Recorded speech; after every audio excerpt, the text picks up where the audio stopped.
Welcome back to Court 1 at Stage 3 of the European Dodgeball Championship 5, and we've reached the quarter-final stage in the women's cloth category, the last set of quarter-final games before we move on to the semi-finals later on this afternoon. Chris O'Reilly here with you, joined by our resident dodgeball expert and master tactician himself, Jonathan Wilkie. How you doing?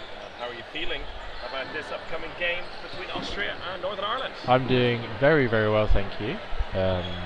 Just checking if I'm coming through. Can you hear me alright? I can hear you very well. Good.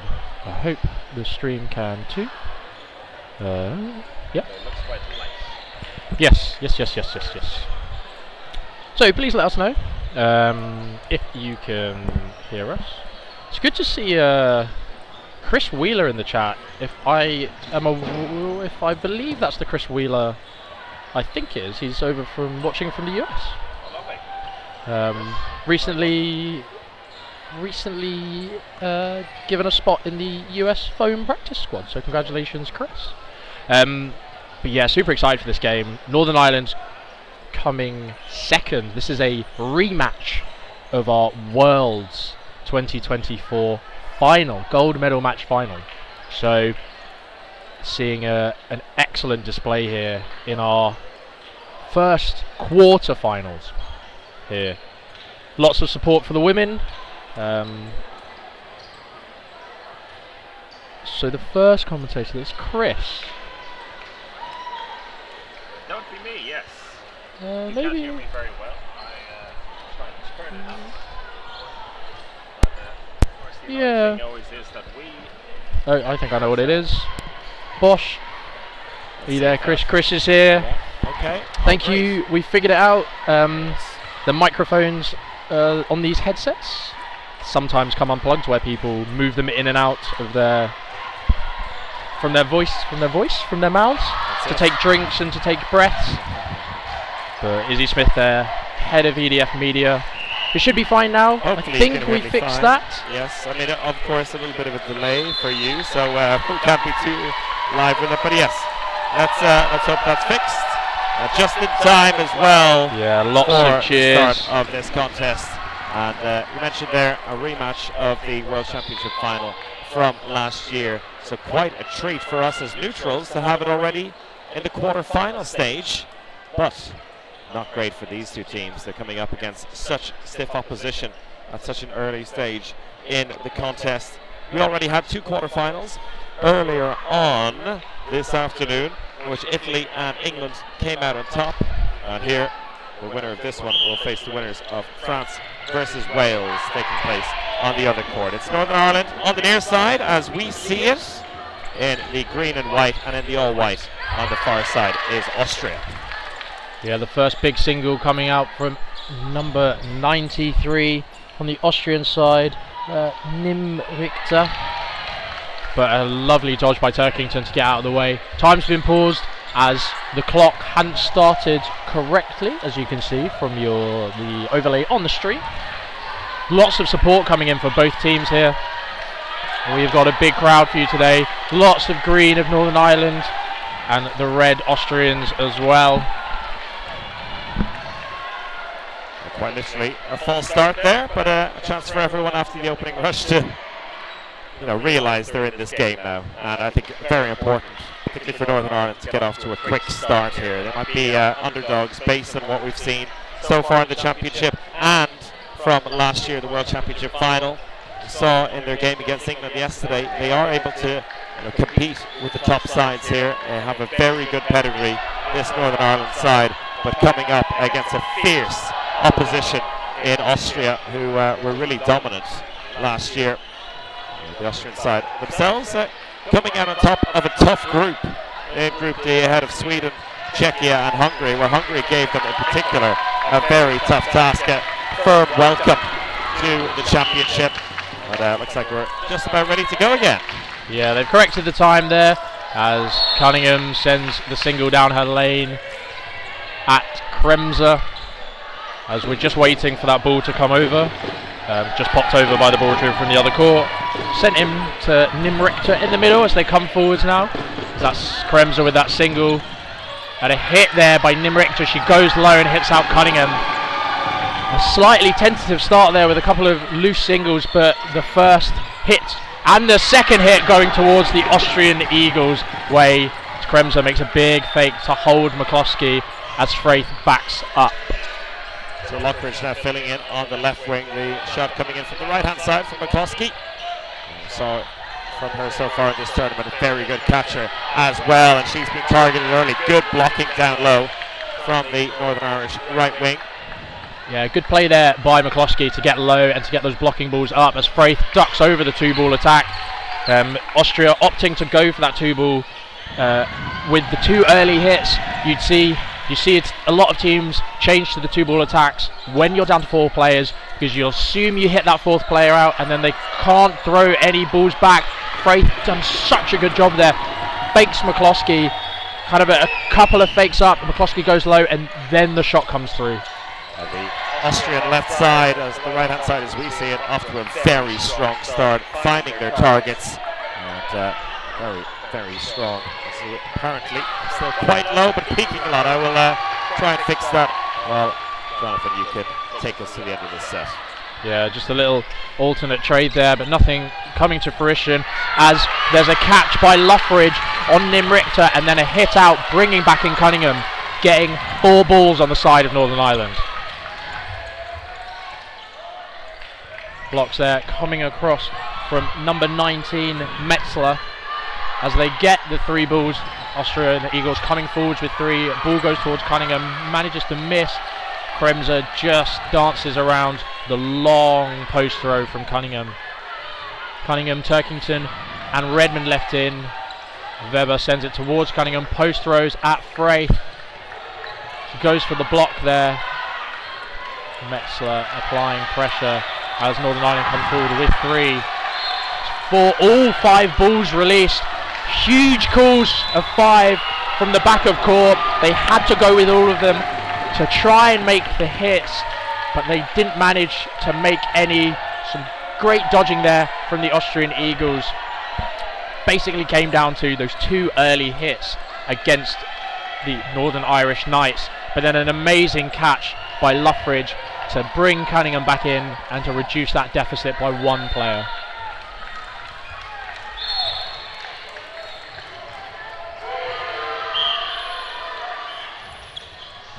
Third ball goes to Weber. Nimrichter throws off centre at Redmond, who tries to dodge to the left but kind of leaves her arms hanging, trying to take the catch.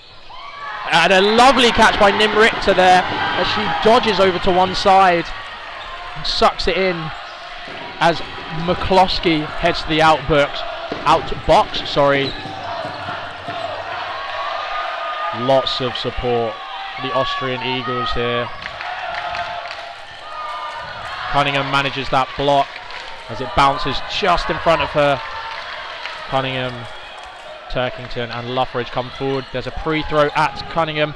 Metzler leaves her hands lacking as Cunningham manages to make the shot, reducing the deficit to 1 player. Fraith comes forwards. There's no hits there as a bounce in front of Fraith, and Turkington goes low over her shot.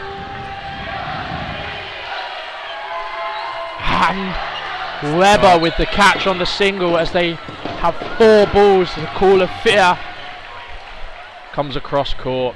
6 Austrian Eagles against 3 Northern Irish Knights. They have 5. They send 2 at 1 target, and Fraith sends the 3rd as to not have play ball called on them.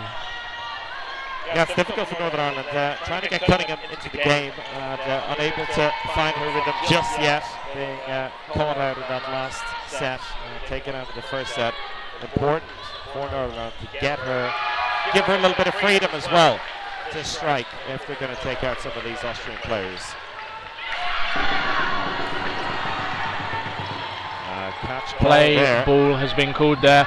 The Austrians opt to throw all of them at Luffridge, who does a great job at the back to get out of the way. Kremser dodges off to one side. Big faking. Polanyi steps out the way of that one. Yeah, Austria just collecting the balls now, haven't given them all away. attempting to get into a position to finish this set off, although there's no rush for them either. 36 seconds left in the set. They've got a massive numerical advantage. You can see them basically just waiting on the back line now. And eventually deciding with 3 balls in hand to attack. But safely. Yeah, no risks being taken by the Austrian Eagles in these dying ends of the sets. Luffridge is looking for those catches. You can see she's tracking the balls, but none of them are in the box. Final seconds here.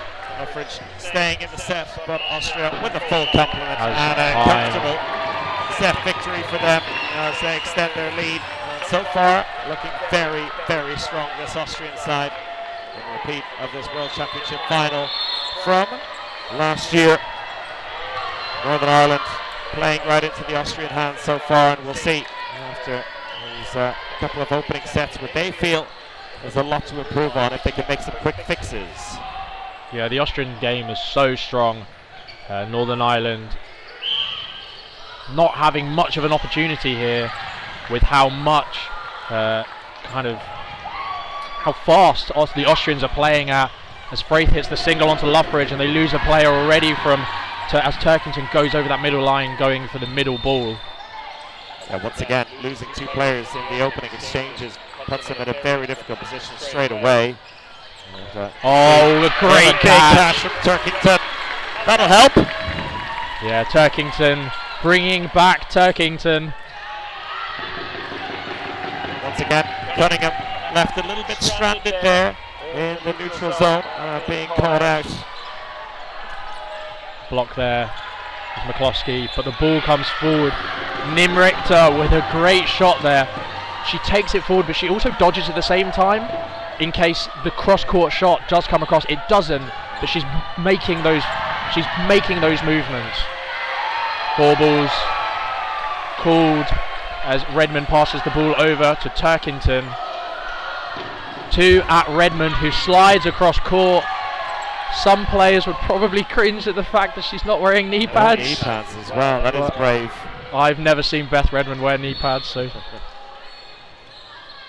We had some love in the chat this morning as Ryan Neal was representing Mans in the Welsh men's team for the No Knee Pads gang. Beth Redmond would join that. I know some of the American phone players are very vocal about not wearing knee pads. The ball there in between Redmond and Turkington. The cross court comes across.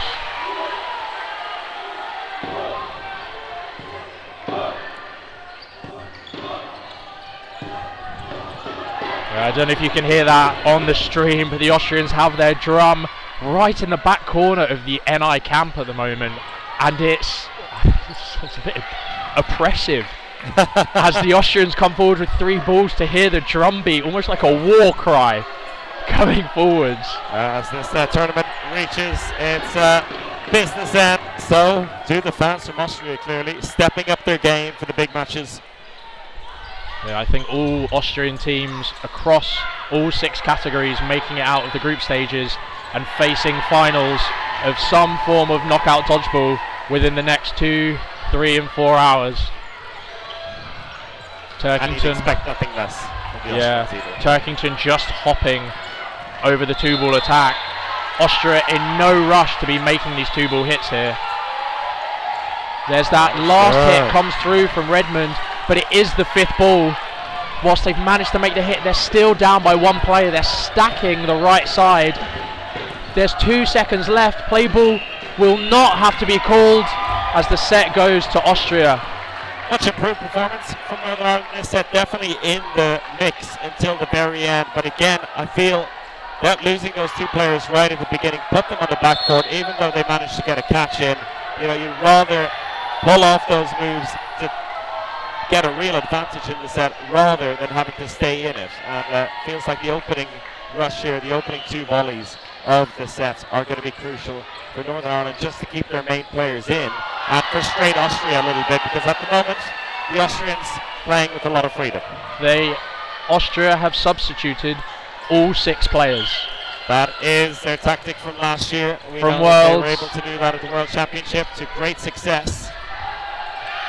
Koolnig with the single from the middle, but hit out on the post throw. I wondered if they were going to do that going into this game, and it happened. It has happened. I think they rotate them every 3 sets is what we've heard, which is, I can imagine, really tough to play against, because you're then coming up against 6 fresh players of the standard of the 6 that were just on court.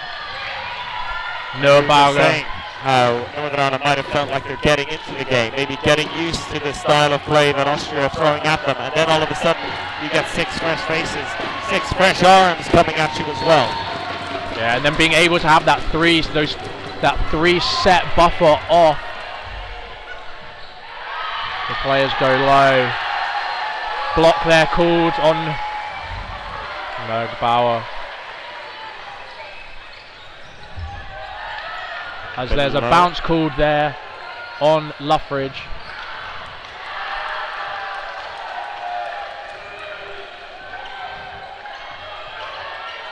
It's a standing counter. Comes through from Kadlec.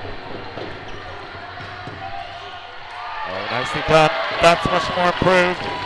Karina Buder taken out. Shot to the left knee. And 4 players apiece. McCloskey, or Luffridge, sorry, goes high, and they do opt to go for the running counter on Kadlec, who does exactly the same. She does ask the refs if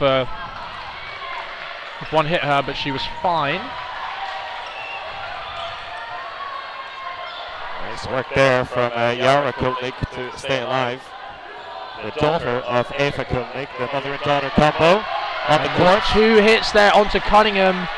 Turkington, kind of, as she puts her foot out, it just deflects onto the trailing foot of Cunningham there.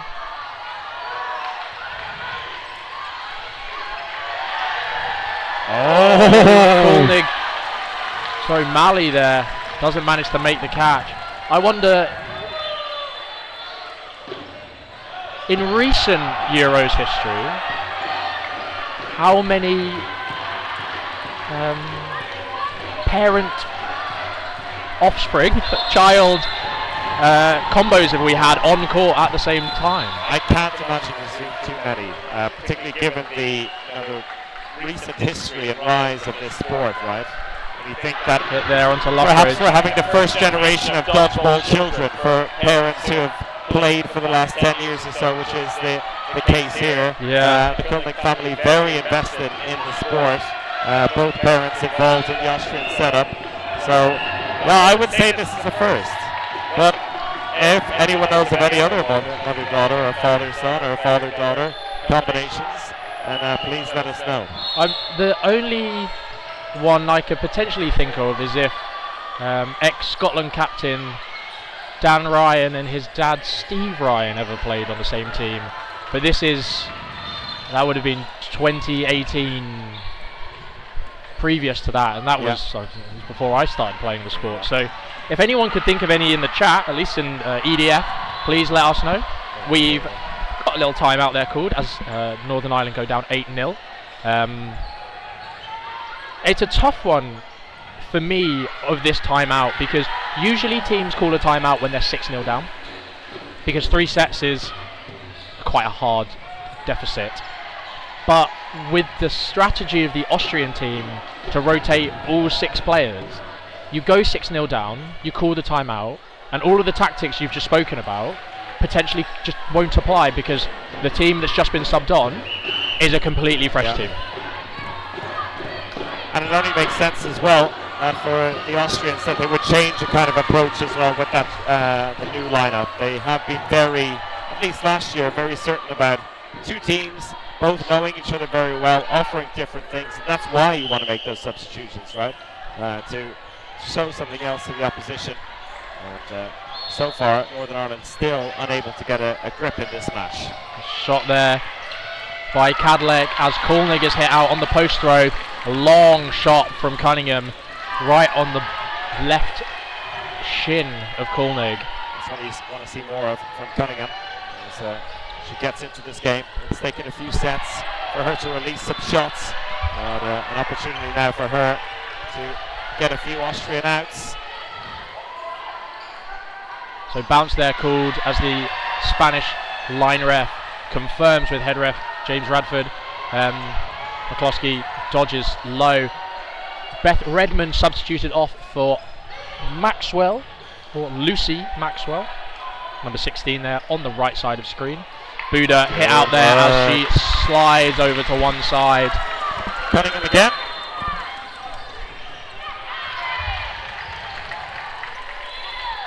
So Northern Ireland now up for the first time. For the first time in this game.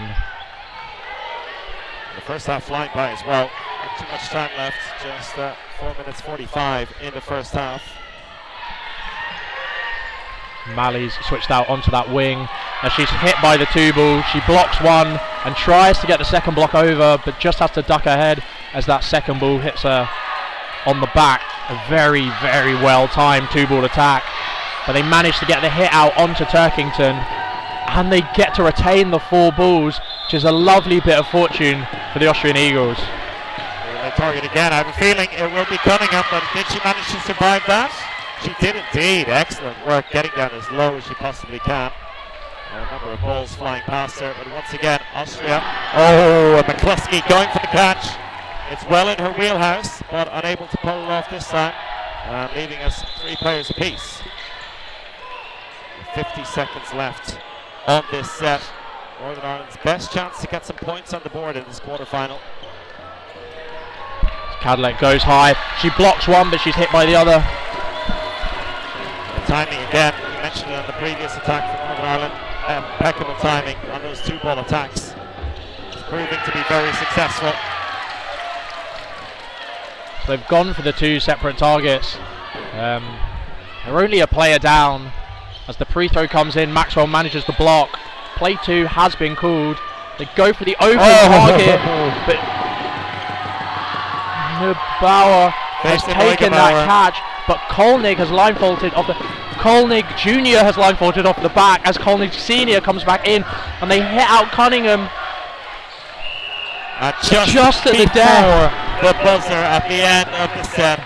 Austria doing what they do best, staying calm, and even though there was a line fault in there, doing enough to snatch the set victory at the very death. That is tough for Northern Ireland, who now go 10 points to 0 down. We're deep into this first half period now, and chances to get on the scoreboard and give themselves something to shout about at halftime are running out. 10-0 to Austria is a tough scoreline for the Northern Irish Knights. As there's a ricochet catch, but Turkington. There's a ricochet there, but Turkington not needing to go for that catch as there's no one in the outbox. It's great work by Cunningham, ducking low under the attempt on her and getting the shot away. Down the opposite wing, Austria getting a player out themselves, so 5 on 5. Oh, I thought Turkington had grabbed Buda's shot, but it just escaped her as Maxwell is hit out in the previous play.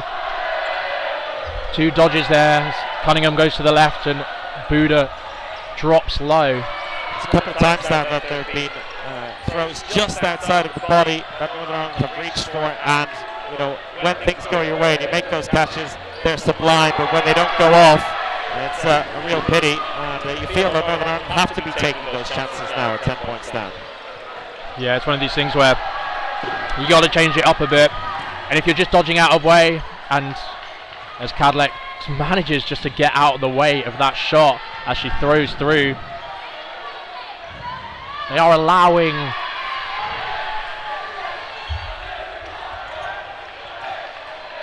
they're really allowing Austria to come back at them. Lots of post throws we're seeing, which has been working against Kulnig as Cunningham doesn't manage to keep her hands on that ball. But the rest of the Austrian Eagles are doing such a good job in that transition phase to get out of the way. They've released 4. They have 50 seconds left on the half. 4 balls in hand for Austria, not able to find a target this time. So Austria will still feel there's a chance here. Lockridge coming in on the left wing. Again, right down the centre from McCluskey, but easily dodged out of the way from Jana Kulnik. 20 seconds. Lockridge has dropped her ball there.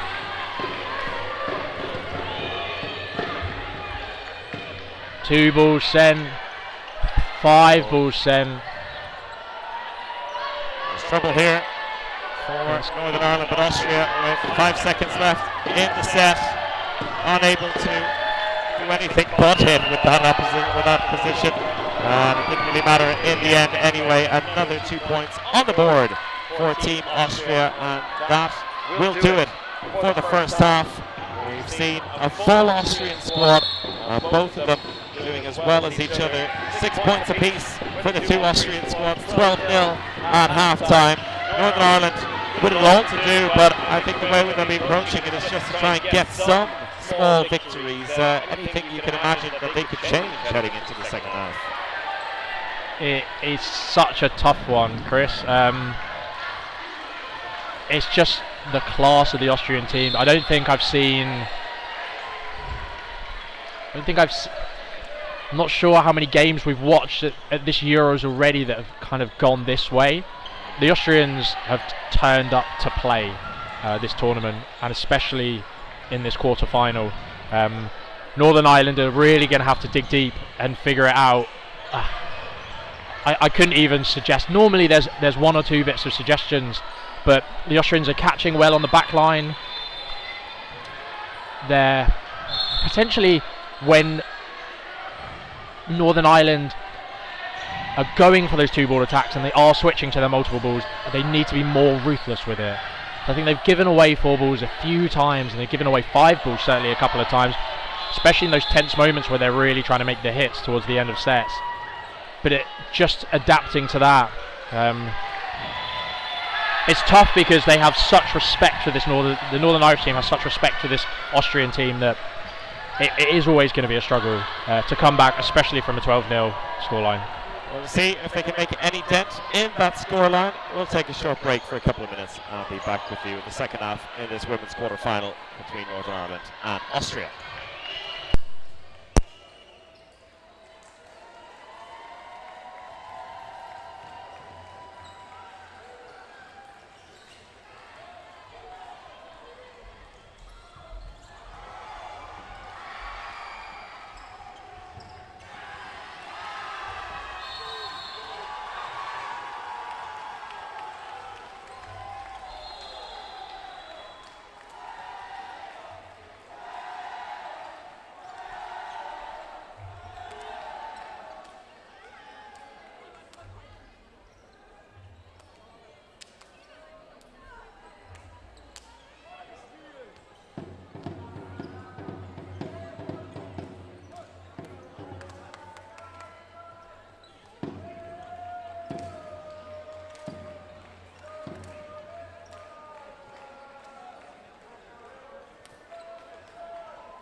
Both sides already ready to go with the second half of this game between Northern Ireland and Austria. A short half-time break now over. The Austrians holding a significant lead at the break, 12 points to nil as things stand. Yeah, as we're back to our starting complement of Austrian players, as we try and ascertain if there's been any substitutions on the side of Northern Ireland. It does not look like it. Still the same 6 that ended the first half. Maxwell goes low over the shot of Fraith. Weber sends one back at Cunningham, doesn't manage to find the hit. One ball on the side of Austria. Weber stepping out beyond the activation line as the only player with the ball. It's still a lot of pressure on Fraith, who does well to avoid all of those shots, balancing on her tippy toes. Yeah, as it bounces towards 3, I think McCloskey. Yeah, McCloskey there, but Fraith was so close to that line as Nim Richter and Kremzo batter into each other as they dodge. Important for Northern Ireland at this point to get a bit of a foothold early in the half. This is a fresh opportunity for them to set the tone a little bit. Big shot in. Weber just going wide of its mark.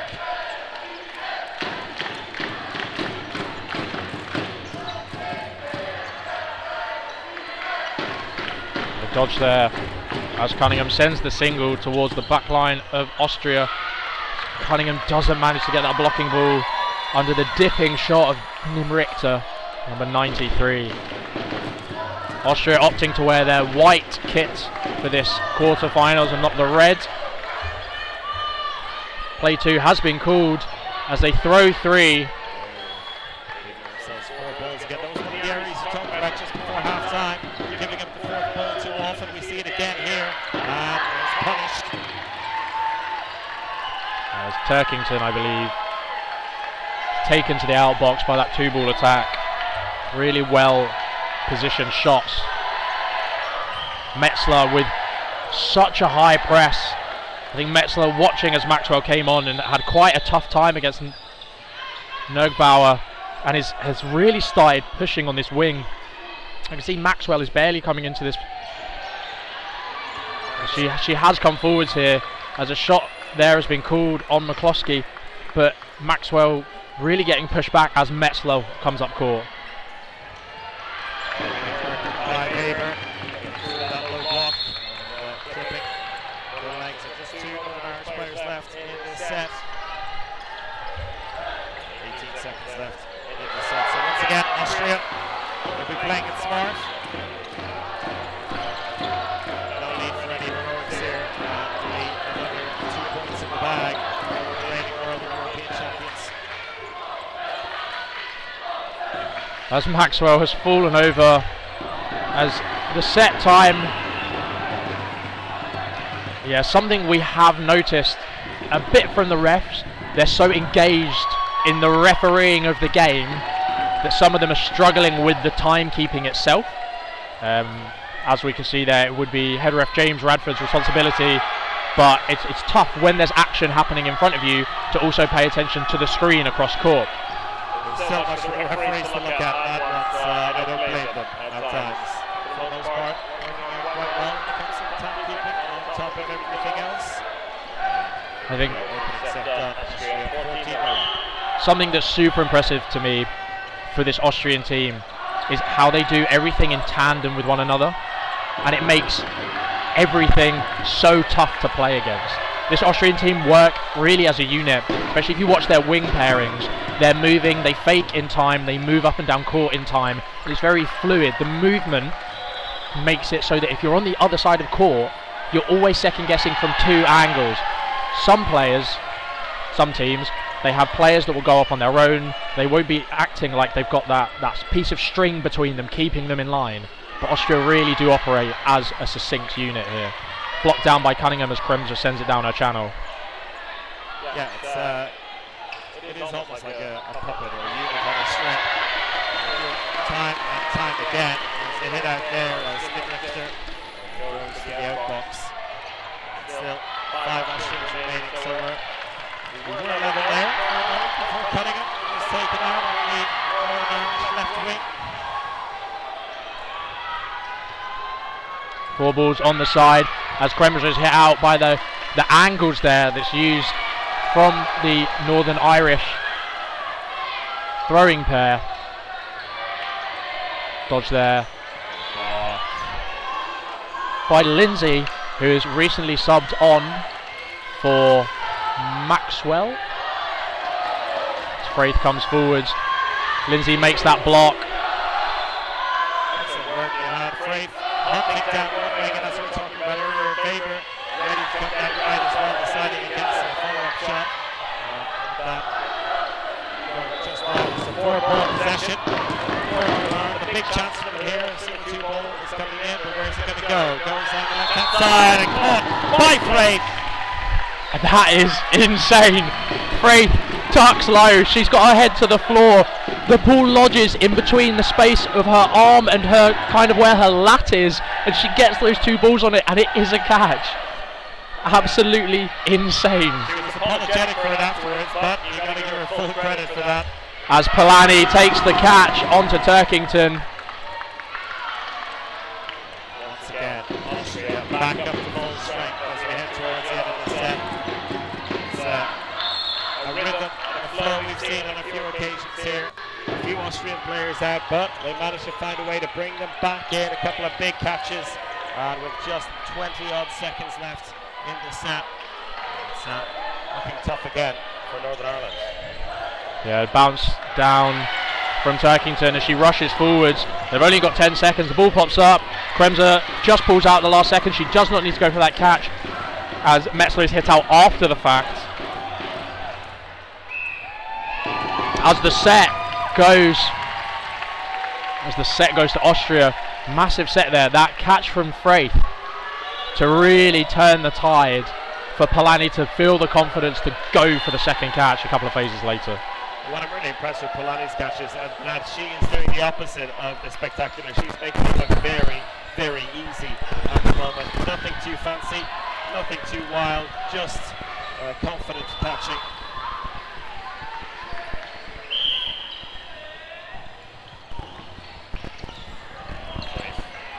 Fresh from her big catch, releasing that shot down low.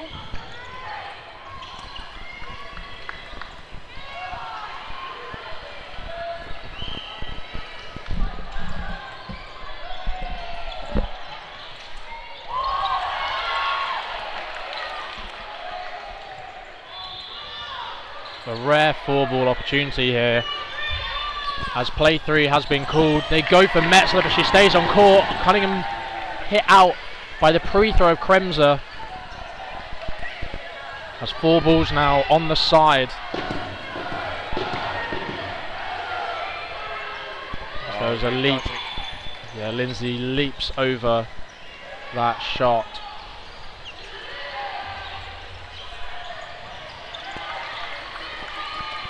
Time. Weber out. Just misjudging a catch a little bit. Still Austria. 1 woman to the good. As Fraith doesn't manage to make that catch, Metzler sends it low towards McCloskey and leaps over the trade attempt. Seems to be a bit of frustration on the Northern Irish side. No matter what they're trying, being outdone over and over again, and that was a good catching opportunity across court as well, taking out another Northern Irish player. Just 1 remaining against 4 Austrians, picking off their opponents at will here, it seems. A long way to go in this set. 1:17 on the clock. The block there. See, Polanyi was tracking that all the way. Bit of frustration as she really wanted to go for it. Polanyi and Kremser have those balls. It's sent towards Polanyi, goes low and manages to make the block.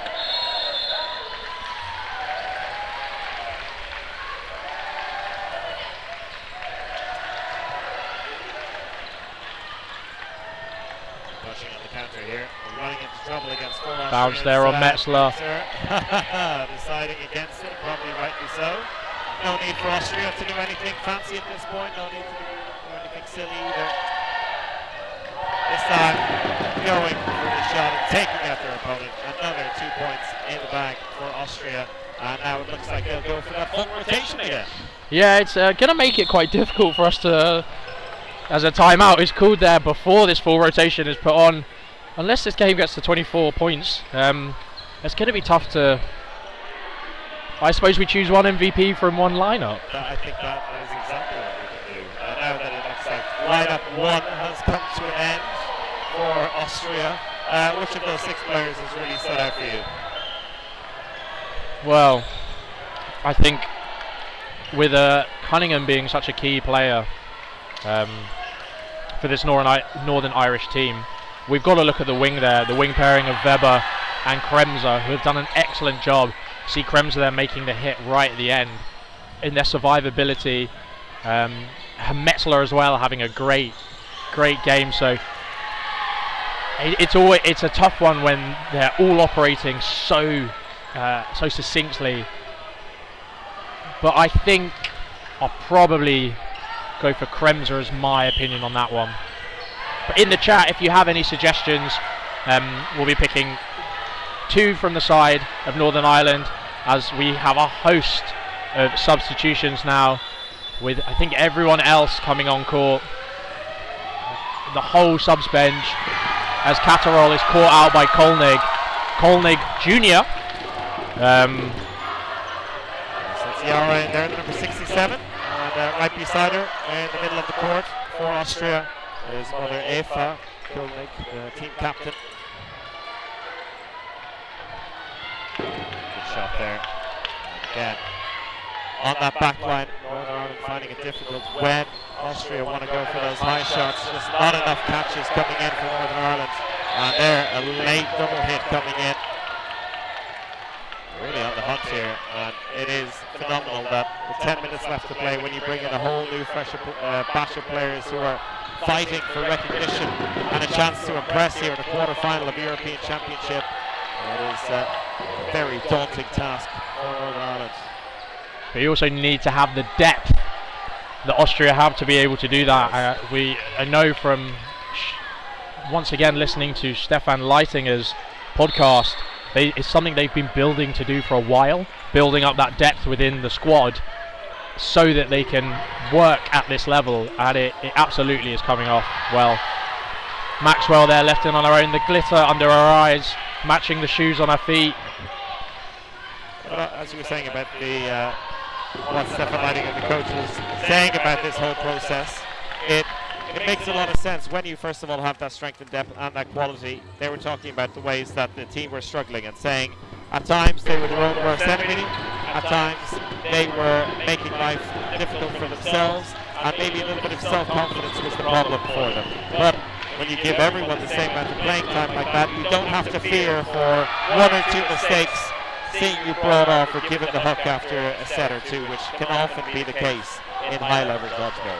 Yeah, in terms of most practice squads, you get onto the training academy or the practice squad, and then the next step is do you get into that team that's being sent to a tournament, and then the next step from there is are you on that starting 6? So there's always a healthy competition between the squads, and how do you push? And for Austria to completely remove that and go, here are the 12 that are going to Euros, you will all get game time, you will all play, and here is your position. That's just a different breed that we're seeing at the moment. There is no other team at Euros that does this, and obviously Austria are doing it with a lot of success, having come away with a gold medal at Worlds.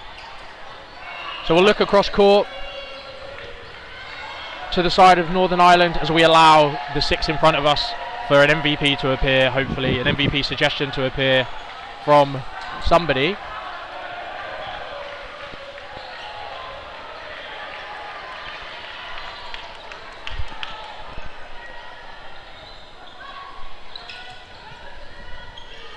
Bruder doing well to get out of the way with that one. Once again, building up with this 3-ball attack. Catlets in the centre, but Bruder releasing it right down the middle, and not able to get on target this time. Bouncing back, so Northern Ireland will have a chance to set up again. Still on the hunt with their first points of this match. That'll be the target from now, you feel. Still time for them to take out Mali on the left wing for Austria. As Buda survives there, but Mali's hit out, as you've said. I think my suggestion, as Buda takes that leap of faith attempt, hits out Catterall opposite her. But looking across court, I think Sarah McCloskey has had an amazing game. We saw a catch there from, in the first few sets, from Hannah Luffridge and Hannah Turkington, all having great games. So Chris, I reckon I'll go for McCluskey and Lockridge in there as the two options for Northern Ireland. I'll start plugging them in for the YouTube vote, and I'll give you a moment to ponder on the impressive second lineup of Austria and who might be included on your side.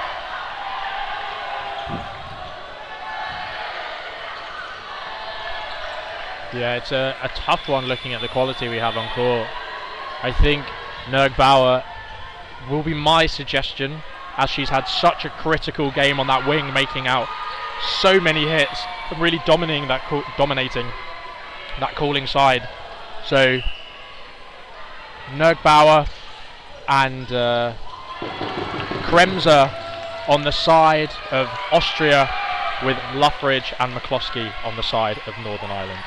There you go. We'll put that up on the MVP vote for you. And in the last few minutes, you'll have a chance to decide who the actual MVP of this match is. Dodge there by Moore, who's left in on her own. Facing down 5 Austrians as they come forward with 4. The block there by Buda.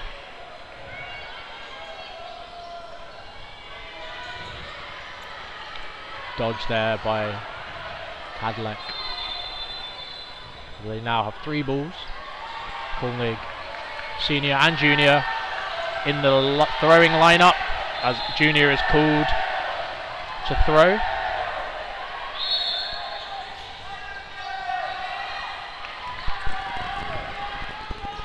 Just having some technical difficulties with the poll. We're going to throw it up again. Yeah, so look out for the next poll. As we saw some people had voted already, but we're just going to give it to you again to make sure we include all of the suggestions, as another set goes in the way of Austria.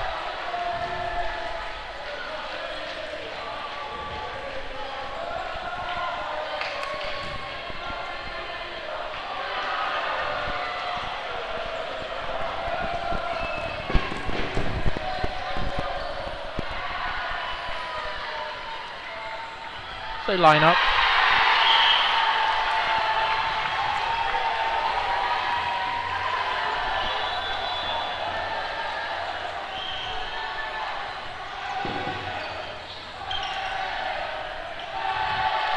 Alright, vote is up, and a chance for you to decide who the MVP of this quarterfinal will be.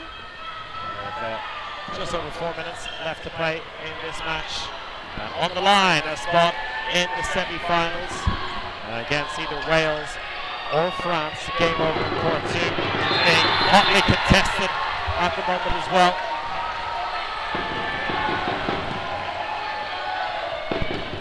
Catch there to bring back in Buda, leaving Maxwell in on her own. As she's hit out there, as she pre-throws Buda, but Kolnig and Mali managed to make the hit, and we have another change, as this game will be ended out by the starting 6. By the 6 who started this game. Well, yeah, we are going exactly according to 3 by 3 by 3 by 3. And not making one alteration, even with a mere set to play, or maybe a little bit more, in fact. We could have 2 more sets left on the clock here. We'll find out as Austria win that 3rd ball, and an immediate out is Limerick. And also a second out, so as we've seen often through this match, Austria getting two very early hits.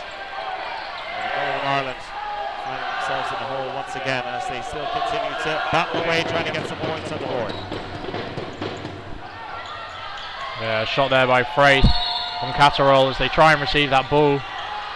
Murphy not applying as much pressure, just allowing the Austrians to collect. Oh, and a great catch by Lindsay. The first misses, and Weber is caught out. Murphy sends the shot down Limerick's channel.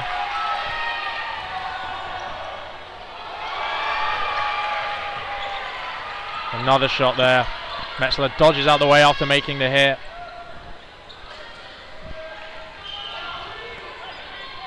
Play three called on the side of Austria. They throw three towards Lindsay, but a deft dodge out the way. Lovely play by Lindsay. Very confident in that corner, staying alive, and 3 balls back in possession of Northern Ireland. 2 down, and Nimrichter takes the catch. Whelan caught out by Nimrichter. Austria, they're starting 6 straight back in the mix, looking very hungry. 2 hits there, Kremser and Nimrichter combining to leave just one Northern Irish player, Lindsay, in for the final minute and 10 seconds of this set. It may not last that long though. That one on the verge of an invalid throw. The referees happy to play on. These 2 balls coming in here, you feel, just one. Metzler playing it safe. Yeah, Lindsay left in on her own here.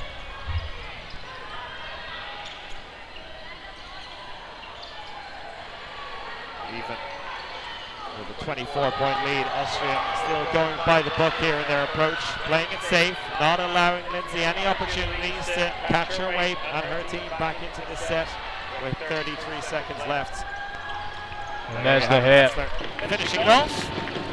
2 points aboard, and that will leave just enough time for a 90-second set to finish off this women's quarter-final. Austria, like they've done in the men's and the mixed division so far today, stepping up big time when it comes to the crunch time of this tournament. The warm-up well and truly over. Now it's all about the knockout stages, the business end of this competition. This Austrian women's team, no stranger to knockout dodgeball, having been in such a dominating position in the international dodgeball stage for so many years. And we're seeing that class again and again, especially going into this final set. 26-0 as Metzler takes that catch. There's a trade as Nimrichter also hit out, leaving us with 4 balls on the side of Austria, 4 apiece on players, and a ricochet there onto Moore, leaving Maxwell and Murphy left in on their own against the wingers of Kremser and Metzler.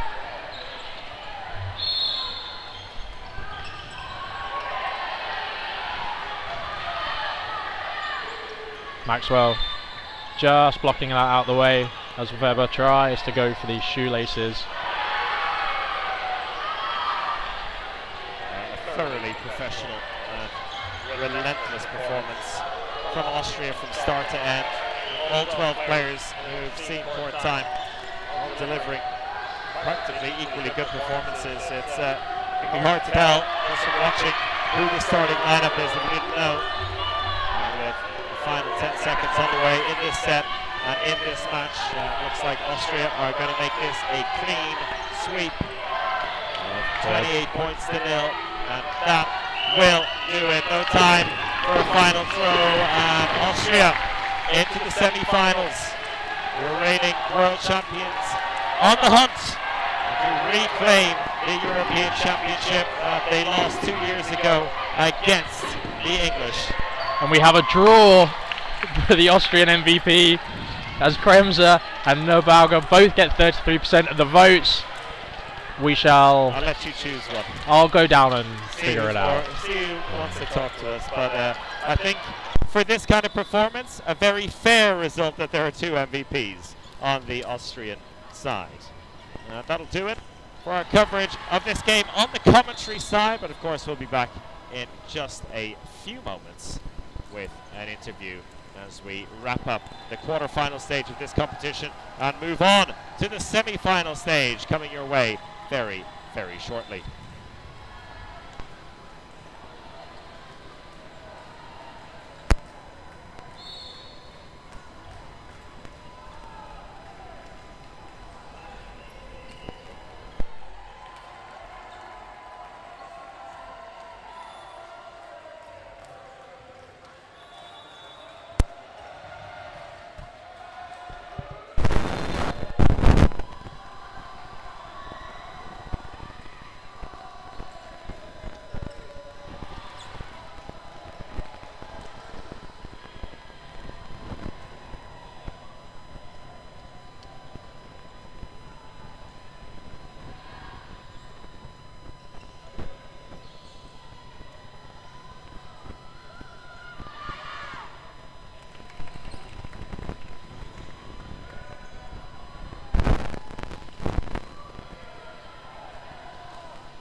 So we have our MVP as chosen by the people at home. Nikki, congratulations on a big win there for Austria against Northern Ireland, booking your spot in the semi-finals. A comfortable win on the scoreline, but against an opponent you know very well. What's your first impression of the match?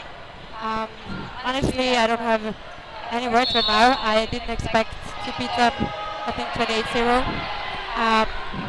The girls, just the energy on the field was amazing in Team Austria. So I'm really glad that I could play with my girls, and actually Rosa and Karina playing for them as well. And they could join us for this game, and that was amazing. To have them on our team, on the lineups. I don't know if you've seen it, we did the hockey lineup again. And yeah, I think this is the reason why we win, because we don't feel any pressure, because you know there are 12 other girls or 11 other girls who can play their best dodgeball if we really trust each other. And yeah, so it was an amazing game. And, honestly, I did think or did thought in the beginning that we're going to win it that high, and that clearly, so yeah. And talking about the rotation of the full squad, I was seeing a lot of the World Championship in Graz last year. Did you know you were going to have that approach now for the knockout rounds, or was it something that was just decided after 3 sets that you'd make the rotation? No, we decided that before. Actually, we decided it yesterday already, because Stefan thinks that it's that we can beat them anyways, and so he wants to go with these two lineups, and we change them all each game. So yeah, I think we're gonna do it in the next game as well. I hope so, because everybody gets the same game time, so everybody can show what they can, and I think that's the best thing for us. And it shows in the wonderful team spirit as well for everyone. Now in the semi-final, you don't know who you're going to play because the game is still happening over there, but I'm guessing from the approach that you take as a team, it looks like it's going to be Wales perhaps, but from the way you approach it as Austria, it seems to not matter who the opponent is. It's like if you can control the game and you can make it your own game, then nobody's going to beat you. Yeah, absolutely. I think if we can play our game and if we have our confidence, I'm pretty sure that we can win it. But I don't want to underestimate France or Wales. I think Wales did win. Wales won, yes. Yeah. At least from the celebrations, it looks like it. So we're really excited. But honestly, I don't want to underestimate them. I think we are a really strong team and we have an amazing bond.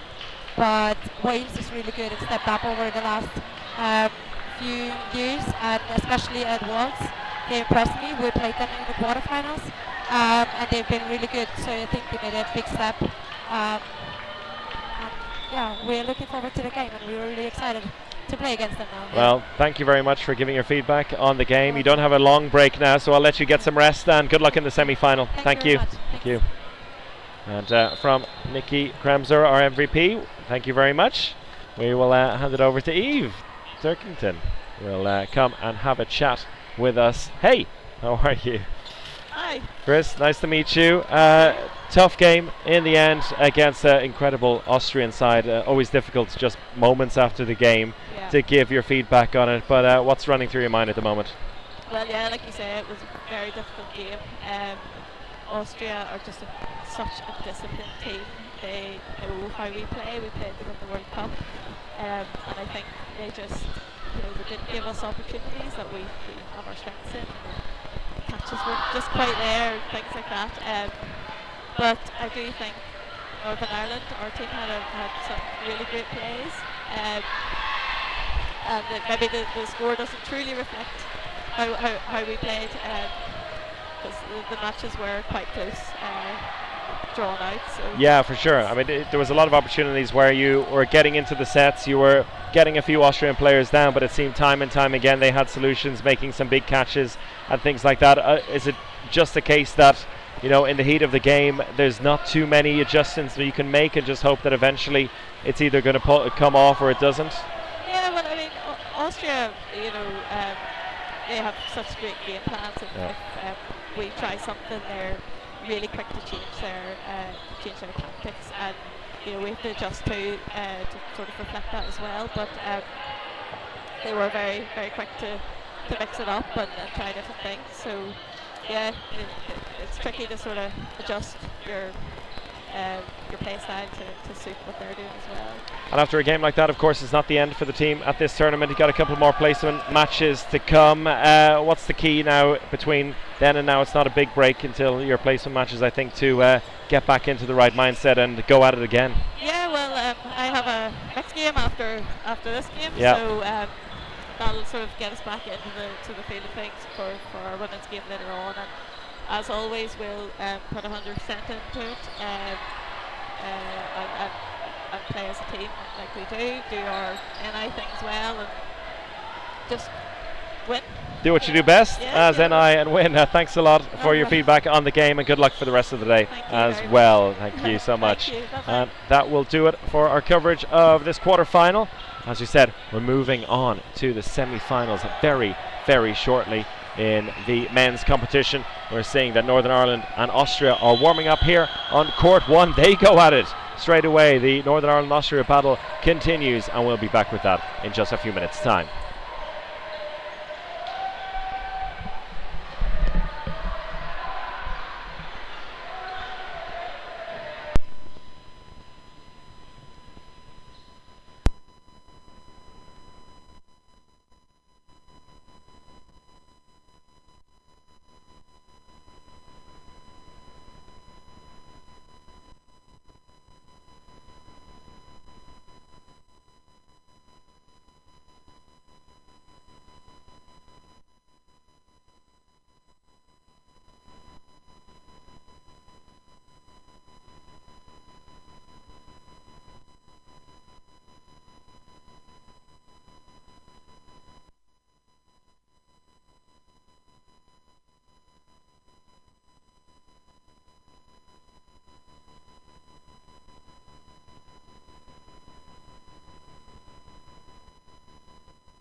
Court 1, we're moving on to the semi-final stage of the European Dodgeball Championship 2025. We're live from the University of Limerick Arena in the lovely southwest of Ireland. And it's Austria versus Northern Ireland in our men's semi-final on Court 1. Over in Court 2, we have England versus Wales, both semi-finals in the men's division happening concurrently. Then we move on to the next, and then the women round off the evening. And we have a repeat of our final from 2 years ago between the reigning champions of Northern Ireland and the reigning world champions in Austria. Joining me is our expert, fresh, looking very pumped. He's finding the energy, Jonathan Wilkie. I'm trying to. We're long into our day 3 here at the European Dodgeball Championships. Doing very well. Getting ready for a cracking game. The issue with having, as we've mentioned it a few times today, the issue with having a big 3, there's only 2 spots in that final gold medal spot. So there eventually was going to be a clash between them. And as Chris has said, the reigning world champions against the reigning European champions. The last time these two faced off at the World Cup, the World Championships, Austria dominated. It was quite a game in terms of the momentum that Austria had in the semi-finals. So Northern Ireland will be here to prove a point. We've had some changes on that Northern Irish team with Sean Douglas and Kelvin Lee both retiring from international dodgeball, who were on court for the starting 6. So now we have Peter Morrison and Abdul Karim joining us alongside Adam Hill, Johnny Hill, Sam Laverty and Aaron Murphy. And on the near side of court, I can't tell who's starting. Still in the team huddle are the Austrians, but in the meantime, a reminder of what the sides have done to get to this stage, with both teams winning quite comfortably in the quarterfinals. Actually, almost exact same scorelines. Northern Ireland beating Ireland 28-6 this morning. Austria with a very similar win over Scotland, 27-5. And looks like we are all set to go here. So on our near side of court, Stefan Leitinger, Xavier Schmidt, Max Metz, Lucas Decker, Florian Leitinger and Basti Mitterauer all lining up as we kick off this set. Lucas Decker does not manage to beat Johnny Hill to the middle ball as Northern Ireland come forward with 3. Sam Laverty hits out Max Metz and the cheer is huge. That gives us a feeling for what's to come today. If every hit is going to be cheered like that. Leitinger down and exposed, and he can't get the catch. Hill taken out in response, but a big hit for Northern Ireland. Yeah, Florian Leitinger instantly replies on Adam Hill as he releases Stefan Leitinger, who's exposed on the floor.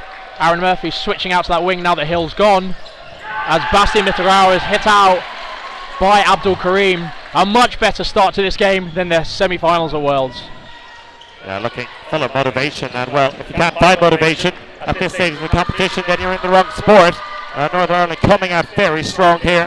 They're going to put pressure on Flo Leitinger, who manages to get out of the way of that one well. And Xavier Schmidt making the call on the left-hand side. Florian Leitinger using his space there as Sam Laverty takes the catch. Gets his head in the game. 6 on the side. And another one for Sam Laverty. Played on there as Karim has hit out Decker. Schmidt takes the catch. Brings back Max Metz as Sam Laverty's had a great set with a hit and 2 catches. Maybe a little bit overpumped with that one, perhaps. Maybe. As another hit from Max Metz hits out Morrison. And 121 left on the set. A long way still. And opportunities for Austria to find their way back in here. 2 men down. Northern Ireland looking to finish this one off and get some points on the board. Max Metz has back lines there. Yeah. Well spotted by you. Well spotted by the French assistant referee as well. There you have it. Xavier Schmidt taken out. First points on the board for Northern Ireland. Yeah, much better start there for Northern Ireland. Excellent momentum for them, with Sam Laverty having a great start with a couple of catches and that massive hit at the beginning, but then he does give away the catch, but doesn't matter because the rest of the Northern Irish team clean up the seconds, taking out Metz and Schmidt. Well, we knew Northern Ireland needed a quick start here. They've had exactly that, and once again winning the third ball in the middle and staring down Lucas Decker as he wheeled away. Minarara, a big hit there, but second from Morrison as Laverty's hit out there going forwards, or going backwards, sorry. Lovely dodging from Hill as they set up again with 4 balls now. And Leidinger says bye-bye to the court. Both Leitingers hemorrhaging players at the moment as time is paused, as there's sweat left by Sam Laverty as he just grabs a towel to clean it up. Well, it feels like Austria have maybe been caught out a little bit cold here. Absolutely. Northern Ireland have come to play. They have the crowd with them as well. Northern Ireland, always a crowd favourite with lots of support. Every hit being cheered, every catch being cheered. It looks like in that Wales-Czechia game where Wales came to play and they came pumped. Austria have not matched the same energy levels so far. It's very true. It's still very early days in this match, and in this set, a headshot there on Hill. An apology from Max Metz. They're catching him on the side of the head. That's straight out of that short timeout. And sliding across, Kareem looks like he was hit, and he's asking for the floor to be swept again. Well, that's twice now already in this match. I don't think I've seen that many in the entire 3 days so far. Yeah, there's been a few stoppages. We've had some discussions on some of the other courts about it. We need to make sure we're cleaning up these sweat marks because they make the courts unsafe to play on. We play with the expectation that your feet have that grip. That's why we spend probably too much on dodgeball shoes and court shoes. And without that, it's tough. Decker takes the free throw and is hit out on the 2-ball attack, leaving Metz in on his own against 4 Northern Irish players. Laverty leaving that one, and the call from Murphy as he dodges out of the way to reset. Northern Ireland with 4 balls in hand, looking for the killer shot here, and they find it with Murphy. Aaron Murphy making that shot. A stunning start to this game for Northern Ireland, opening up with 2 sets on the trot. Max Golder going over to his team for a few words of advice. And for Austria now, the focus I think will be keeping their players in for a little bit longer, because the opening 10-15 seconds of every set, they've lost some key players. Absolutely agreed. They're almost trying too hard. Decker hit out there, or line faults there, just making sure his footing is okay. Hobbling off a little bit gingerly there. With a block there by Mitarawa as Kareem applies the pressure. There's the trade there for Kareem and Mitarawa. They both fold like a chair, but both of them managed to make that hit. Oh, Leidinger clipped on the foot, his standing foot, as he tried to release, and an exclamation of frustration from the Austrian captain. Yeah, very much. I just want to see the Austrians stay on court. They're being hit out really aggressively, really quickly. And they're not being able to play the controlled, calculated game that we've learnt from them in this tournament so far. Once again, Austria finding themselves down to 3 players. Flo Leidinger with that early pre-throw, giving the 4th ball to Northern Ireland. Will they punish him? Yeah, excellent. A really excellent use of movement there by Flo Leitinger. They've got the space on court, and he's travelling so far as Max Metz hits out Murphy, but Adam Hill manages to get the retaliation as they have 4 balls, and the ball with Hill here on your left side of screen. It's a trade Northern Ireland will be happy to make at this point. 2-man advantage. And caught again to finish it off once more. Schmidt stays alive. Oh, Schmidt! But he's thrown again! Oh! Mid-air, Jabba Schmidt making the catch, dodging down low, going up high for the catch. Kareem manages to get out the way there.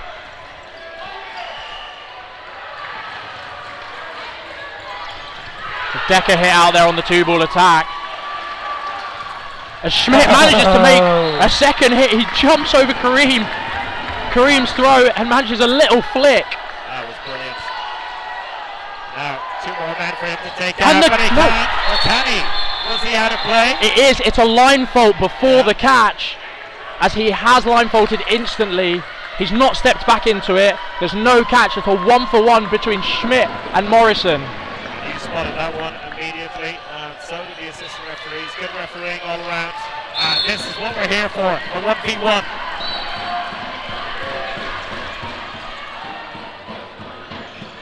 Tentative start.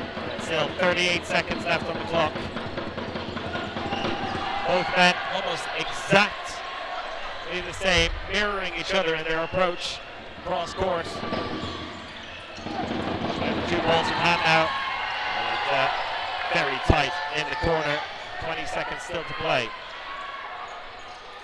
Schmidt goes high, waiting. He might be happy to take a point and get Austria on the scoreboard. He's going for the catch. Got 8 seconds left. He's got 1 throw left. Morrison comes to the pre-throw. He survives it. He blocks. Oh. And 1-1. The whistle goes just before the ball rolls over the middle line. I was focusing on as well. The ball slipping out of the hands or dropped by Jabba Schmidt, looking for that catch, and just before it goes over that line, saved by the bell quite literally, and it's 1 point apiece. The finest of margins in this game. A lot of love coming in for the action. Cole Allen saying Smurf makes it look so easy. Amazing player. And also, what a catch that was by Schmidt in midair, ducking down low to avoid the first shot, up high to catch it, and then a few seconds later, dodging up high and releasing the shot while in midair. Beautiful play all round. Absolute amazing athleticism from Javier Schmidt there. He's done such a good job to get out of the way. First, to take the momentum of that catch going through. Unsure if he has been subbed off. Yeah, Javier Schmidt given a break there. Yeah, No, it's Lucas Decker that's come off for Jakob Laher as the same 6 from the Northern Irish side line up across court. Jakob Laher coming in, big arm. Yeah, and number 17 in the centre.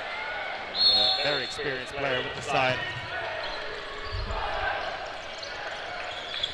Yeah, it's gone for Schmidt.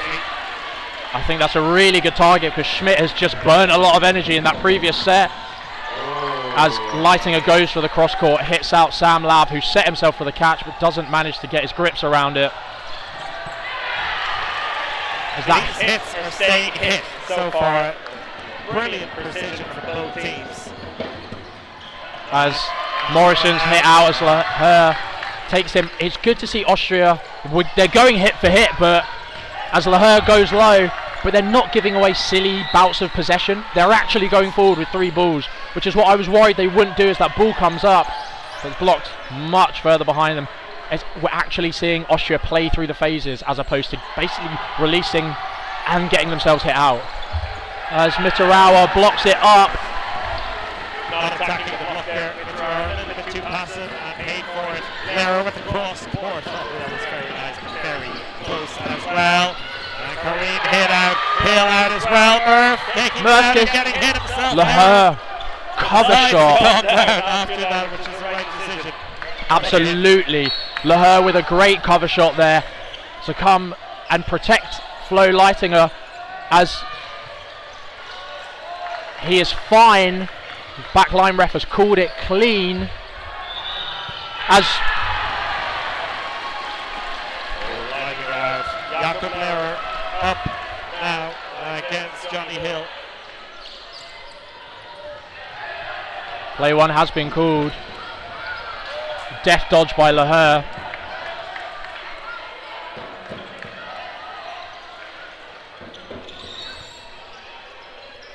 Yeah, the fist bumps there. Jakob Lehrer, he caught it. The shot made contact, but not quite. Once again, a one-on-one situation, and a momentary calm descends over the arena. With 53 seconds left in the set, this one again could go all the way down to the end. Oh, he managed to make the hit! And that's what it means to them. What an impact by Jakob Lehrer. The trades there working great for Austria. They're managing to make those hits. They're surviving a minute and a half into these sets with players on the court, and that's making their difference. They're being given the opportunities to take the game to Northern Ireland, where Northern Ireland have not allowed them to. That's an excellent set, more of what we wanted to see from the Austrian side of things. If Northern Ireland can just temper this momentum and go back to bullying the first minute like they have been doing, they'll get back into that rhythm they previously had. The massive hit by Sam Lav. Revenge on Jakob Lehrer, who just won the previous set for Austria. Lav taking him out. A lot of love coming from the bench for Jakob Lehrer after his effort in the previous set. A big catch coming in, Mitterauer out. And Hill with the catch. Oh, Xavier Schmidt has made that movement. Sam Lav has tracked it and he's gone for the secondary catch.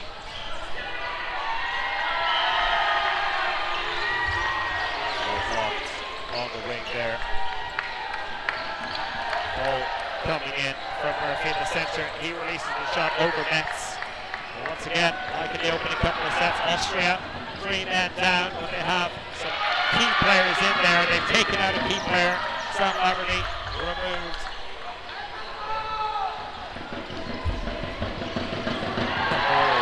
Leidinger picking his target this time. It's almost like target practice, but it's not that easy. Leitinger's gone for the cross court. Adam Hill so close to that sideline as he jumps over, jumps to one side. Max Metz has sent the fourth ball as Flo Leitinger has been hit out by Kareem. Oh! What an effort from Metz. Tried to catch it in midair, not quite available, and it's Leitinger against 4 Northern Irish men. First shot down low, blocked away with ease. 1:10 left on the clock in this set. Stefan Leitinger left in on his own against 4 Northern Irish players. Hill, Murphy, Kareem, and Morrison. As Kareem jumps over the single. Looking for the catch there, Leitinger, but nobody's going to give it to him that easily. Yeah, he's shown his intention there. As Morrison definitely jumps over one. It means that at least Northern Ireland are not going to give anything easy.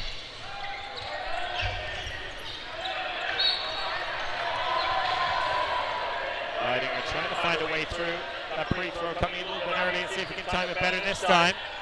And again, beautifully placed, safe attempts from Northern Ireland, putting it a good half meter away from him every time, down low. No gifts coming in from the Northern Irish boys. Now 5 seconds left. And a catch there. Well, he had to go for it, Leitinger, but he went for probably the one man you don't want to give a ball at that height to in Murphy. Yeah, it's absolutely sucked in. 7-3 now to Northern Ireland. A great start. Yes, there was that set by Lehrer for that bit of momentum, but since Northern Ireland turning the screw once again,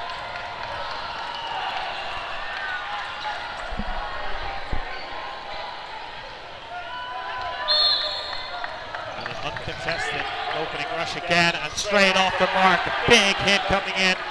Chava Schmidt asking for the clock to be stopped, for the 4 to be swept up. Schmidt, I wondered if it was a bounce before his hit, but no, he was getting it on him. He makes his way off course. yeah, he's just called timeout because he knows he's left that. Snail trail. Snail trail. Yeah, Indeed. across the back of court. No better description, I think, at that point. Leitinger missing Morrison there, but Laverty hit out on the back line as they just correct the fencing behind us. Matthias Brentmuller coming in on the right hand side for the Austrians now, adding a bit more height, a bit more arm power in there, looking for a different approach. Yeah, Basti Fight fire with fire. Matarawa spending some time in the subs bench now, as Lahore is hit out by Metz, by Hill, as Metz collects the ball in the middle. That's in the meantime hit out and good close throwing on this Northern Irish side. As soon as he's looking the other way, coming in from the wing and clipping him around the heels. Good dodge there by Krenmuller to get out of the way of the 2-ball attack. And the ball off the back of Adam Hill. Great cross court by Florian Leitinger. Seems like Florian Leitinger coming in as the central thrower for Austria. Could be a good approach. Mix things up a little bit if he can stay in. Ball in his hands now as he looks to push the counter. But it's his brother who takes the hit. That one bouncing just low. Or the referees. It's been called there by head ref Sam Mason. That was my initial thought as well. And there was some contact before the bounce. What you've seen there is a great defensive block there by Florian Leitinger has allowed him to go forward with that. As a hit there on Murphy as the ball comes in at Leitinger but bounces before his trailing foot. So they throw at Kareem and managed to make that hit as he's gone low but not really done anything with the blocking ball in his hand. Left his back completely open to the hit. A couple of times now in the set. And for the first time, a real advantage for Austria in a set. A 3-on-1 advantage for them with just over a minute to play. Morrison all alone and needs to find a way back into this one for Northern Ireland. At the moment, Austria will be happy to kill this set. Yeah, they're not going to give him anything until they know they can secure it. As you can see, blocking the ball back, slow playing it. Lots of fakes. Morrison has sidestepped out the way there as the set. Is that an invalid call, perhaps? Yes, it would have been an invalid call from Morrison as he sidestepped out the way of the Leitinger shot, but just given the ball over as he's called out for invalid. Austria back within striking distance again, a 2-point game as we head into the final minutes of this first half. It has flown by, and that is because we haven't had a timeout yet. Now we do. Well, we've had a timeout from the side of Austria. This is now Northern Ireland's timeout. It does not feel like it's a 2-point game. No. It feels like Northern Ireland should have 3 or 4 sets by now, but that just shows that Austria, as Colm, I think, has said, yeah, you can never count out this Austrian team, and they've done such a good job to temper that huge Northern Irish aggression and only be losing by a set here. A crucial point as well, heading into the final minutes of this first half. Means we will have 2 sets to play, including 92nd set. And we've talked about this a few times in these tight matches. When one side has looked the better, it doesn't always reflect on the scoreboard. So crucial now for Northern Ireland that they deliver on the dominance they've shown so far.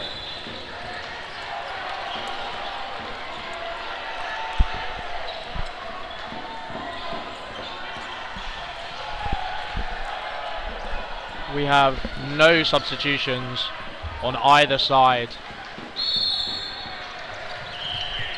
As another middle ball win from Northern Ireland.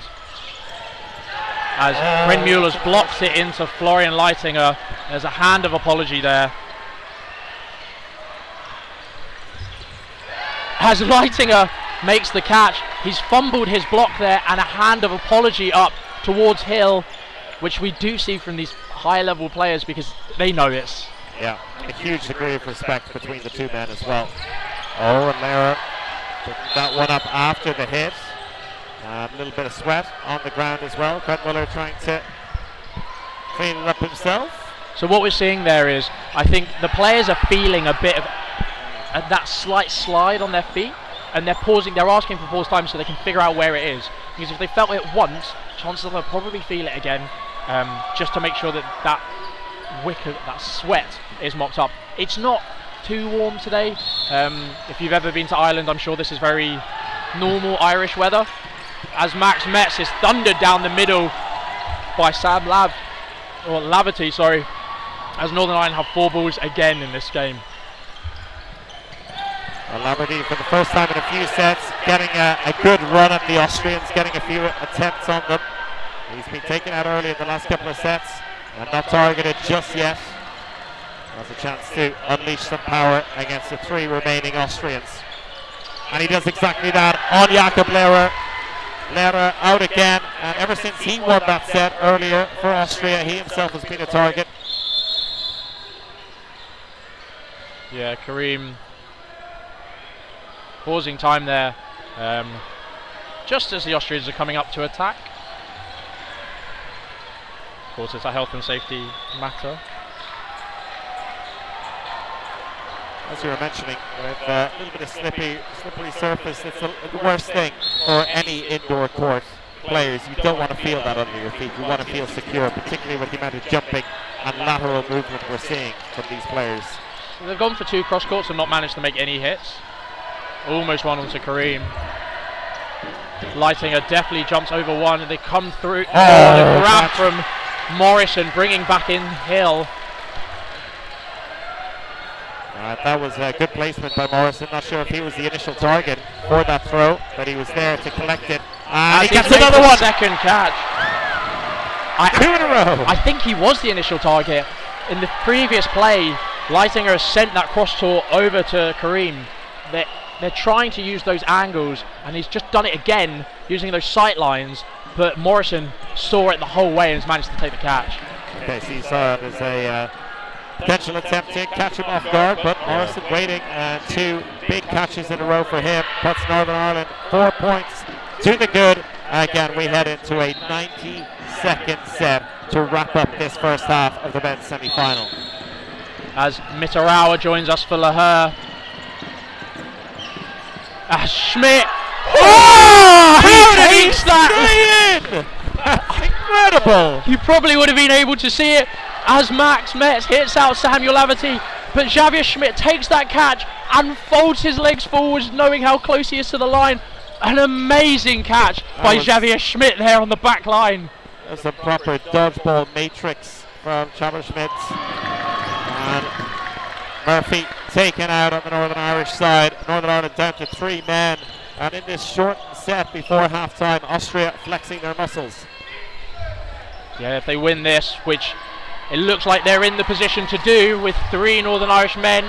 As they go low, Morrison ducks down at the post throw, which doesn't come as it's just the fake. As Hill blocks it up into himself. 6 on the side of Austria, sorry. And Kareem, I think, asking if that was invalid, but he stays on. May not make much of a difference though. Playing it safe, Austria. There is only 15 seconds left in the set. Xavier Schmidt not really looking, but Kareem doesn't manage to hit him. They've got 6 seconds as they go for the hit, and they hit out Kareem. Half time, and as we were saying, Austria, despite being on the back foot, despite having their backs up against the wall, just 1 set between them with 20 minutes of this game left to play. Northern Ireland, do you think they'll be feeling a little bit frustrated at how things went despite their early half dominance? Yeah, I don't think the Northern Irish players are the type of players that will let that get to them, but they absolutely hard done by. I'd be frustrated. They've been excellent this half. They have had some dominating sets, showing why they're the reigning European champions, why they're the reigning champions in this competition.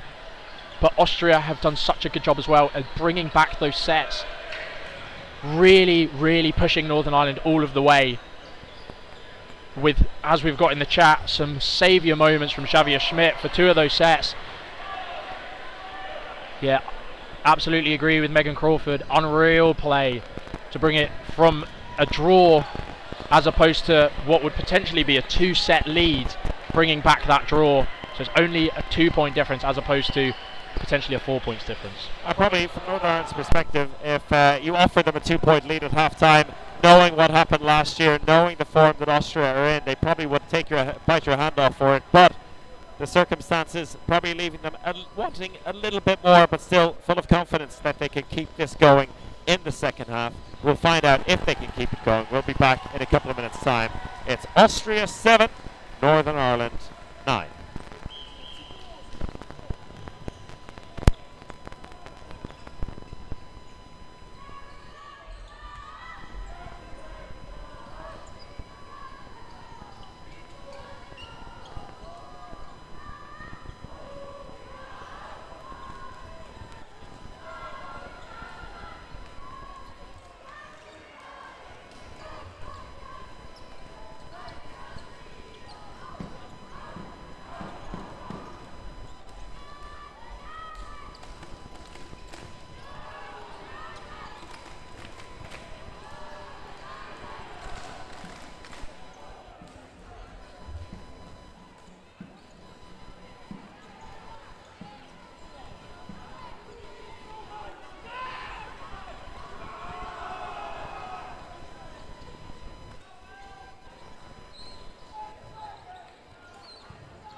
Hello, and we are back, lining up with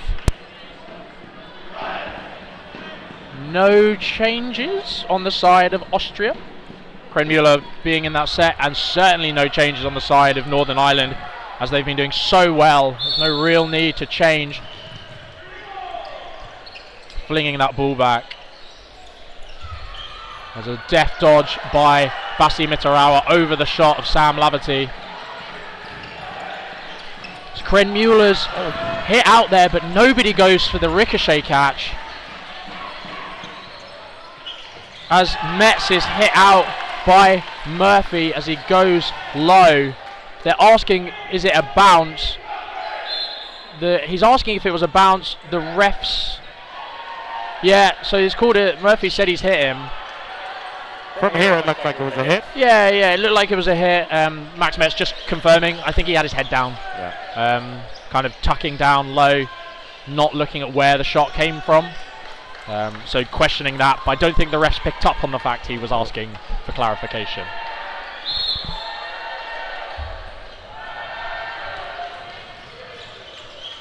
Murphy going again this time, missing Leidinger just to the left.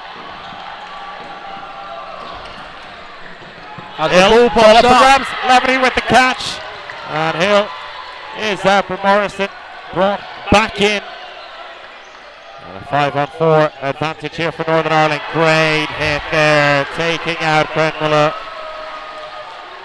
Yeah, Kareem having an excellent throw as Xavier Schmidt sends it towards Murphy.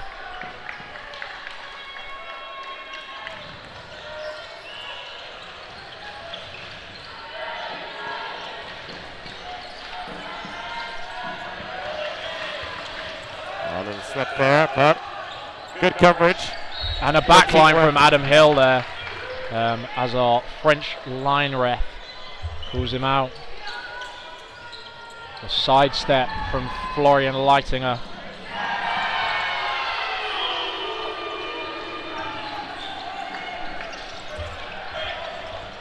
Xavier Schmidt not managing to find Sam Laverty on this back line.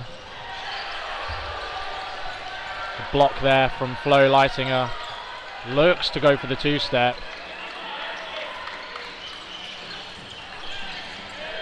Murphy looking for the counter, deciding against it, but putting the pressure on, forcing the Austrians back for the set attack from Northern Ireland. Oh, Hit there from Florian Leitinger. It's somewhat of his bread and butter, those post throws. He's done a great job to hit out Sam Laverty as he's gone low to try and get the catch, but not managed to secure it as he leaves that mark in the neutral zone.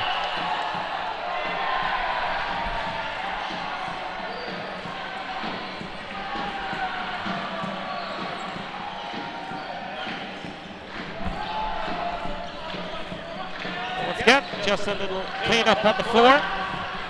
We're back underway, 3v3 with 45 seconds in this first set of the second half to play. Oh, Morrison caught on the blind side as he was laying the ball back to Karoum. A little bit of overcommitment there from him. Yeah, it's a great cross court there. Oh, Flo Leitinger's gone for it, but they're coming straight back. Kareem goes low, there's the two ball attack as Basti's Mr. Hour and the big block from Xavier Schmidt, and he makes the hit. Xavier Schmidt coming up with massive plays at the end of the first half and the beginning of the second, and Austria are level. Yeah, they've brought it back. Two players there, three plays there that I would say these players are known for. Florian Leitinger, his two-step is so effective. We've seen that as we saw him hit out Sam Laverty. Basti Mitarawa, he tries to take the trade against, I believe it was Aaron Murphy. He takes the trade and folds down. And then Xavier Schmidt, his blocking has been excellent as Muller blocks it into Basti Mitarawa the second time he's done that to a teammate. That's a pity. Blocking the wrong way. And Murphy coming up with the catch, and Leitinger making his way to the outbox. And Xavier Schmidt drops the catch and it hits Max Metz as well. For every set, Austria get close, and I twist. The no-look from Flo Leitinger. Muller has looked to drop his ball to take the catch from Kareem. Suddenly, Austria down to two men. And so a long way to go in this set. 2:10 left of the clock. Morrison in the centre now, taken out after two balls coming his way.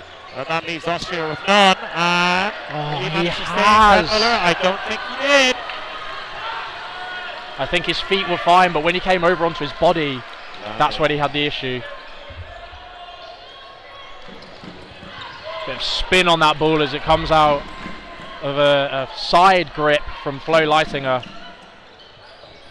Oh, catch! And that's the set. What a response from Hill and from Northern Ireland. Having been pegged back to 9-0, they get their revenge. A wonderful catch in the neutral zone at close range. Northern Ireland go up in the lead once again. Yeah, a bit of a failed block there by Hill as it's come off his chest, but he's dropped his blocking ball and he's gone for the catch, so that's secured the set for them. Lucas Decker comes on for Florian Leitinger. Still unable to contend that middle ball on the opening rush, so Northern Ireland with a chance to strike first. Through Laverty, he goes over the top. looking at his hand, wondering where it all went wrong. More chances will come, as he's not targeted this time. Well dodged up high by Hill.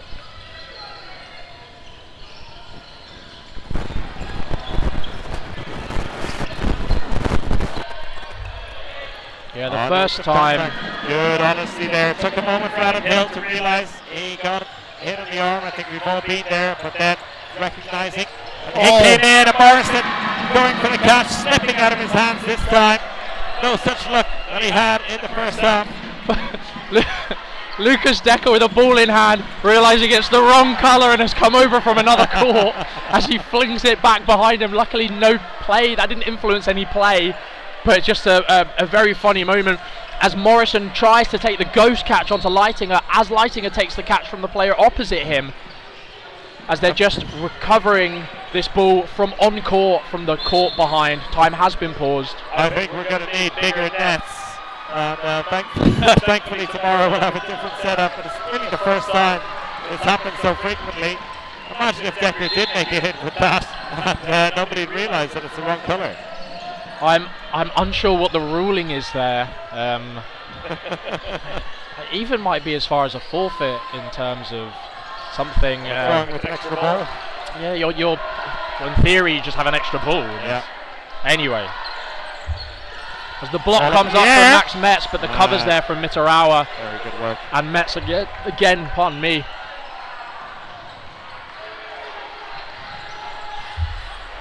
Mitarawa. Again, Mitarawa deciding against the running counter, waiting for the third ball. It's a slow attack here from Austria. Leitinger making the call. And Metz with the throw. Karoun dodging it well and coming back. And still no man out here in a few seconds. 55 seconds left in the set. And a hit there. Kareem hit through the block on Mitarawa.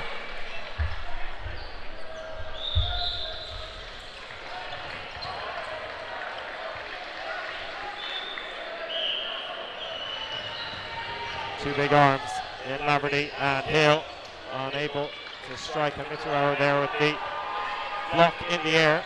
So 5 Austrian men as they look to draw themselves level again. 24 seconds left in this set for Austria to control the play. Good start from Laverty. And the hit taken by Hill. Laverty all in the zone now against 4 Austrians. He needs a hit and a catch perhaps to make something happen. Well, Austria not going to give it to him. Yeah, they've got 4 balls. The hold call, they've got 5. There's 3 seconds left. They managed not to make the hit, but they've won the set anyway. They're back level in this. They're back level in this game. Well, it looks like it's going to be trading sets here. Right until the end. Still just over a quarter of this match left to play. Both teams trading punches right now, both looking well in this game. Nobody dominating right now. Every single set is a completely game of its own. Yeah, the game has really leveled out since that early half dominance from Ireland, or Northern Ireland. Wallace in for Northern Ireland now. Laverty out very early. Yeah, Wallace giving Kareem a break, and no substitutes on the side of Austria as Mitarawa leaps over the shot of Hill as he goes in behind Krenmuller. A dangerous place to be next to Krenmuller as he's already taken out 2 of his teammates. Hit there. Morrison getting out nets. On a catch from Morrison. He's had an up and down day in terms of catches, but the ones you make more than make up for the ones you don't. This a crucial one. Just less than a minute played in this set, and so much has happened already. Blocked there by Schmidt, and he's not on the back line as Mitarawa goes towards Laverty. Doesn't manage to make that hit. They come forward now with 3 balls. Frustration there on the face of Austrian Schmidt. Just misses Laverty with the counter. And some work to do for Austria once again. every single set, changing momentum. Crane Miller out, Wallace taken out in response. Good follow-up by Miturawa. 1 for 1 there, but it absolutely benefits Northern Ireland to take those trades, as there's a bounce there in between the legs of Xavier Schmidt. Little pause from the referees again. The floor to be swept up. You really feel with the intensity on and off the court here at UL Arena that things are getting a little bit moist on the court. Yeah, we've also got an issue with the netting, spotted by head ref Sam Mason that there's been a disconnection in the fencing there. They just need to fix that before it does fall and causes more issues. I think Florian Leininger has become the resident hole fixer. He seems to be straight on every single time. Not sure if it has something to do with his actual career, but he's in there to fix it at a moment's notice whenever Austria are near. And the catch there by Sam Laverty. Making it look very casual. Big catch from Laverty. Decker taken out. Laverty going for another one, but leaving that one behind. The block Left there. up in the air. Caught! Adam Hill with a clean catch in mid-air. Northern Ireland with the set victory. And once again, Jonathan, it trades in sets. Teams going back and forth. Northern Ireland get their noses in front once again. Jakob Leher on for Lucas Decker. He joins the outbox. Lots of rotation for those middle players, those middle throwers in terms of the Austrian men's team. They want to keep them fresh so that they can make those hits. And in all the excitement, a reminder that the MVP vote coming up soon. We're going to have a little think about that after the next set and put them up for you to vote for this semi-final MVP. Hill anticipating a counter after, once again, Max Metz taken out. The free throw there from Hill at Leitinger, or Stefan Leitinger, as Flo Leitinger takes the shot from the middle. Goes high over Leitinger as he comes forwards. He sends that ball, the block comes up from Hill. On the blind side as well. Good peripheral vision from Hill to see that shot come to his left and block it out of the way while protecting the right hand side. Deft dodging there by Miturawa. Gets out the way of the 2-ball attack. As Johnny Hill is clipped by Florian Leitinger, evening up to 5 apiece. Wallace sends one at Miturawa, but Miturawa is so fast up court. Murphy holding his ground. As Adam Hill is clipped through the block by Stefan Leitinger. Austria a man to the good now. Still a long way for Northern Ireland to try and turn this one on its head. Again, you mentioned Miturawa, his speed on the counter is fantastic. Even if he's jumping up, as soon as he lands, he's springing forward. Yeah, I think he's struggling a bit as he comes forward, as Morrison is hit out through the block. As Miturawa is heading forwards, I think he's just not twisting his body back far enough for the full rotation. As Wallace goes for the catch, drops his ball to go for the catch, but it's hit by Florian Leitinger, and he's just cooking his shot slightly to the left of the player. This is Miturawa, that is. Laverty in alongside Murphy. 2 men remaining for Northern Ireland. Once again, a set rotating on its head. Both sides taking turns dominating the sets here, and with 50 seconds left, Northern Ireland will have to come up with something special to flip this one back in their favour. Austria so good at seeing out these situations. On going there for the catch. Xavier Schmidt maybe a little bit unnecessary. That's what Murphy does to you. Sorry, just fixing the audio if you do hear any interference. The 4 balls now on the side of Austria as they have 20 seconds left. They go for Sam Lav.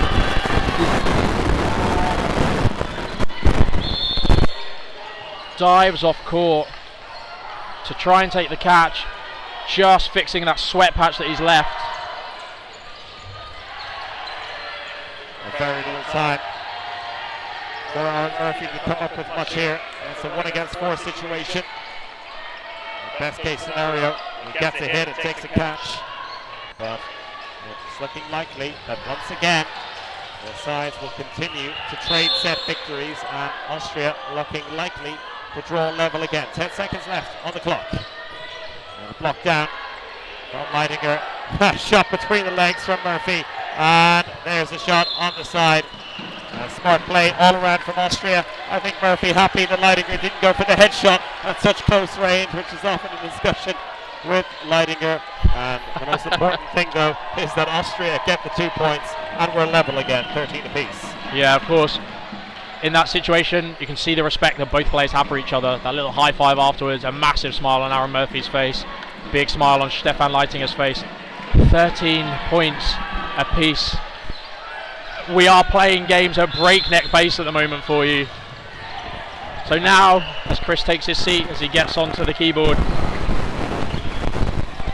to just discuss the 4 balls are given to Northern Ireland, as Northern Ireland, there's a hit there onto Stefan Leitinger.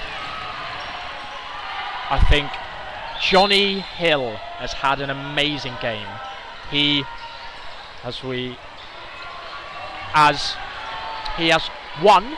He's been winning that middle ball every set bar one, and he's also been making amazing hits and great dodges there. I think Pete Morrison has had a great game, making quite a few key catches, but for me, I'm going to go for Johnny Hill and Sam Laverty, because Sam Lav has made some excellent catches in that first half. He's been ever present in the throwing lineup of the Northern Ireland Knights, and he's been brilliant for that.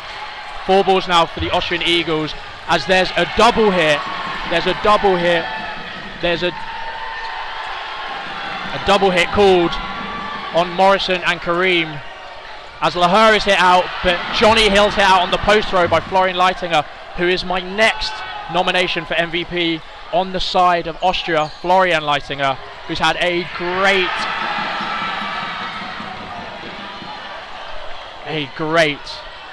game as well since coming on, and to keep them in the running in that first set, Xavier Schmidt, who's also been ever present since coming on, having a quick break but still staying on, operating so well as a group. So vote, so absolutely vote, and so we can give our MVP out before the end of this game. So the final choice is yours. This game far from decided, however. 13 points apiece. And this one, as we hoped, as we expected as this game went on, going right down to the wire. Mitterauer taken out by Laverty. Big flex as well, with a massive right bicep after the hit. There wasn't much in it. Oh, and Murphy catching Schmidt, sleeping on the counter.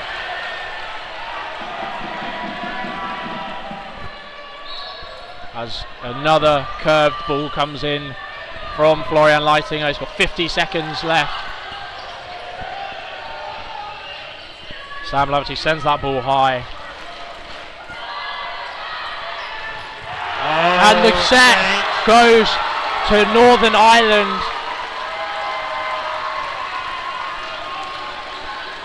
A bit of miscommunication there. Timeout called by Austria. For the first time in this game, I thought Austria were going to be ahead from that position, but Northern Ireland showing why they are European champions, showing their class. Sam Laverty and Aaron Murphy left on court there, making the cross course, catching the players unaware. Bashi Mitterauer not managing to get that blocking ball across. Xavier Schmidt caught napping on the backtrack. It's been some great play there. Is there a player in World Dodgeball that you would least like to face in the neutral zone than Aaron Murphy? Because best case scenario, you're going to exchange, you're going to trade 1-for-1, but in that situation, that is exactly what Murphy wanted, and that is what he got to give Northern Ireland the advantage here, with 2:52 left in this match. The potential still for 2 sets to be played in normal time. Yeah. There'll be 1 set at least. And if Austria take this to a draw, we'll go to an overtime set. If Austria win the set, all Northern Ireland have to do is win or draw this set and take it to time. Fred Mueller subbed off as Jakob Laher joins us again after an insane shift. This is it. Austria fresh from their timeout. Let's see what they discussed. They decided not to go for that third ball on the middle rush.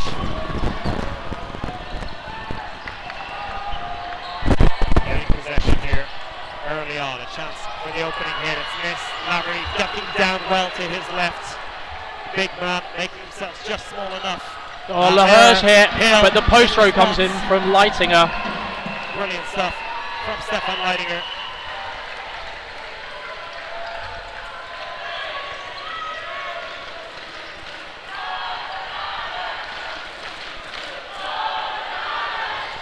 Chance of Northern Ireland ring around the UL Arena. Everyone watching on now. This is on court one for a reason. The semi-final of the European Dodgeball Championship. 2 minutes left to play. Block there by Mitarawa. It's not a block, it's a hit that's been called by centre ref Bruno. As Max Metz does manage to get the reply as Adam Hill, back line faults. Still a man up though, Northern Ireland for now. Quick counter attempt here, and that one going through Laverty. No contact made, and another pause in play. So as you said earlier, Northern Ireland just need to survive this, either with a draw or a win, and it going to time. 1:25 left in the half. Yes, nail-biting finish here. Northern Ireland up by 1 player going into the final 1 minute and 25 seconds.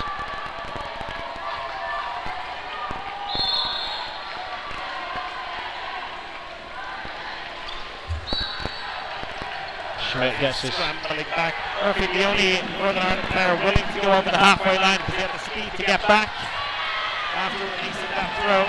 A little bit of hesitancy overall from Northern Ireland as they're on the verge of avenging that semi-final loss from last year. searching post throw from Florian Leitinger. There's another sweat patch left, and a large one that we can see from up here. Johnny Hill's instantly on the floor with a towel. He's got a ball retriever with a towel as well.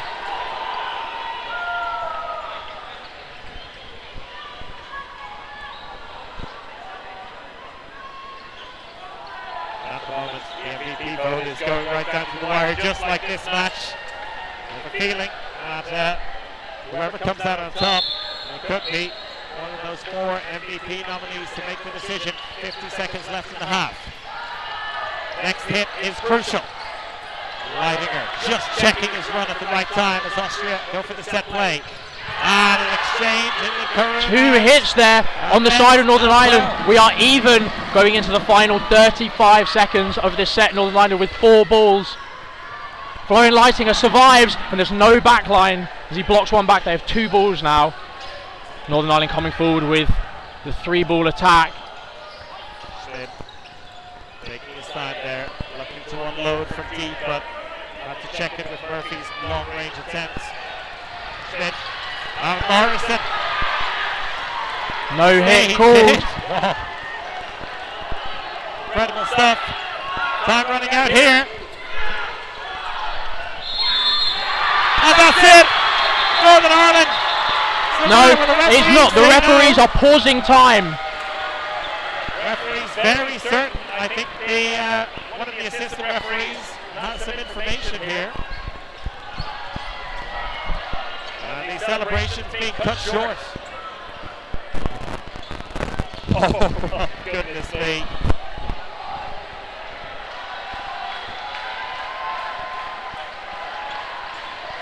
The referee's taking the time here, as they're right to do. They need to make sure they've got the right decision here. Do you think it has something to do with Morrison's block there just before the end? Yeah, that's what they're calling about.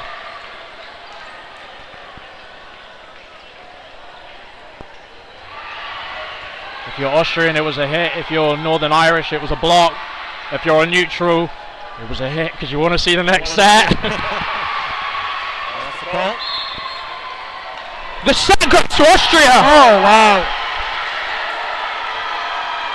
My initial impression was that it was a hit. It's always hard to see from up here in the heat of the battle. And of course the assistant referees, the one closest to it, making the hard call to go to the referees and say, wait, I have some information here. And what a crucial bit of information as Austria get the set. And with that 15-all after normal time, we're going into an extra set.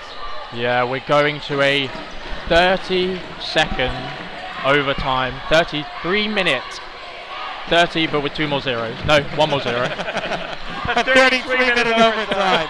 It's not full. Anyway, we're going to that overtime set. If they are even at the end of the 3 minutes, it will be called into a sudden death set. Well, it's a match and it's a performance on both sides, and in the end, particularly in the second half, it feels like the reserves went this way. Both teams trading the sets back and forth throughout the 20 minutes. Austria drawing level but never taking the lead in this match. Northern Ireland never able to create a gap between them. Yeah, we're just fixing that interference issue that's occurring. We will just shortly go silent. I don't think we have time to go silent. This is the semi-final. So,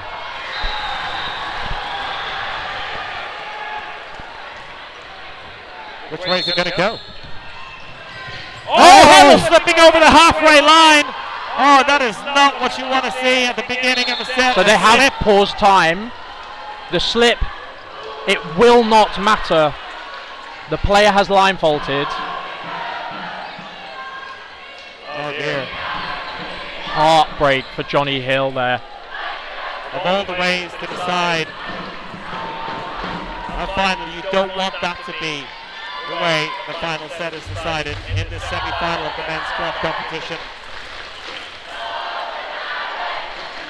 Over there we have the results in court 2, I believe. I don't know what the result was. I saw the score at half time.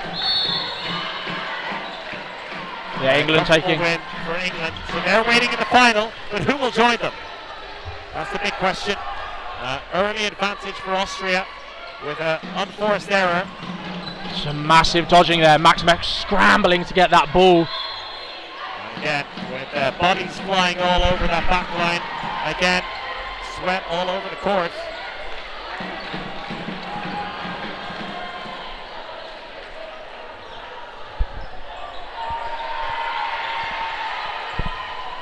Maybe it is time to get the mop out again. Yeah, we're After hoping. all. The Austrians given a bit of a reprieve to chat about their next play.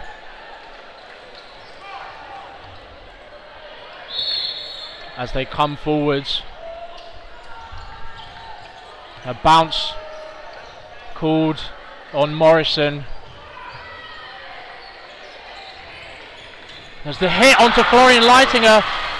Basti Mitterrand is fast up court, but nothing comes of it. Ahead. Out, catch up for grabs, not taken. And Kareem It is called out. faulting. But he's hit out on the shot from Basti Mitterrand. As Morrison is out, Austria have all the momentum here. And there's still a long way to go in this set, but crucially, Northern Ireland down to 2 of their talisman, Murphy and Hill. And a And hit they've got out one. onto Schmidt. And a key player to get out as well. Another one. Hill takes the hit and dodges that one. Metz hobbles off. And it's 3-on-2. What a comeback. Play 2 has been called on the Northern Irish players. Hill almost falling over the ball there, just avoiding that hit. There's 1:17 left in this overtime set.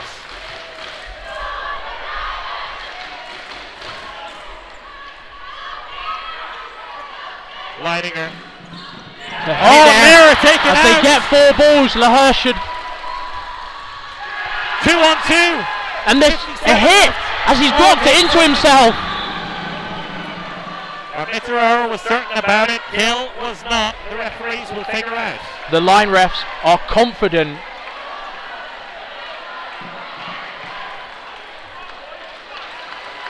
Looks like Hill's back in. Yeah, Hill's back in.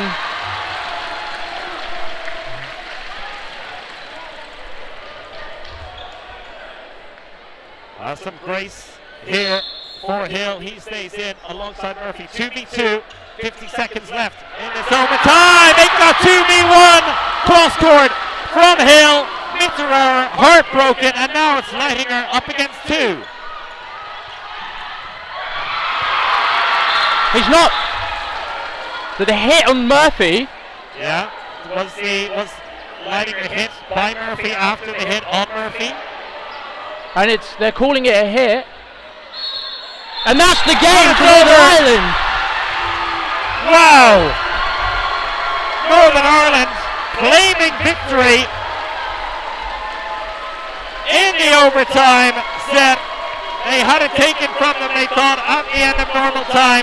They were down to 2 men against 5 Austrians halfway through this overtime set, but they managed to turn it around. Hill and Murphy taking apart the world champions man after man, and then an exchange in midcourt between 2 legends of the sport in Stefan Leidinger and Aaron Murphy. And it's Murphy and the Northern Irish boys who come out on top. We'll have a look now at the MVP vote, and it's gone right down to the wire. In the end, with 30% of your vote, it is Laverty, your player of the match. And we're just going to catch our breath here. Sam Laverty, Northern Ireland's number 57. A big, big hit right from the beginning, setting the tone for this Northern Irish side as they opened up a lead. Not a big lead, but a significant lead in the first half. Austria fighting back and making a real game of it. The 2 teams going back and forth, trading set after set throughout the second half. And then in the overtime set, Northern Ireland just about surviving. Adam Hill brought back in after he thought he was out, and the Austrians thought he was out. And he and Aaron Murphy claim victory for Northern Ireland, who move on now to the final tomorrow afternoon right here at UL Arena against England. The world champions Austria must console themselves, and they somehow also have to get themselves back up for a mixed semi-final coming up very soon. We'll take a short break and hopefully have some reaction from the players in a few moments' time.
And Well, we have your MVP, Sam Laverty, here with us to give a quick reflection. I guess you have the mixed game coming up in a few minutes, so we don't want to take too much of your time. You can squeeze in here. We do Austria again back to back. I know, right? Oh well, what an afternoon! It's the classics all being repeated here. What a game! And congratulations on the win, going right down to the wire. I want to start with the start because I think it was your approach, the physicality, the hits right from the beginning, which really set the tone. Yeah, I mean, we played in Austria in Worlds, and they had our number really at the start. A few sets that didn't go away, and we wanted to make sure the energy was really there from the start of this game. A few of us bouncing around and making sure that all the energy's going into it. They're a quality side, and the key moments, thankfully, in that game went our way. But what a game! And tell me, like at halftime when you were talking about it, I mean, I guess if you were offered a 2-point lead at halftime, you would have taken it. But you were the better side over the course of the first half. Was there a little bit of disappointment or frustration that it was only a 2-point game? At parts, but I mean, we know that from kind of 1 to 6 on that team, there's risk quality across the board. So any kind of small slip up, you know that there's going to be points going there. And thankfully, same our way. Some of the second half, I think they're probably a better team. Some of it, we had a few really clutch moments that kind of brought it back. But it's always going to be the way with games like this. We don't get to play each other very often. It's high intensity and some mistakes creep in that we're unhappy with ourselves. But we're thankfully got the performance over the line. That's it. Well, you're going to get to play a lot of them again now in the mixed and in tomorrow's final. And the men's side, it's a side you know very well in England. Both sides know each other incredibly well, inside out. What's going to be the difference here? To be honest, I think who wants it today? It's always going to be moments in this, and whoever can kind of clinch that big hit, that big catch that really needs it. It could go either way. We know that they're kind of a very competent side, and I'm just hoping it goes our way. Well, Sam, I'll let you go and get ready for the next game. I guess you won't need much time to warm up. And congratulations on the win. Good luck. Thank you very much. Thank you. And right, from Sam Laverty, we have Max Metz joining us to give a little bit of feedback. Max, commiserations. That a heartbreaking way to lose a game like this, and I can only imagine how difficult it is right after the game to put it into words. But what are you feeling now? What can you say about what has happened? Right at the moment, I think I can say nothing. My head is in the mixed game. Sometimes you win, sometimes you lose, and on that level, I think it's little things. Yeah. It's not like big hits or big mistakes. It's little mistakes or like shots that go right on the elbow, like the tiny bit on the front. And today we had more of those. Northern Ireland had less of them, and so they deserve to win. Either country deserved to win, but they had that little edge. They came out really very physically strong at the beginning. Obviously, looking to make a statement after what happened last year at the World Championship. Did that catch you off guard a little bit as a team, just how hard they came out? Actually, no. We anticipated it at Worlds. I think we caught them on the wrong foot, so they didn't expect us to be that intense in our game. I mean, it was a home Worlds, sure. So you have stands behind you. Here, I would say a little more Irish, sure. Maybe Northern Irish than Austrians. But I'm happy that it was this kind of game, and not like big win for them or big win for us. Sure, and I guess the strange thing about this sport, and one of the positive things is, as you said, you have your head in the mixed game now, and a chance in some way to get a little bit of revenge straight away against this team. So I will let you go and get ready for that one. Thank you very much for giving your perspective after such a tough loss, and good luck for the rest of the games. Thank you very much, Max. And we'll let him run off, and we will have coverage of that very semi-final between Austria and Northern Ireland in the mixed division coming up in just a few minutes time. Maybe there'll be a little bit of delay because of the extra time period because of the extra set we had to decide this men's semi-final, but it will be Northern Ireland facing England in the final. We'll take a very short break just for a few minutes before we bring you Austria versus Northern Ireland part 2.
Hello everybody, welcome back to Court 1 action, and if you didn't have enough Austria versus Northern Ireland in the previous game, well, you've got some more coming your way now. It's time for the mixed cloth semi-finals. Austria versus Northern Ireland, part 2. Zoe Wells is joining us on co-commentary for this one, but actually part 3, because also the women played each other earlier in this championship. But in terms of this stage of the competition, part 2, and after that thrilling game in the men's, what are you expecting here? I mean, it's going to be a thrilling one again, I reckon. I don't think there's any way it can't be, right? Should be interesting to see as far as the women on the mixed side. You know, Northern Ireland women haven't been as strong as Austria women have this competition. So considering we just saw how close it was between the men, potentially if the women are less well matched, this might go Austria's favour, I'd say. But it'll be interesting to see how it plays out. That's true. Seems to be a little bit of an issue here at the beginning. I didn't see what happened. Heads over to the referees to discuss something. Not sure what the issue appears to be at the beginning. A little bit of a false start. I imagine it has to be. All good. Okay, seems like we're all set to go this time around, and it's the first real attack for Northern Ireland. 3 balls in hand, and Hill shooting that one just past the Austrian captain. And it's got to be quite difficult to get yourself up again to that same intensity, but in a strange way for the Austrians, there's no perfect, or no better way than losing a semi-final than having a chance to enact some kind of revenge over the same team or a slightly different version of that team for the male players. No, exactly. It can really go one of two ways. Either they come in really fiery and wanting that revenge, or they come in knowing that they couldn't quite hack it before and maybe they're a bit rattled by it. But I think we're going to see the fiery version, knowing Austria. So as well.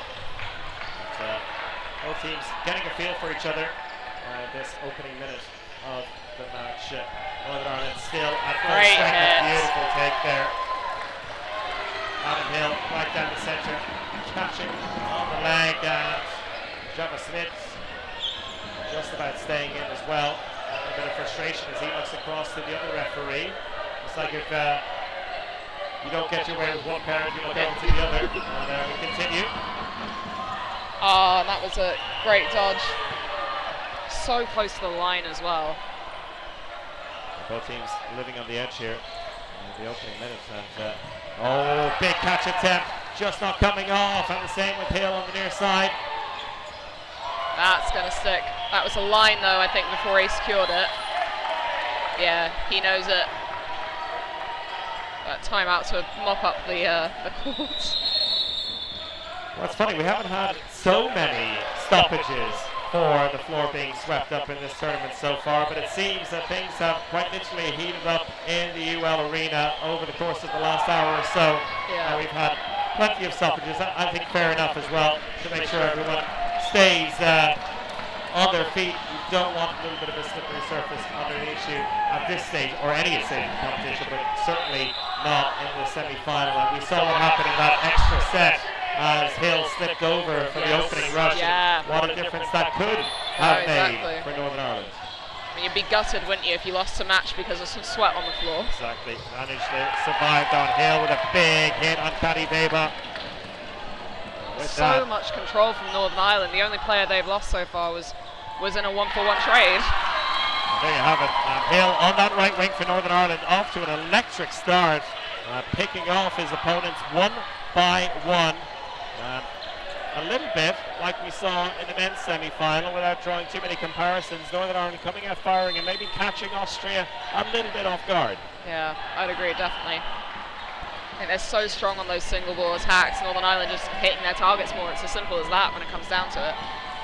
Of course, still a long way to go in this one. Just the first set being played. Northern Ireland off to a 2-0 lead and winning that third ball from Hill to Hill.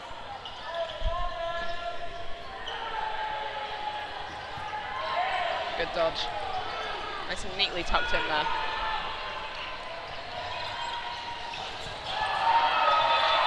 Shot down low, but McCluskey doing well to avoid, and to say, although Austria from what we've seen in this tournament so far. Have the better female players yet to really be able to flex their muscles in this game just yet. Schmidt taken out on the left-hand side of the court. Also McCloskey on the near side. But that's a trade that Austria will take, but they're still trailing by a player and make that two. Just that 3 balls on Leidinger there. I think it was. And you were saying we haven't really seen Austria very much yet, for their women at least.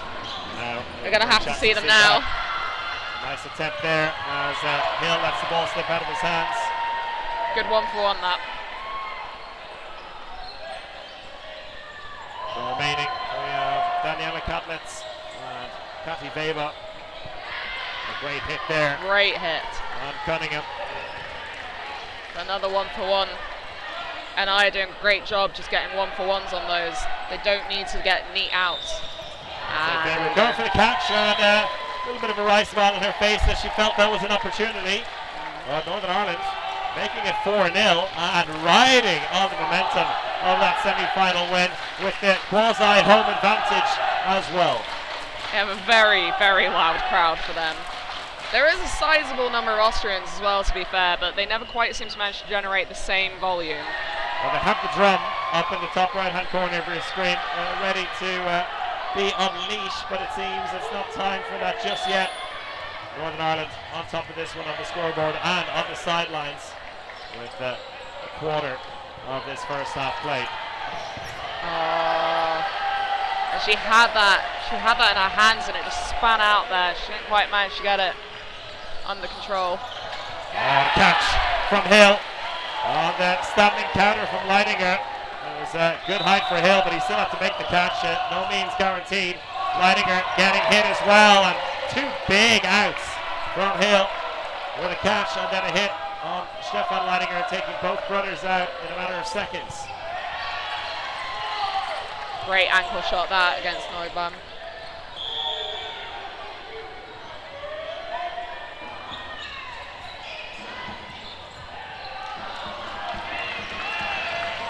Picking their shots so well so far. It's really hard to find any faults with what Northern Ireland are doing, and in a strange way what Austria are doing. They're just being outplayed at the moment. I think that's it, isn't it? It's a matter of centimetres here and there, and the centimetres go in the favour of NI at the moment. They're making those hits. Trevor Schmidt managing to get down and block that one away. That's him and Kati Weber, who seems to be the last woman standing quite regularly for Austria in this game so far. Karim beautifully dodging that one laterally to the right, using all that space left by Cunningham. Still a lot of time left in this set. Yeah, they're not messing around here. It's not a case of teams wearing the clock down, going hard, a lot of outs in the opening minute, and that's always quite intriguing in terms of the Austrians have the players, they have the quality and the time to potentially turn this around. Exactly, it's always good to see that there's a lot of time left when you're in a situation like this. You can kind of wait and see if there's an opportunity that arises, a catch you can make, something like that. You don't have to rush quite as much, you can just be a bit more strategic. A confident block from Karim. Tucked into his corner, he knew it was coming. Chava Schmidt giving off the body language that he was going to go from this time a little bit inside. Cunningham also reading it well. The defensive side of things for Northern Ireland is really picking up as well. They're being backed into a corner, but they're surviving well. Surviving well on both sides at the moment, I'd say. But that's not going to work out in Austria's favour at the end of this set. And out this time, McCloskey. And catch from Hill after the out.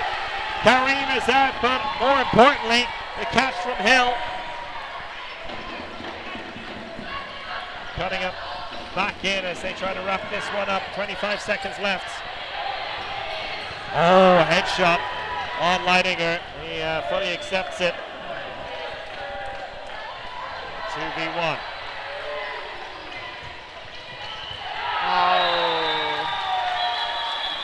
No fear there from Kati Weber. The referee's actually calling it back to discuss something.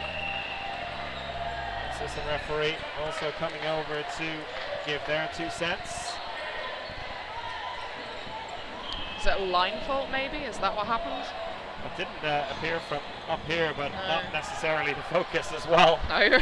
From our side, that's why we have all those lovely, lovely referees down there to figure it out for us.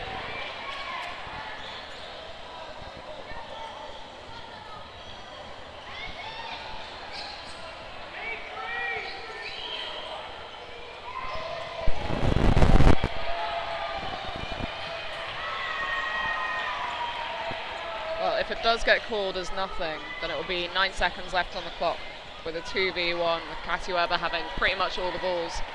So it'll be on her to make a hit. Try and turn the game around in Austria's favour. A lot of love coming in for Zoe, MF Wells from the chat. Thank you, Meg. Good to see our expert commentator coming in. Fresh from a bit of icing to the head, but all is well. Are we right? Yeah, if I say anything stupid, it's because I'm concussed. It's not because I'm a bad commentator. I'm not sure we'd be allowed to have you on the stream if you were. So let's see. We'll keep an eye on you. But so far, sounding cogent and. That's all anyone wants to hear as commentator. I'm cogent. Fluid and cogent on the mic. Sorry, Wells. And in the meantime, that was cleared up, and as expected in the end, the set concluded with Katy Weber being called out. Northern Ireland taking a 6-0 lead. The reigning European and World Champions under some serious pressure here so far.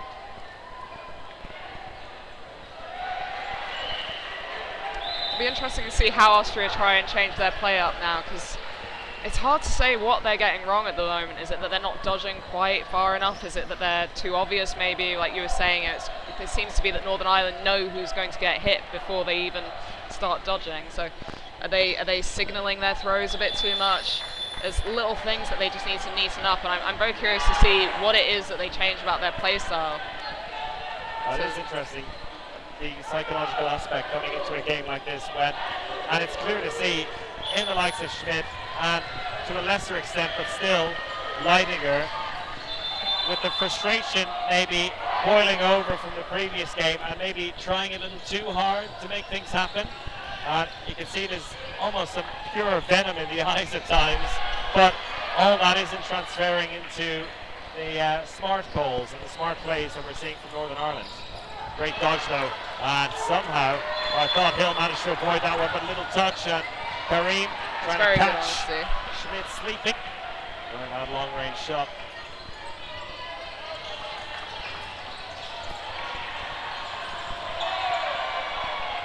That anger can so easily turn into aggression that works in your favour, but it can also turn its back on you, but it seems to be working out for them now. Good catch there from Schmidt, taking Cunningham, and the ball up for grabs. Well, a little bit too much on that one. The Leininger's block going out over the end line and into the court behind. But a rare advantage numerically for Austria. And again, seeing a lot of parallels to the men's match where Northern Ireland came out flying. It took a while for Austria to get their rhythm, but once they did, it became an absolute slugfest in the best possible way. Great hit there on Hill, and Leidinger also taking out Karim with a great work there. All of the focus seemed to be on this side, but Karim had his eyes firmly fixed on his opposite number.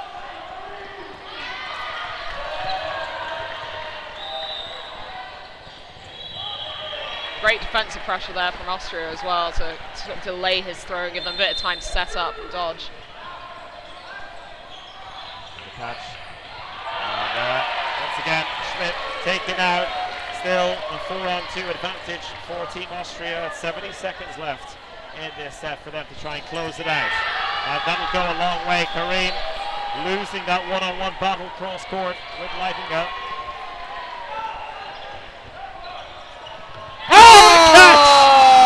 Goodness me, Turkington. He's tripped up the ref. Collapsing off the side there and almost taking out a referee, but that was a catch and a half. And the hit upwards from Hill. They're feeling it right now, Northern Ireland. Is that another one? No, it came off the ground before colliding with Weber's knee. Still 30 seconds of this set to go. And that was a hit from Hill. He's really feeling it right now. Is the counter on? He gets himself out. Hill. It's a with the 1v1. line ball on the back line. 20 seconds. One-on-one to finish off this set. I mean, she's got a set for the catch, right? Yeah! Goodness me! Double catch from Turkington. She can hardly believe it. Wow. That was phenomenal from her. You can see she knows her strength. She knows she's a good catcher. She did exactly the right thing there. Get rid of the ball, force them to throw at you, get the catch. Easy peasy. And what a difference a couple of hours make for the female players on this Northern Irish side. And Eve Turkington, we spoke to her here right on this very court after the quarter-final loss against an Austrian side who were simply too strong for them. And she said, look, we have weeks later on, we'll go again and we do what Northern Ireland do, which is win. And with two catches like that, oh, well, it's hard to doubt that confidence. I mean, that second catch was phenomenal. That was fingertips in front of her face at full pelt. That is some incredible control to secure that catch.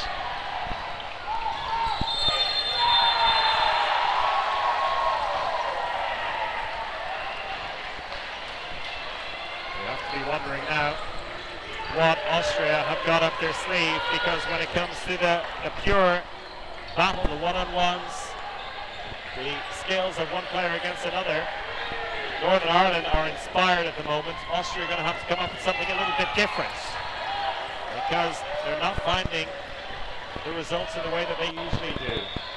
The belief in their own style of play, not quite delivering the results.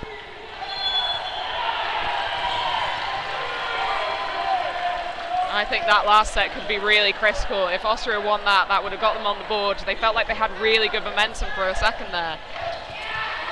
Hill taken out down low. Austria with a chance here, you feel. But as we saw in the last set, nothing is guaranteed, particularly with the catching ability that we see on the court. And McCluskey, another big catching threat for the Northern Irish. This time staying safe, and again, a lot of players taken out early here, Zoe. Still a minute left in the set. They're incredibly quick sets. I mean, we've already had 4 sets in 13 minutes. That's we're halfway through this set, you know. Have there been any sets that run to full time? I can't even remember. No, I don't think so. I don't think so. Both teams have been very, well, only one team has been very clinical in finishing off the sets, and that is Northern Ireland. And I would say that is also a conscious thing, because Austria are a team that can 1 against 5, 1 against 6, 2 against 5 come back and turn the tide. That was excellent follow-up play. 3 balls which he managed to dodge, but then the 4th one coming in, floated in and taking the hit. Oh, letting go with a big hit. He's playing angry right now. That one was hit and stayed hit so much that he caught it on the rebound. That bounced right in front of her. Cunningham's still in. But 4 seconds left. No balls. Nothing's going to happen. And finally, the set does come to its natural conclusion, and Austria get some points on the board. It's much later than they would have hoped for, but they'll be looking at that and thinking, okay, we found some cracks, we found a way in, and there's still potentially 2 or 3 sets to play in this first half, based on the pace we've seen so far. Definitely, I definitely agree with that. I think there were a few, you pointed out, you know, sort of floater throw, a delayed shot from within the group. I wonder if maybe that was what they decided was the tactic, because, you know, if Northern Ireland are dodging so well, we'll let them dodge and then hit them once they've dodged. Let them commit to the dodge as they do so well, and then get them after and hope they don't catch you.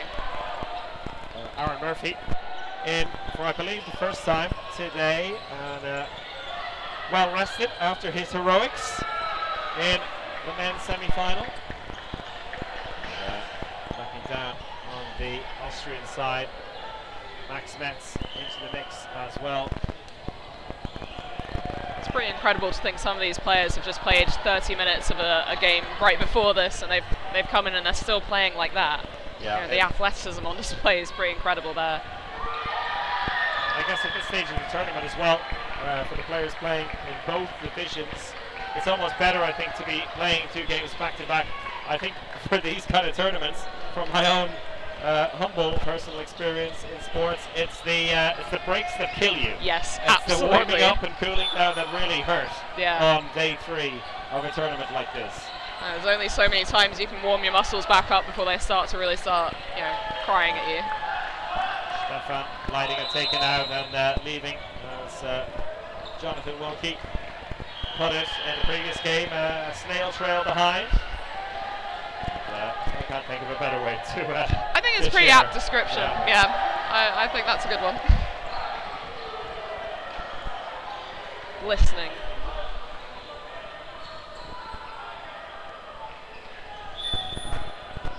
The Austrian sidelines still a little bit subdued. And, as soon as I say that, the drums start going. Thank you very much. The opposite of the commentator's curse, I will call that. Oh, and a line fault called on Kareen there, going over the shooting line. And a bit of a soft concession of a player.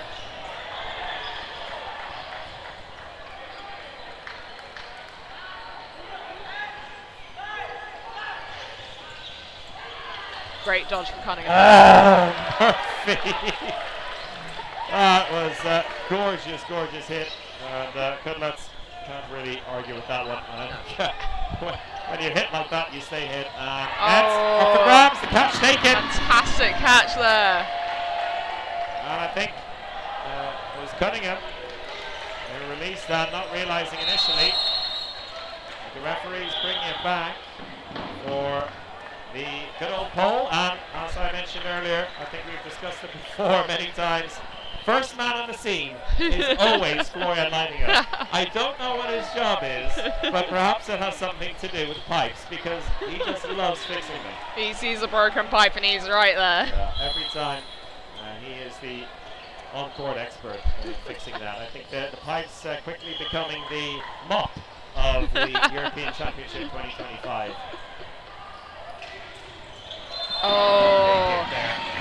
And that was right over her shoulder. It was a brave one to try and catch, but it was always going to be tough. She didn't quite have her body behind it. You got to appreciate it. She's full of confidence right now after those 2 previous catches. Meanwhile, Hill taken out at Austria.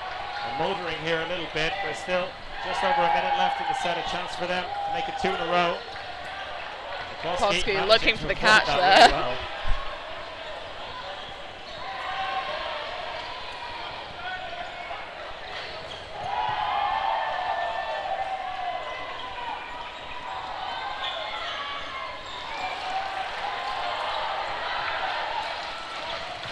Great hit. And another good. Murphy. And McCloskey steps off. On the counter, but Stefan Leidinger taking him out, and that'll do it. 2 sets on the trot for Austria. And looks like we'll just about have enough time for 1 set, at least, depending on how quickly it all transpires. But much like in the men's game, Northern Ireland opening up with a big lead, but in danger here of going into the halftime break with a scoreline that does not reflect that dominance. No, exactly. If Austria win this now, that's 8-6. If they win it at the speed that a lot of these sets have been going, that could be another set, and they could win that and go in 8-8. And then all of that, hard work that NI's put in to build that advantage at the beginning is gone. Yeah, we saw how much improved Austria were as the game went on. And it seems to be a similar setup here. But Northern Ireland still as dangerous as ever, and Kareem out. There was about 4 outs there. So much going on. Break it down for us. I'm not sure I can, but got 2 out on the NI side at least, 1 out on the Austrian side. So with all that chaos, it's definitely gone in Austria's direction. And a bit of mopping going on for good measure. Kareem actually staying on court. I thought he might have been in a bit of a danger there in the corner, but he was not hit out after all. Austria still 1 person to the good though, 5-4.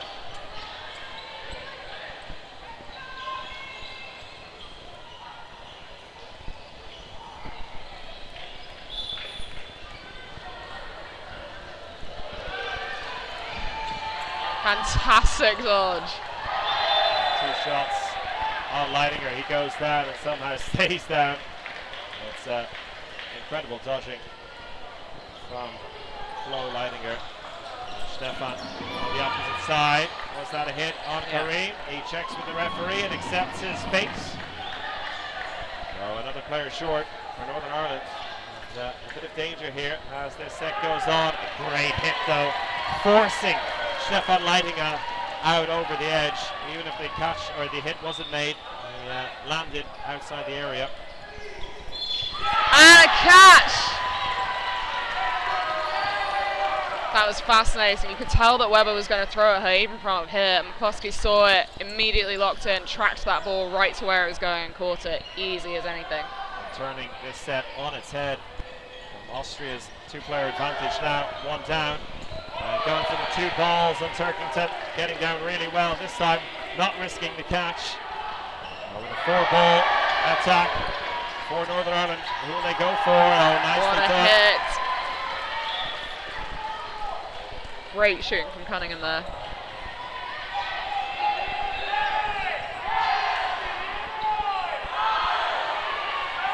Both sides taking advantage to talk through what they're going to do. Minute 10 left.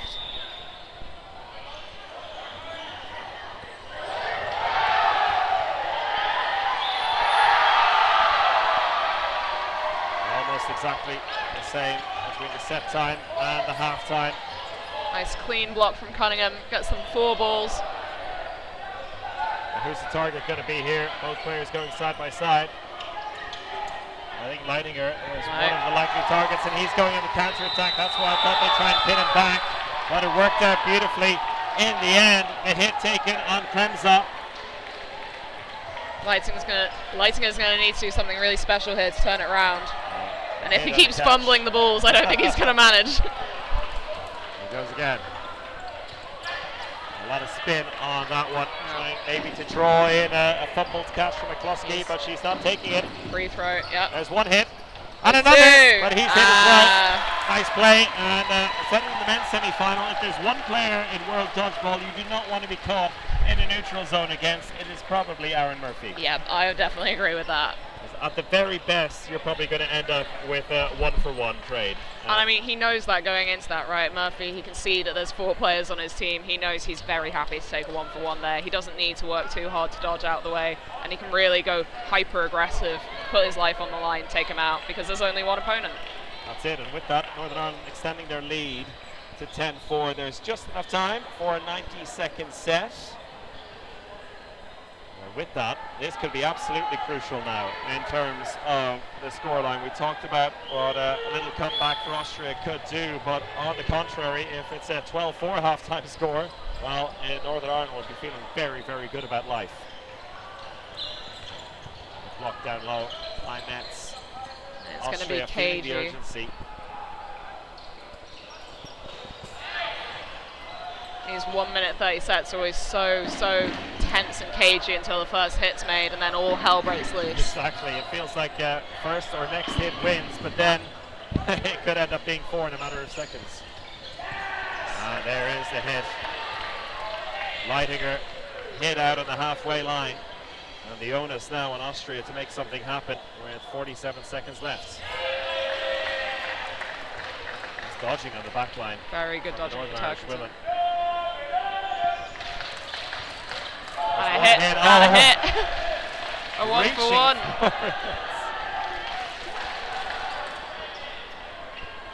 30 seconds. And that was the hit Austria needed to make.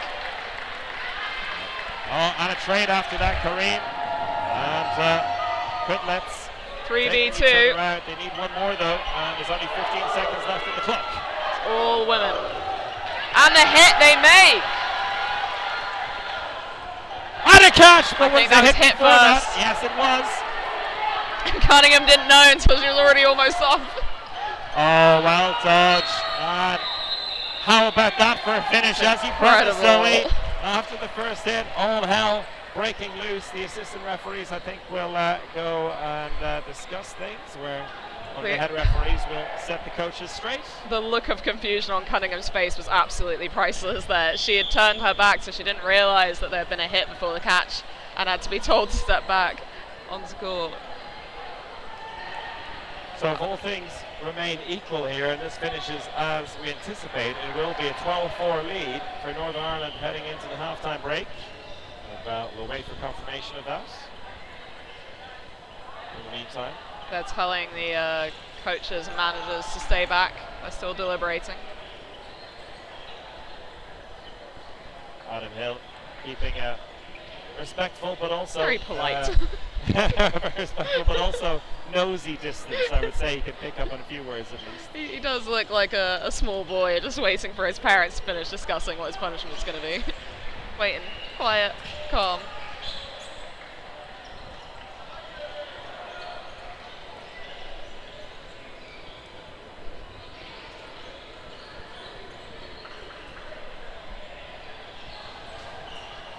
Megan Crawford saying, wouldn't be great watching if the Austrians didn't start clawing back at the scoreboard.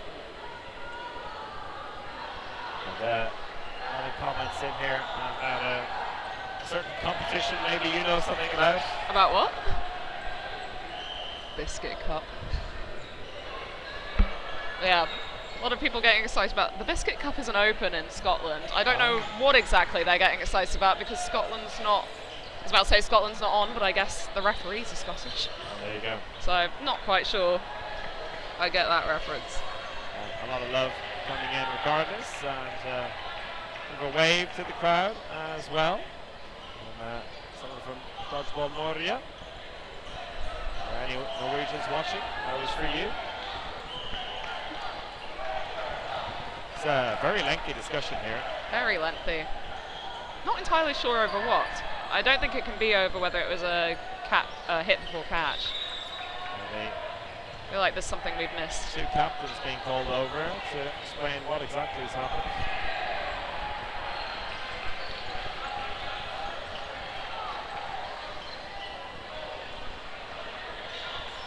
This is where we'd love to have the old referee mic on, but from what I heard, it was trial before our World Championship level with mixed success. Yeah, we had it last Euros and it was a tricky one.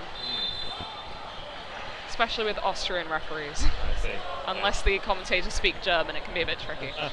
Well, that's something you're also a German speaker? No. Western Switzerland. Okay. So I learnt it in school, but I imagine my German's probably about as good as your French or whatever you learnt at school. We've got the three main European languages covered in English, German, and French in the commentary brief at the moment. But at the moment, we don't need any of those languages. No.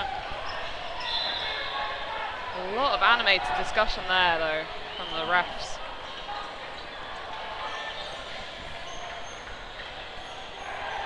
To be honest, it is a crucial stage of this game. 2 points right before half-time with the score as it is. Will have a big influence on how teams approach their half-time talk and how they're going to approach the second half as well. Austria leaving themselves with a bit of a mountain to climb at the moment, but if it's 6 points or 8 points, or maybe even a chance to cut the deficit before half-time, that makes a big difference. And either way, this is Austria we're talking about. We've seen them climb back from higher deficits before, but it's not easy going into the second half with that kind of deficit to climb back from. And points do indeed go to Northern Ireland before half-time in that final set. And with that, the half-time break stands at 12-4 for Northern Ireland. You mentioned Austria's ability to come back. Is there any areas in particular you think they'll have to fine-tune or maybe have a different approach for in that second period? I mean, it's really hard to tell exactly where it's going wrong for Austria. Yes, Northern Ireland have had a few catches, but I don't think that's particularly what's swinging them. I do think they can be a bit neater on that. I think, I pointed out earlier, even I could tell from up here where one of the shots was going to go. So I think potentially that's one thing, that they're making it a little bit too obvious what they're planning. But I don't think that's what's swinging it. I think it really is just these bits of revenge plays and the sort of reactive plays rather than the main,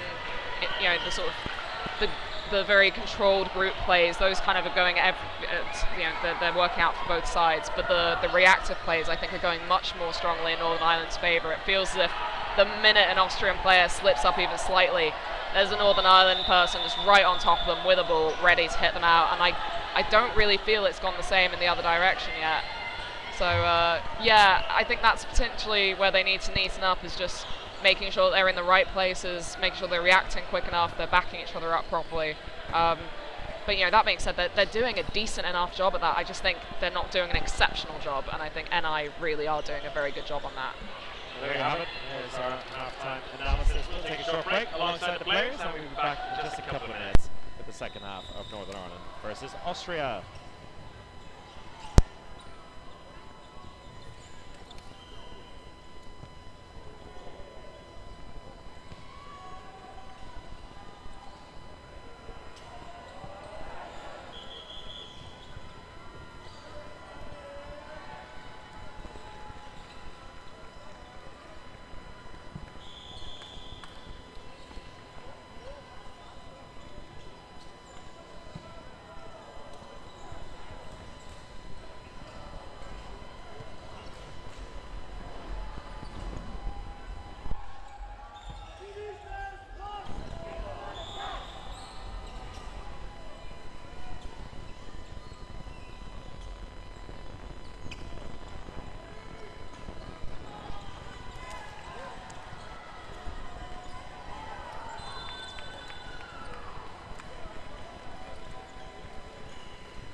Welcome back, everyone. It's seconds away from the start of the second half between Northern Ireland and Austria. It's the mixed semi-final in the cloth category of this European Dodgeball Championship 2025.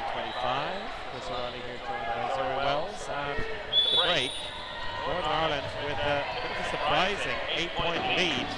I have to say, the onus very much on Austria to come out strong here. They're on their side in the white jerseys, in the green and white over on the far side, getting first hit, but also an out for Hill.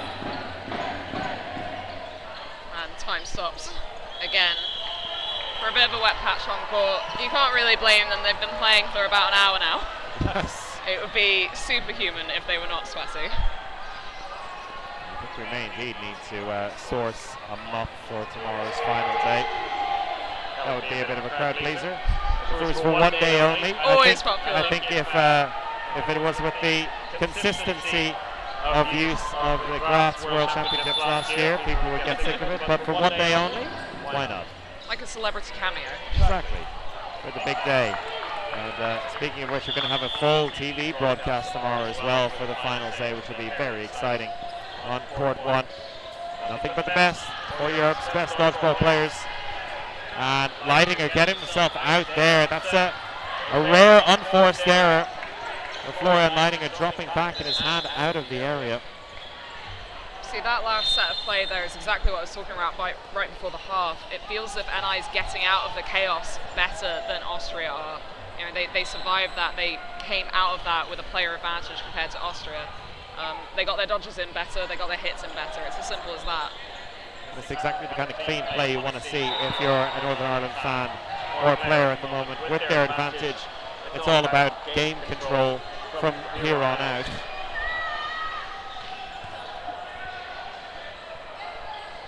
Really struggling to get the wet patch off the ground there. There's got a lot of discussion going on between the referees here, but happy to continue now, and I think the players keen to get on with it as well. Northern Ireland with a 2-player advantage. Austria with the burden of throw, and what a throw that was as well by Kremser on McCluskey.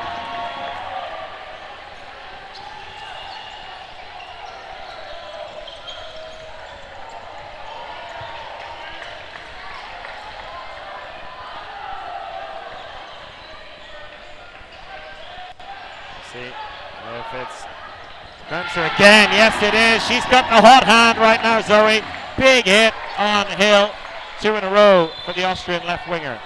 That was some really good faking talent, and I had no idea where the ball was going to come from and who it was going to, which is exactly what Austria needed to neaten up. Precisely what she told us at half time. Yeah.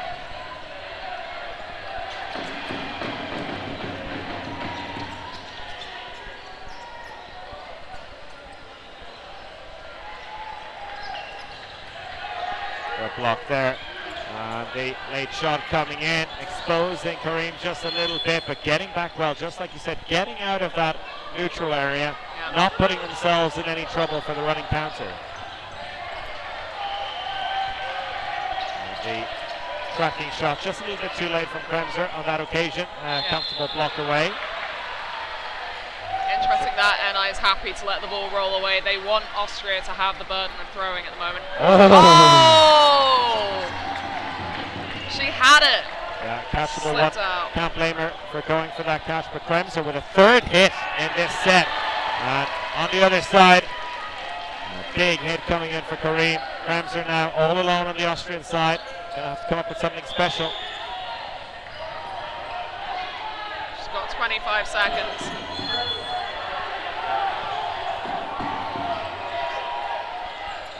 Had to go for the catch. More of a place shot than a fully vicious one from Kareem. And turned out to be the right decision in the end. Didn't make it an easy catchable one. Yep. Sometimes you can throw it so well that it's such a clean throw that it becomes catchable in a weird way. Yep. With that one, a bit of a googly one. And just trickled out of the hands of Kremser as Northern Ireland. I think he was actually trying to place it outside of a catchable area, knowing that's obviously what she was going to go for, and she just slid so much that she ended up sliding into it. So he was very lucky that he chose to go off of target, essentially. Well, not lucky. Strategically intelligent, I'd say. Very, very good. So, a double-digit lead now for Northern Ireland.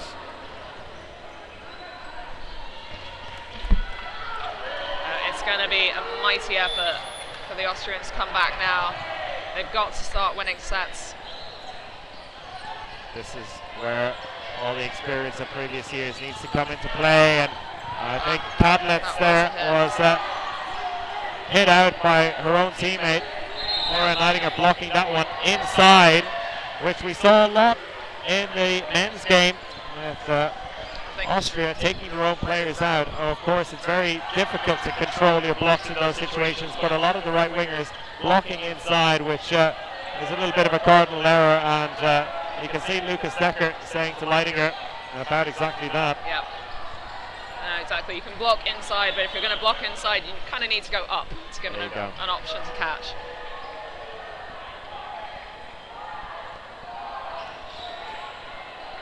And that that is always the tricky thing in these types of matches, is that the wingers will step forward a little bit higher up court, giving space behind them for the rest of the team. But that does mean that if a ball goes towards the winger, you are straight in the area where they might be blocking into. So you're more protected in some ways and less protected from your own players in many ways.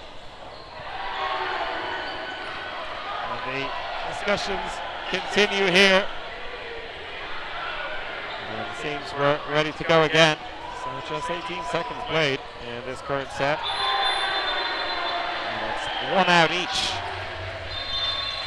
A cross court from Lightinga, taking out an important Northern Irish player in Cunningham. It's a very good delay there from him. The fakes came in earlier, Cunningham dodged, and then he just hit her after she had dodged. Oh, big catch from Schmidt. Was maybe a bit of a tired throw on the counter, and Lightinga getting another one out in Austria. Coming out strong here in this set. Just like they need to.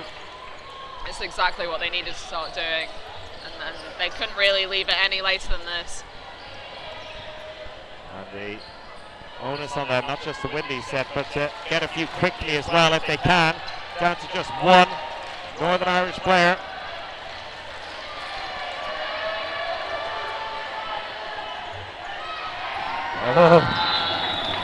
Decent effort. But no joy for Hill, and Austria picking up that set in double quick time. At this rate, there should be maybe 5-6 sets left in the game, so there is just about enough time for Austria to maybe lose one more set to Northern Ireland, but I would say they can't really afford to lose more than one at this point. That's a real mountain to climb, but we've seen it done at this level. We've seen it done in this competition. Teams coming from big deficits behind in the final minutes. And still, we've got 15 minutes left in this one. There's an early out for Kremser. And that feels important for Northern Ireland at this stage, to get a few positive pieces of play in early in the set. That has been the foundation of their win. And Kremser's been playing so well as well. She's a key player on the women's side to get out. Oh! Was that a catch? No, it wasn't. Locked down well on the wing from Kareem. The Lightinga boys pincering inside. Schmidt coming to cover as well. Good movement from Austria, but no joy when it comes to getting a hit.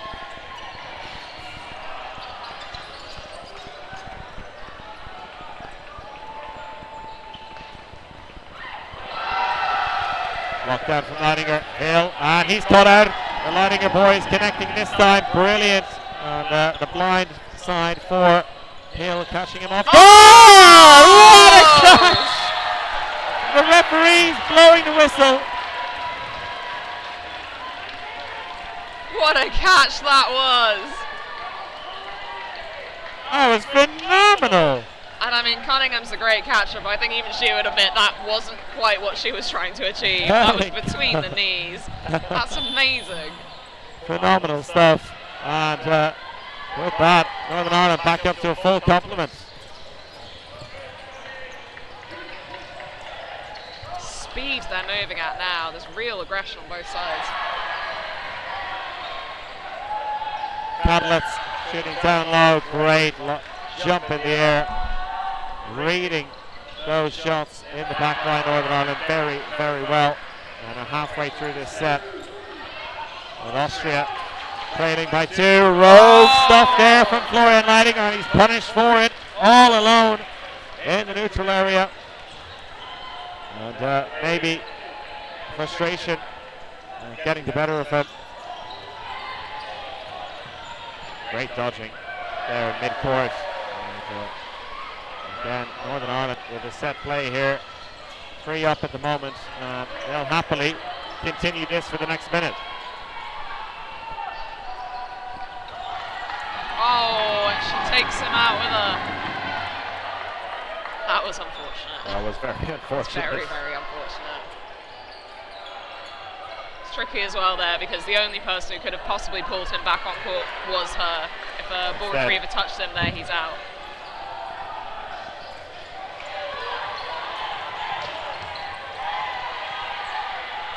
Four balls in possession for Northern Ireland.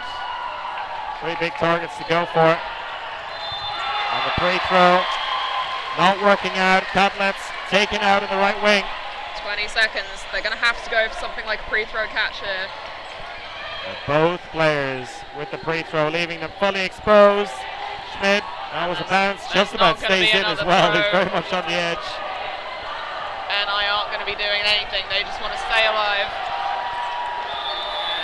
And the countdown from the Northern Ireland fans as they extend their lead to double digits.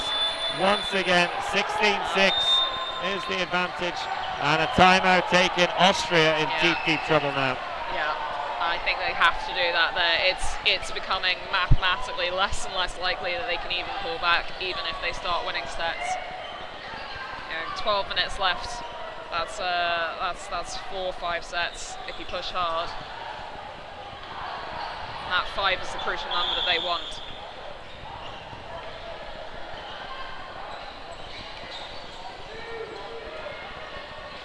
Meanwhile, over in court 2, England having been pushed for much of the first half against France, extending their lead with double scores 16-8. So as things stand, we are looking likely to have a double Northern Ireland versus England final. We won't have a triple one because Northern Ireland out of that competition in the women's category. A timeout over. And in Austria's situation now, as you said, they need to win sets and win sets quickly. I think we're seeing that approach from them already. It worked 2 sets ago, but completely backfired on them in the previous set. Would you agree? Yep, I would definitely agree with that. It's a tricky one for them because on the one hand you want to rush, you want to push to get the sets on the board quickly. Oh, what was that? I think a lack of a affirmative whistle there. Yeah. And the Austrian players unsure whether there was, well, one of them went, Krenmüller went, but then that was it. He seemed a little bit unsure of himself. He stopped and everyone else put their hands in the air. All very confusing.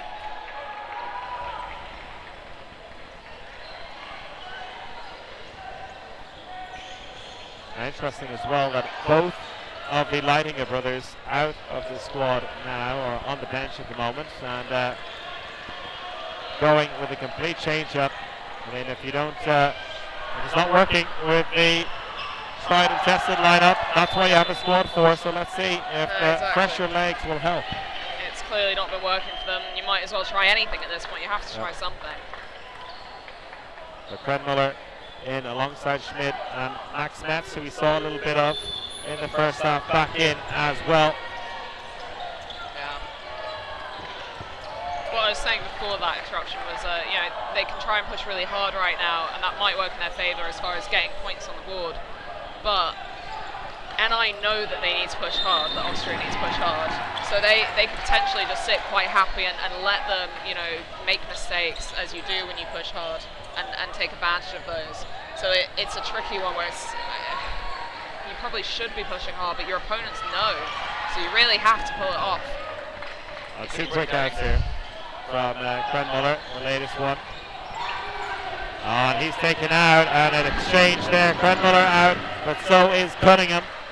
So Northern Ireland down to 3. Once again, the floor will be clean. You get to a stage where your knee pads are saturated with sweat, so the minute they touch the ground, sweat mark. And there's been a lot of low dodges, a lot of sliding dodges here laterally. Understandable.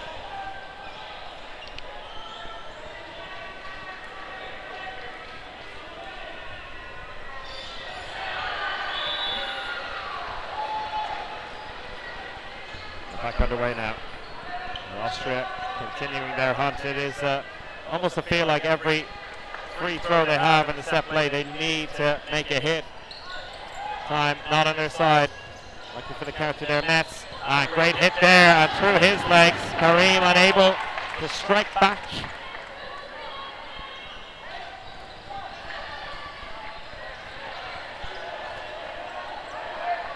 Good work to prevent the counter.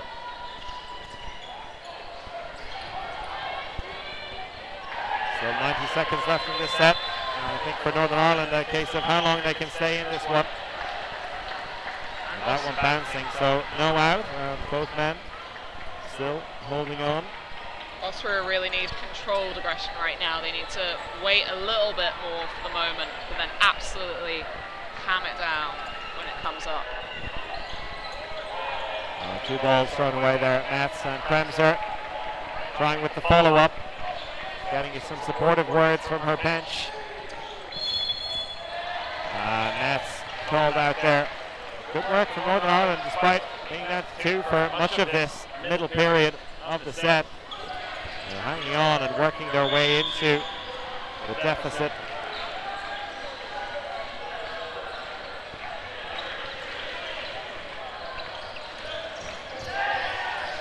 That I think is the right call. Schmidt just through the block. He thought he might have blocked it down, but caught out well, and that's 2 big hits from Kareem. It slid right underneath his ball and just nabbed him right on the knee. Oh. So Kareem, last man standing against Kremser. It's 15 and seconds. Weber. I'm tempted to say Austria should just wait out the time and try and win back the time in a later set at this point. They can't afford to lose the set. I think that's what they're going for. They want the win. They don't want the win fast. They just want a win. The time is up. Austria take the set. Big celebrations from them. They cut the deficit just that little bit further. But still a long way back for them. Not very much time to cover it. Telling his fans on the sideline to get going, but that just inspires the opposition fans. And a timeout taken now by Northern Ireland. 8 points to the good, and this, I think, is a good time, Zoe, to have a look at some MVP nominees. Anyone in particular from both of these sides that have stood out for you so far this evening? I mean, I feel like Kremser has to be up there on the Austrian women's side, right? She's had a fantastic few sets. She's been a little bit muted in some of the other ones, which gives me a bit of pause, but I would say overall, you know, when she's managed to survive and she's not been picked out by a 2-ball or a 3-ball, I would really have to give it to Kremser. I think on the women's side for Northern Ireland, Cunningham's been fantastic. She's always fantastic. Those 2 catches from Turkington from the 4th set of the first half are still stuck in my mind. I'm still thinking about them. I think they were so important for turning the game around. So it would have to be between those 2 for me. But I think Cunningham's been more consistently good. And on the men's side? It's really hard on the men's side. It's I struggle a lot more on the men's side. Yeah, I think there's been some really standout performances everywhere on Northern Ireland's side. And I've been really surprised by the winger. What's blanking on his name?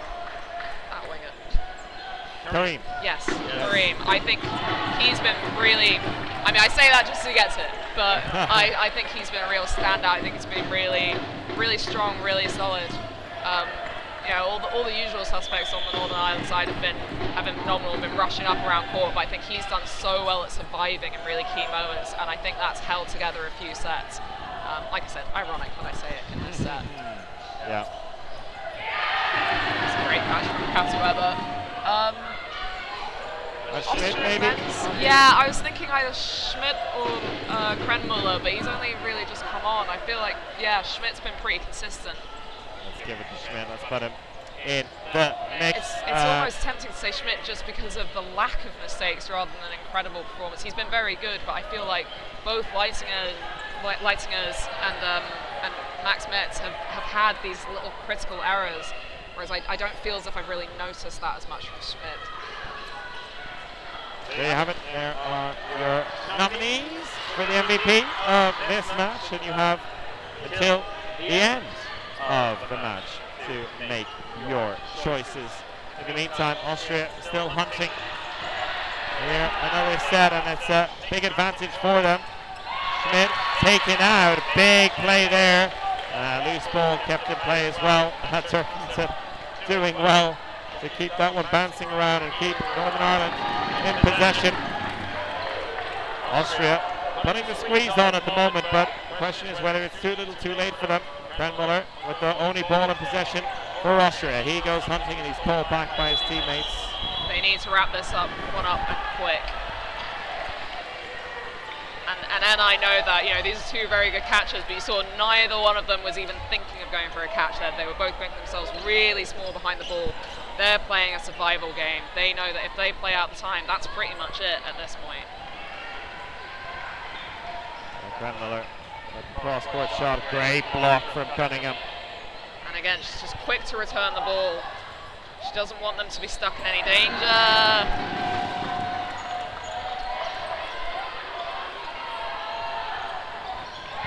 Hit by Metz, and that's 2 more points on the board for Austria. But crucially, in the last 2 sets that Austria have won, the final 2 remaining players from Northern Ireland have dragged the living hell out of the game. Every second counts at this point, and they've done a great job of just extending it and making life that little bit more difficult for the Austrians in their comeback attempt. With 5 minutes 40 left in the match, there's still technically time here for Austria to turn this around, but they do need to win the next 3 sets on the trot. And it's pretty much as you said earlier, they had the time to win 6 sets. They could maybe afford to lose 1, and that so far is tracking. But Northern Ireland basically just needing 1 point from now until the end to book a spot in the final against England. As horrible as it might be to say, I think what actually might stop them at this point is the 30-second set up between frames. I think, yes, 5 minutes, 15 at the moment on the half-time clock, but each set, if it runs to, even if they finish it in 2 minutes 30, that's 3 minutes realistically on the board, and that can really eat away at your time in a completely uncontrollable way. That is 30 seconds per set that they can't control. So if we're talking about 3 sets, there's 2 setups between that. That is 1 minute off that clock, automatically gone, that they cannot touch. They're only on a 4-minute 15 timer, which is rough. It sure is. And it's possible. It's distinctly possible. And if any team was going to do it, it would be someone like Austria, someone like Northern Ireland, or someone like England. That's the reason those teams are always in the finals. They can do these types of turnarounds. In the meantime, just getting confirmation there that the reason for the current delay is due to the screen down court side. I did think that was the case. Yeah. So at the moment, only you at home and us in the commentary booth have access to the score on the screen. The magic of modern technology. Not the first time that this happened here on court number 1. In fact, they brought in a new screen, but thankfully we still have the good old school scoreboards when we need them, and we have access to the live ticker over on the top right hand of your screen. They're saying to the coaches. I don't think they've managed to get the screen back, so I wonder if they're telling them that they have to run a timer. Yeah, I think that's what they're saying. We're going old school again. Mobile phones and flipboards. Yep. I think at this point, really, everyone just wants to get back on with the game. Yeah. Technology or no, it's not everywhere that you have the big screens, particularly these players will be used to playing their domestic leagues where you have alternative means of keeping track of everything. No, exactly. We all started off without screens, so I think we can remember roughly how to play without having visible access to the timer. It is a bit annoying for Austria because it means they can't just look over at the clock rapidly. They're going to have to ask their coaches to shout out the time, and that's not super ideal when you're trying to chase down the clock. But with an experienced team like this, it shouldn't make the difference. Metz and Schmidt on the counter. And Metz taken out. Brilliant hit down low. Northern Ireland with the standing counter, getting the first hit of this set. And a quick response from Chava Schmidt. And backing up the nomination of him as one of the MVP candidates. Down from Krenmuller. Big man, but big speed. Matthias Krenmuller flying out of that block and looking to counter quickly, but not on this time. You see that. Nice cross court, but Northern Ireland have brought Aaron Murphy back in to help see this game out. No better man to bring in and help steady the ship. Again, Northern Ireland don't need to win the set, Oh, but they do need to survive.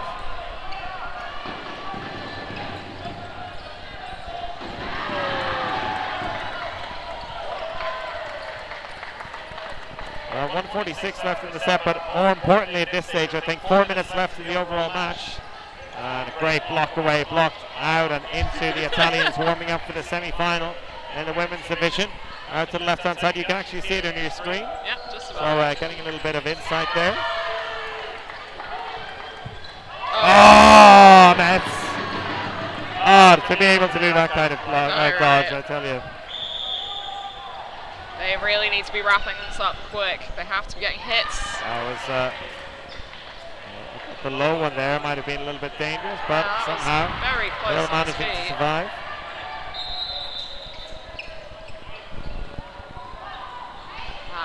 That was a very critical one. Austria needed a hit on that attack.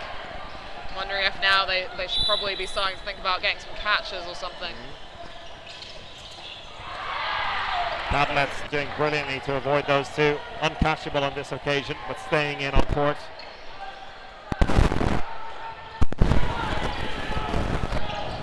That one, big hit. Schmidt ducks down low. Great dodging. Hill looking for the quick counter. Off Schmidt and take two for Hill. Brent Muller looking to push, but it's Northern Ireland with two massive hits here, and again extending that set time, killing the clock beautifully. Oh, and staying on court there with aplomb on the far side. 22 seconds left in the set.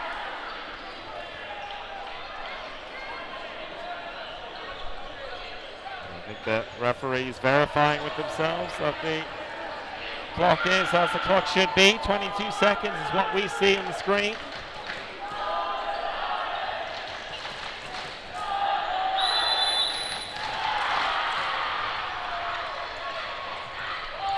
Now, the interesting thing is, if things go to full time in this set, there'll be just over 2 minutes left, which means that when the next set starts, it'll be just over 1:30. Yeah. So if Austria can completely eliminate Northern Ireland in that, Well, they need to they get a have hit to here, win though. this set first. Oh, and is that the crucial draw that That's secures a spot in the final for Northern Ireland? That's done.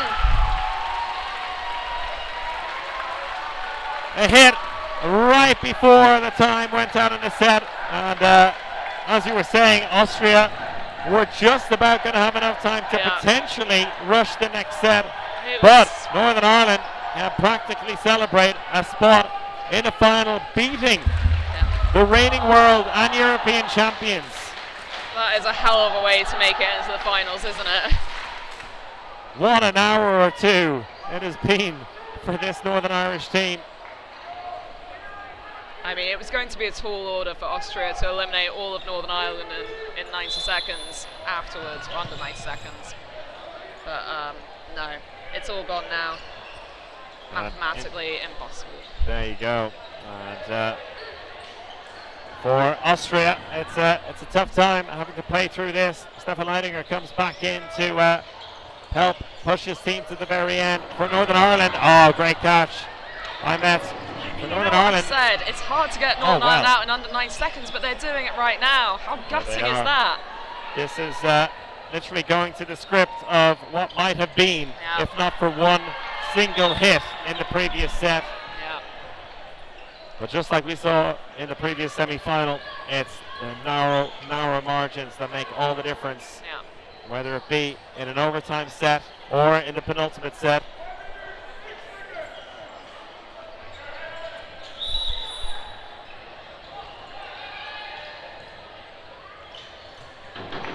In there. That's Austria heartbreaking. doing what they have to do in a parallel universe. Yeah. An alternate timeline. We might be going down to crazy finish to this match, but it will conclude here with a 90-second set. Northern Ireland, probably for the first time, can actually enjoy themselves on the court here without fear of what's coming and knowing that a spot in the final is in the books. It's been over an hour of nail-biting dodgeball for both sides. And a reminder for you back at home, wherever you're watching, is still a chance to vote for your player of the match. And at the moment, it's Turkington who's leading the way.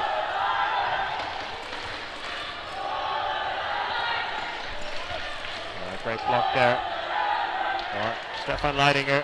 But while there's still a chance for the Austrian women to book a spot in the final tomorrow in the women's competition, it'll be a pair of bronze medal matches for the men tomorrow afternoon.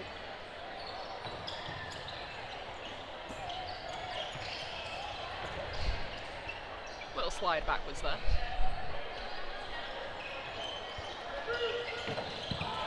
Oh, great coverage there. What a performance this has been from Northern Ireland, coming in to this one as underdogs, I have to say, based on the paper, the overall paper of both sets of squads, but coming out with the same intensity, but also the ruthless brilliance and like the direct play they had. They're making absolutely no mistakes in those opening 10-15 minutes, really laid the foundation for this win. Yeah. No, I mean, I said it before when we were talking MVPs, but I do think that fourth set double, like the two catches that were made there by Northern Ireland, sealed it for them. It was decided 25 minutes ago. And that'll do it. That is 19-13 to Northern Ireland. They book a spot in tomorrow's mixed final against the English, and perhaps we will have a chance to speak to our MVP, and maybe we can get one of our friends to run and get one. I'm just going to shout over.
Yes, it is.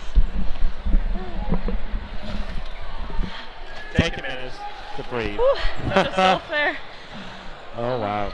Okay, let's get you on. So, what a difference a couple of hours make from a bit of a painful loss in the quarterfinals to an incredible couple of hours for this Northern Ireland side. And I just want to take you back to what you said at the end of the last time we chatted.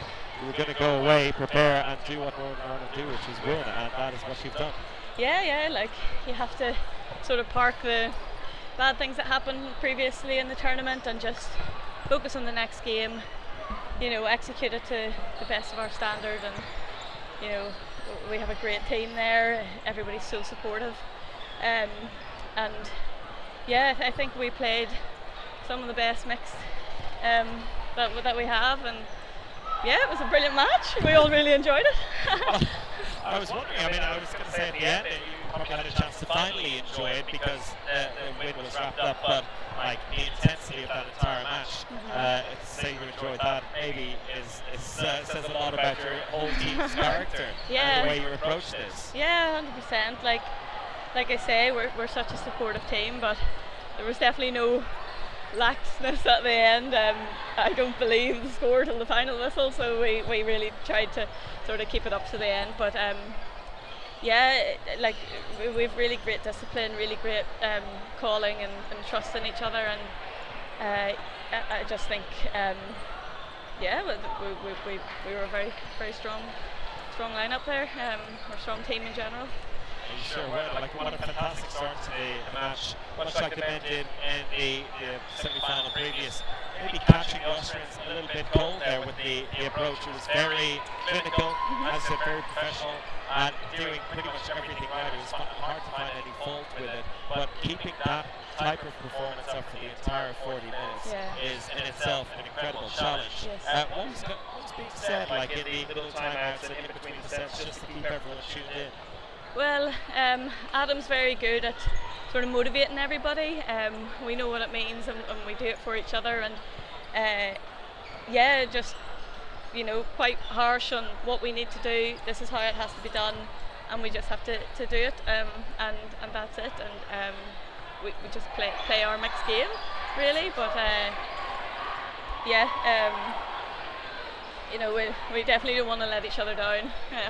Because we are quite close, so I think you do it for the person standing next to you as much as for yourself and for your team, Beautifully said. On to the final tomorrow against England. Good luck at that, and I hope eventually you get a chance to rest today as well. Another women's match coming up now? Yeah, I think we're on now. You can see them warming up down here, so thankfully I'm warming up, but thank you very much.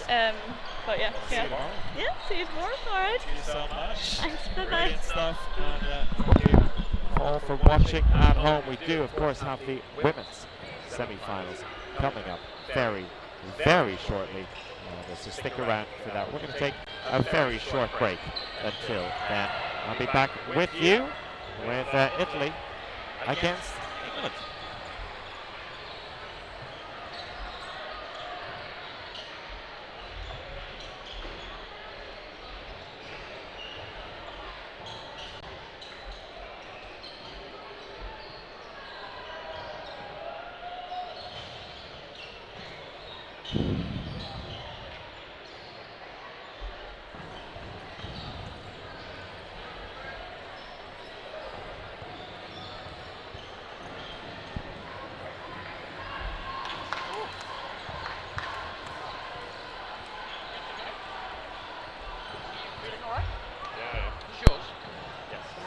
Oh, please. That'd be great. Thank you.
Welcome back, everyone. It's our final game in terms of the knockout rounds, not the final games of the day here at the European Dodgeball Championship, but it is a big one. It's the semi-final round of the women's competition. And on court one, we have Italy against England. Two of the consistent medalists over the years, so no surprise to see these two teams facing off in the semi-final. Jonathan Wilkie with very deep knowledge of this England women's team. I guess you see them as favourites heading into this one, but what do you think they need to do well here to ensure they book a spot in tomorrow's final? Yeah, I watched both teams play a few times, watching that semi-quarter final. Italy played against the Netherlands. Yeah, we watched a couple of English women's golf games.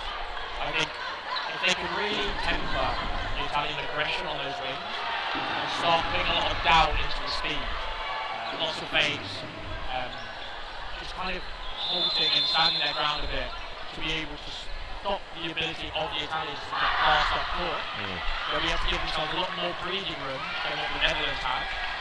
And on the flip side, the accuracy and the power that the English women can bring should hopefully be able to nullify the catching prowess that we've seen from this Italian side. The catching prowess is very well said. I think that's going to be the key thing on their side of the coin. Italy in their quarterfinal, brilliant in terms of their catching, really laid the foundation for them.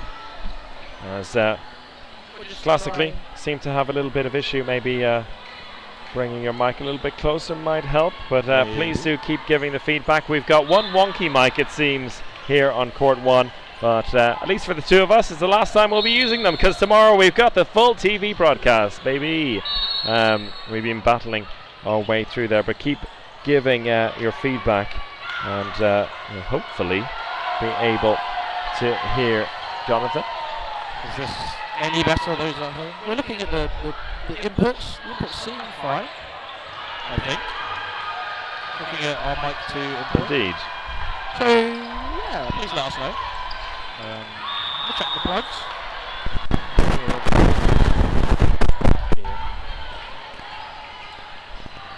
As we're just getting ready to start this game, we're slightly early, or slightly late.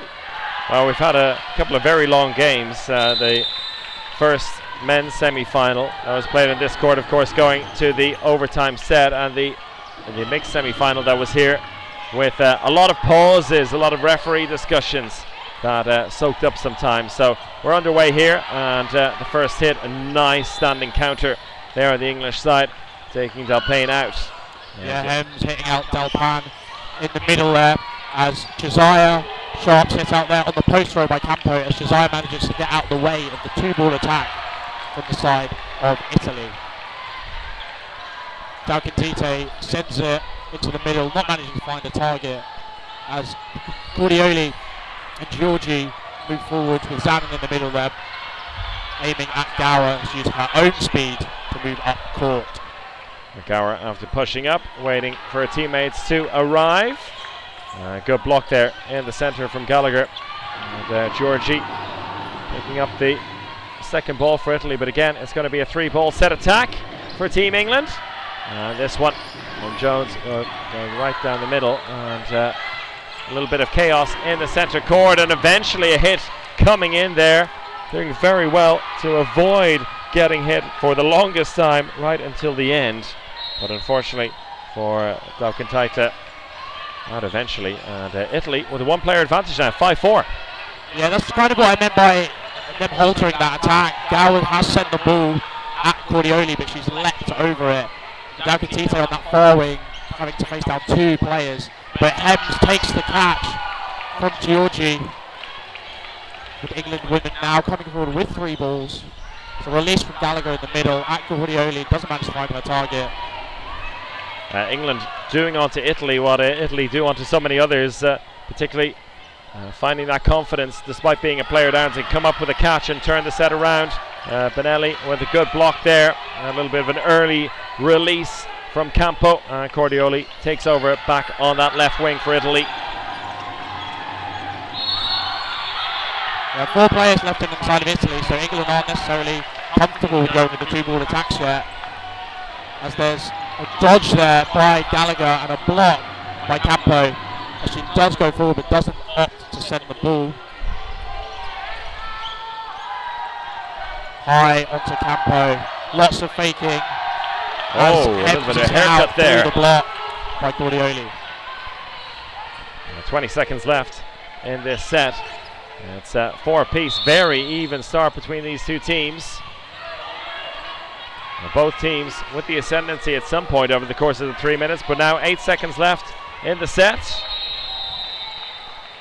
Benelli looking to push, going against her initial judgment and happy to take the 1 point. It's 4 players apiece, 1 point apiece at the end of the first set. Really even there. As we've said, switching our position.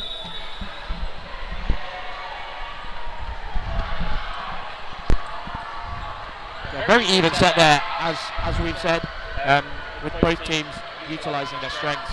England with a great catch on Hems, as Hems takes that to even it up.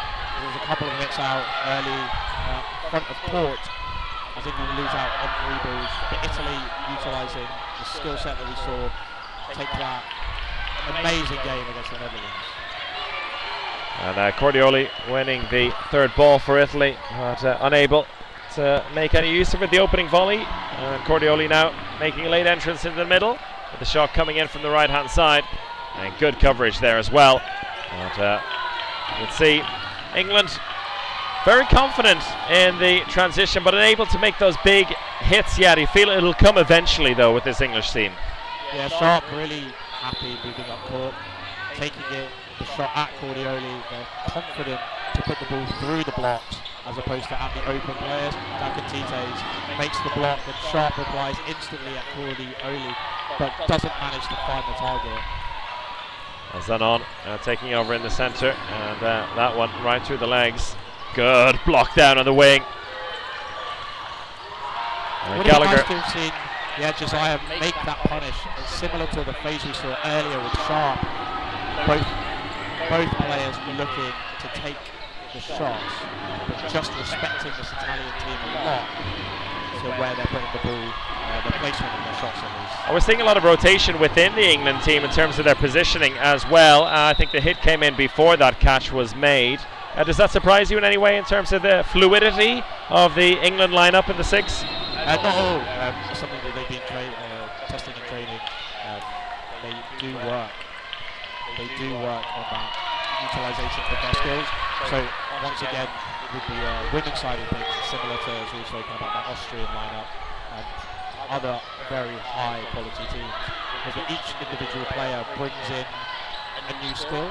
So when you do have those rotations in the wings, it's not necessarily because one plays better than the other, it's because they bring something new to the table.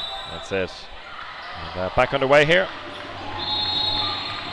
I think it's a slightly different lineup to how Italy play, in terms of England have a lot of different play styles and play types, and they work well as a unit, whereas Italy all really play the same way. They're all very dynamic, they've got amazing catching and really accurate throwing. So it's like you're playing the same player 6 times. Oh wow, great dodging there and a high shot clipping the head. An apology there from Campo. But crucially, with 34 seconds left in the set, now it's Italy with a 2-player advantage and make that. Oh, I thought there might have been a hit there on the England captain, but maybe our eyes deceiving us. Gallagher definitely out, but it's a 1-for-1 trade that suits Italy down to the ground.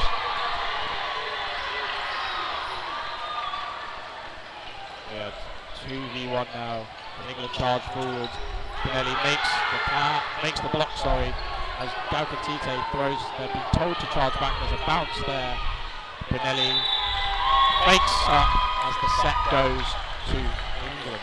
So England, set goes to Italy. Sorry. England a little bit on the back foot here, and something that we've seen in all of the semi-finals on court 1 so far is the team that's maybe a little bit of the underdog on paper, coming off with a strong start, trying to impose their style of play early and having success with it. In the first 2 instances, it was Northern Ireland. Too early to say whether that's the case here. It's only 7 minutes played in this women's semi-final, but Italy with the early 2-point advantage. Abigail getting the middle ball off Courtney early, who's been absolutely rapid all of the games that we've seen to the point where the Netherlands stop sending a middle runner at her. Desire there throws it down Pan, who's set herself low very early on. It's then on, releasing that one in between 2 England players, and Gower on the wing for the left-hand side as we see it for England, just very highly pressed and not in any immediate danger though, as that's a good hit on Campo. Yeah, Dalcatite hiding the way she throws with that spinning shot as it comes out of her body, hitting low into the right on Campo. A good start in this set from England. Look to capitalise on that now. The quick counter doesn't quite connect. Good backtracking.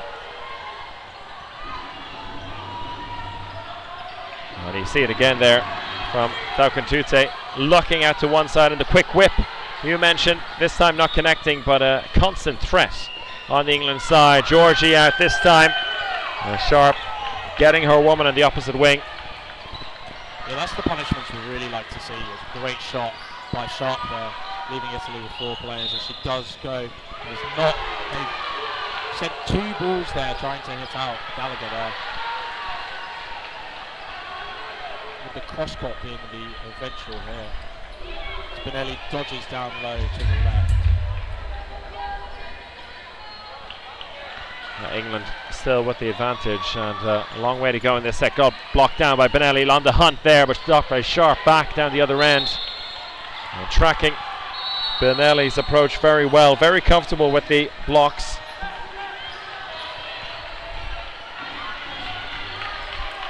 Italy now with 3 balls.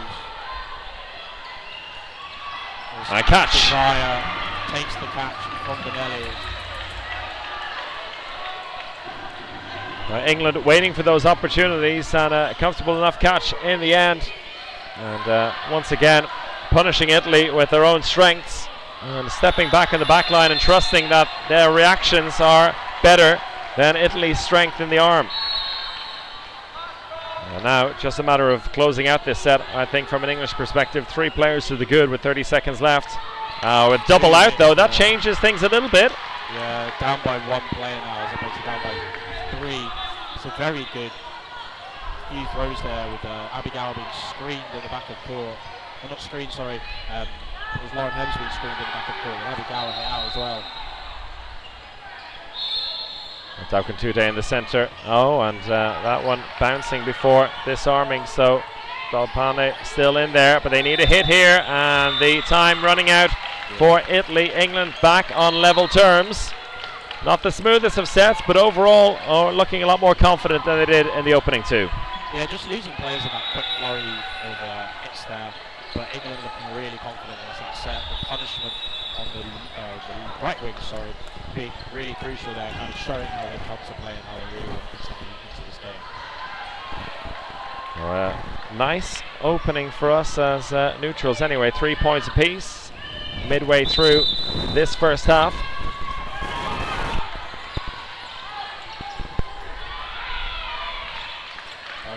Just gets out of the way as she's rotating around the court.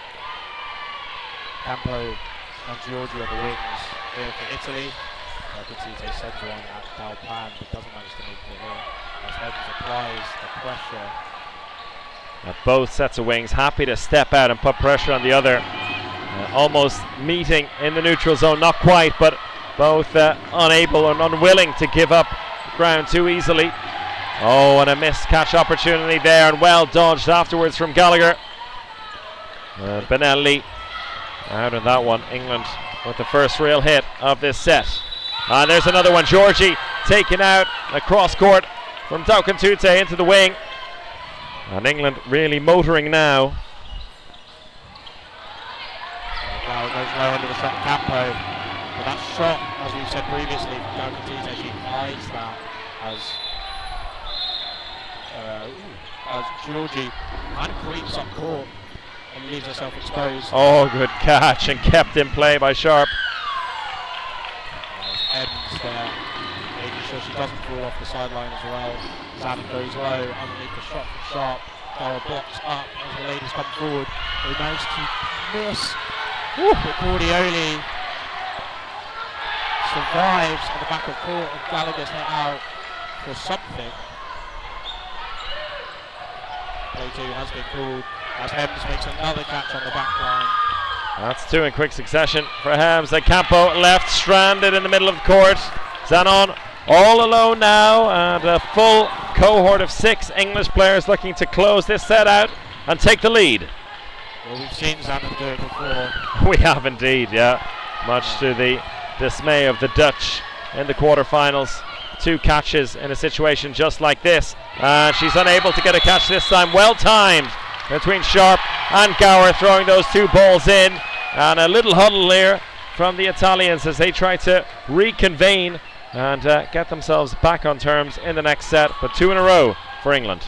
Yes, some healthy momentum going forward for the English women, as Italy just had a little reprieve here. It's not been a timeout. They're just discussing with now they've called a timeout. Yeah. As they've lost those 2 sets quite quickly. So a little reprieve for the English women as they discuss what's going well.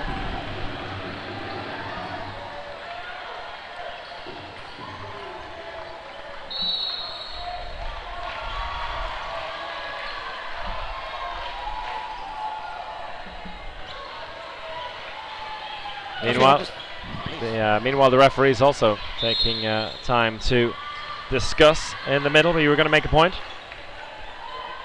was going to say just the difference in play style we're seeing there. You mentioned earlier that England are kind of giving Italy a taste of their own medicine with the catches at the back of court.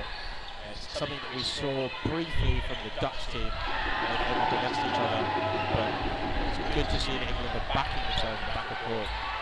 Losing a couple of players early to these catches like the Italians have, they'll now struggle to get that accuracy on board as much as they can, because there'll always be that second feeling in the back of their minds, knowing that they've given away quite a few in these early sets.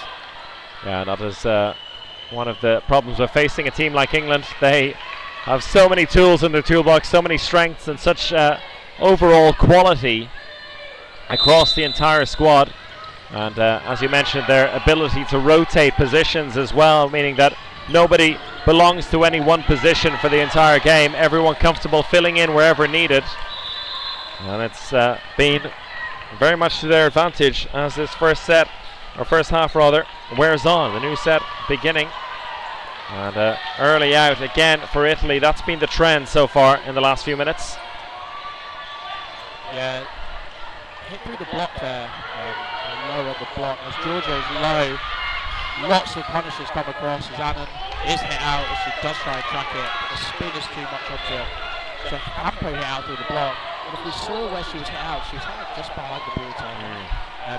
We've seen a couple of the Italian wingers hit out on those face plays high up court.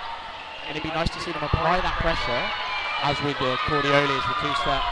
It's hit by the 2 balls, and Benelli manages to apply that pressure to bait that 5th ball.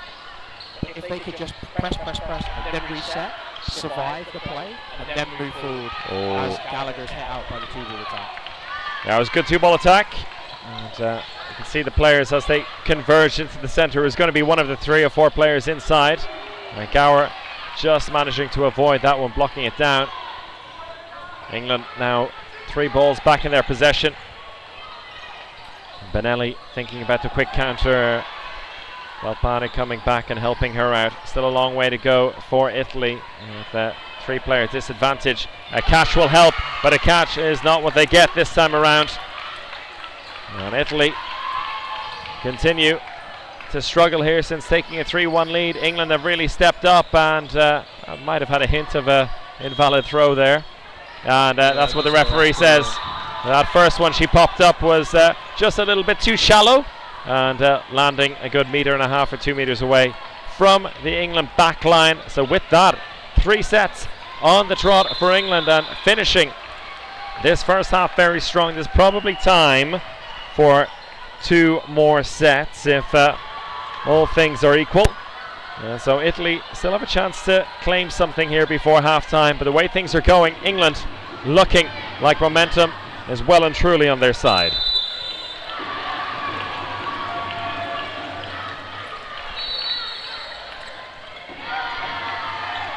And crucially, Italy not able to come up with the catches. That is something they're really lacking, it seems. England very smart in their approach in the attack. Yeah, big single down the middle from Gallagher there. Hitting off to the side and managing to take the tracking shot. She throws it Zanon again. As we mentioned in that Italy game, Zanon representing Astros, playing alongside Gallagher, so both of these players know each other very well. So there's that bit of familiarity as Gallagher does throw at Zanon. Georgie putting it in the space between Dalcantite and Josiah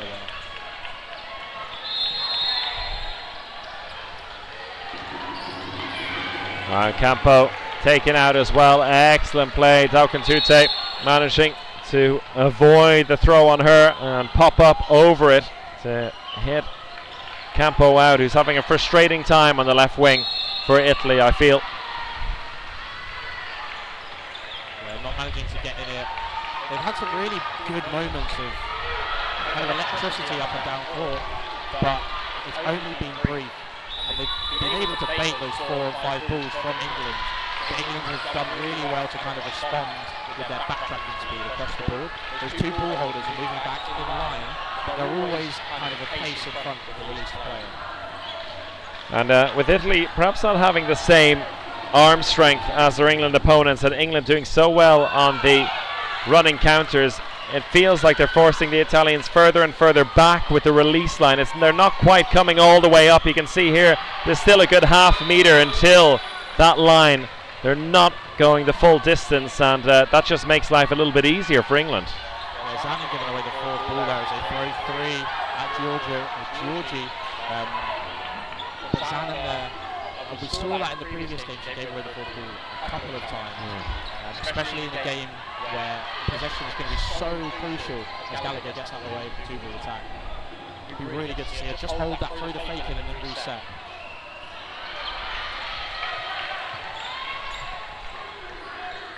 Blocked down again.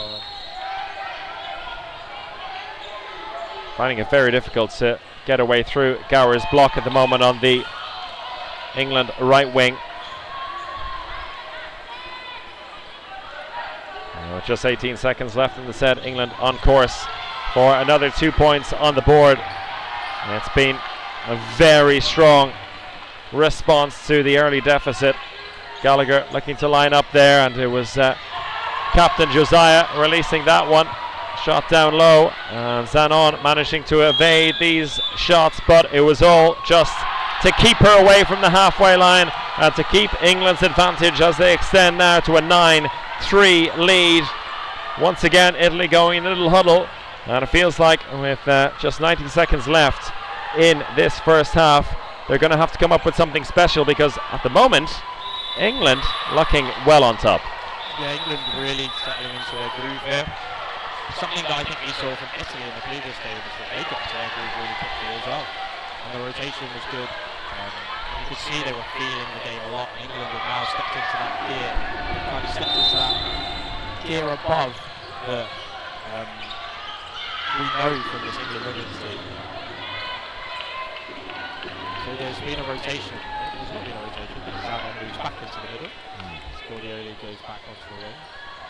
Although we didn't see Georgie start in the Netherlands game, they actually saw Bocci. So there's been a rotation in the starting lineup, at least from that game. Yeah. Dalpayne goes over the shot from Dalcantite. Oh, good catch. I've seen a few from Gower already in this game. A few from a few players in this English team so far.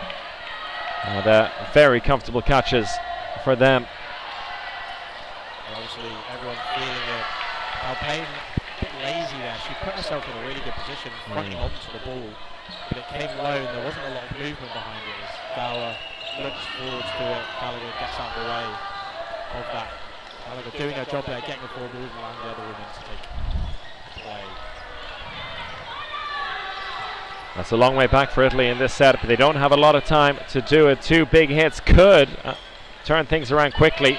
They're well capable of it, but just 13 seconds left in the set and in the first half. The women will be looking at taking catches here on the side of Italy.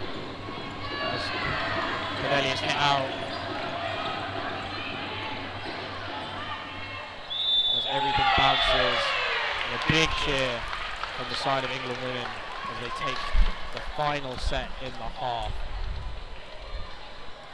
An 11-3 lead at the break for England. And I have to say, as this first half has worn on, I've been incredibly impressed with a lot of aspects of this England performance, but also the fact that they're simply not being hit out at the moment. It feels like they're finishing every set with 4 or 5 and sometimes 6 players. They're really controlling, and they feel like they've got the measure of the Italian throws, pushing them back almost to the halfway line when it comes to their releases. And England defensively laying the foundations for what is a very strong performance, and at the moment looking like they're taking a big step forward towards Sunday's final in the women's competition.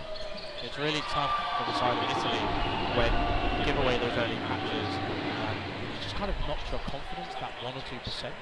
But if you drop in confidence every throw, you try and be slightly more accurate than you need to be, and they're very much respecting the England women's catch and prowess on the back of court. I think going forwards, I'd like to see Italy try more on the wings. The England women showing that they have the ability to panic slightly. As Italy come forward aggressively, there's those releases and giving away those 4 or 5 balls that they utilise so well in the Netherlands game. If they can carry on doing and sending that kind of energy, I think they'll find the game will go a bit more favourably for them. That's it, and a lot for them to do, and a lot for them to discuss during this halftime break. We have a few more minutes until the start of the second half, and we'll take a break of our own. But stick around for part 2 of England versus Italy.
as we are back live on court 1 for the second half of the England-Italy semi-finals in the women's cloth division. We have one substitute for England, Tara Jones, coming on for Lauren Gallagher.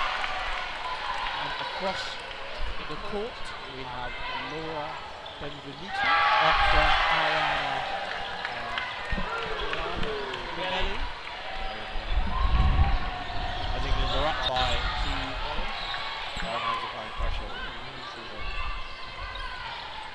England picking up where they left off. At the end of the first half, Tokantute coming up with a big catch early doors and piling on the pressure right from the off in this second half. England, crucial for them to continue in that sense, and a trade, Gower and Campo, that'll suit England down to the ground. Brocci coming on as well for Corleone, it seems. Jones with another catch. Catch there from Jones. Jones coming in with an immediate impact. There's a dodge there for Brocci. She comes forward, switches targets, goes to Sharp. Sharp not managing to get hit out on this occasion. I like the energy. Anyway, coming flying across. Nothing to lose at this stage from her perspective as she managed to dodge another 2. Gower and Sharp unable to make contact this time. Yeah, that's exactly what you want from these. Exactly what you want, as we are uncharacteristically photographed, which is not often for us commentators.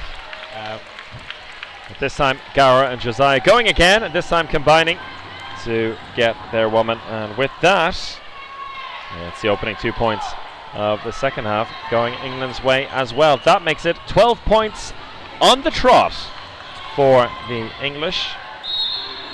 Yeah, the Italian subs with that injection of pace. It was Brocci there making herself known for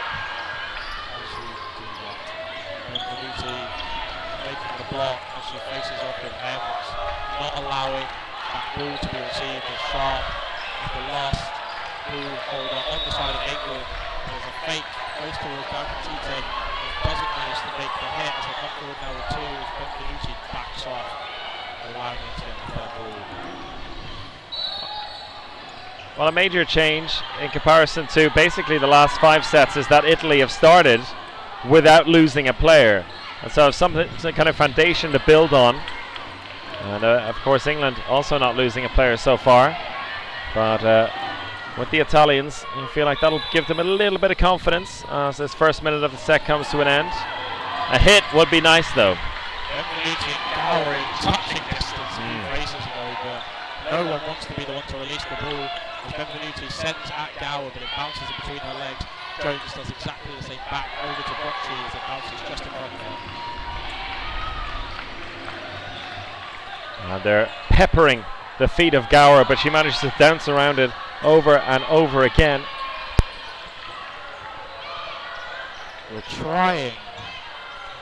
We're desperately trying. Now Wilkie has the cursed headset this time around. Well, looking at the audio levels, they do look fine. Oh, Jones with the catch and the follow-up from Sharp just to make sure. And yeah, please keep giving the feedback. It's always good to hear whether there's an improvement or disimprovement. That will help us try and figure things out. But a little reminder that tomorrow we do have a full TV production, so not relying on these mics anymore, which I think will be a relief. More relief to us than you probably watching at home. And Italy getting the trade in there, and for the first time in quite a while in a winning position in a set, bringing England down to 3 players. We know how dangerous they are though, both with throwing ability and catching ability. Jones leaving herself, looking to get that close range catch, and I think realising afterwards that was not the play. Yeah, that's what we want to see more from this Italian side during this game. As during this Italian side, as Tacatite has 2 balls thrown at her as they come forward for the running counter. Oh. So the pace up court to hit out Jones there, as Dalpan has hit out as well. Daukan Tute on a one-woman mission of Italian destruction right now. Sharp, meanwhile, doing a great job of staying in the court a moment ago. And here we have a 2-on-2 situation. And in the end, a little bit of a safe throw. And Benvenuti looking for a quick finish. And I think England will be happy enough to take the 1 point shared in that set. Yeah, really well constructed set there.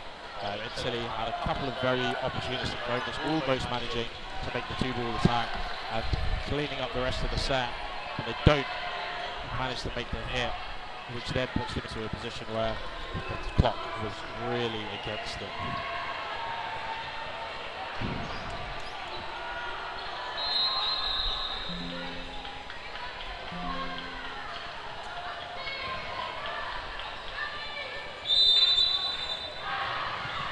The substitutions across the board now as Sarah Town and Kes Tranter join us for Imi Sharp and Lauren Hems.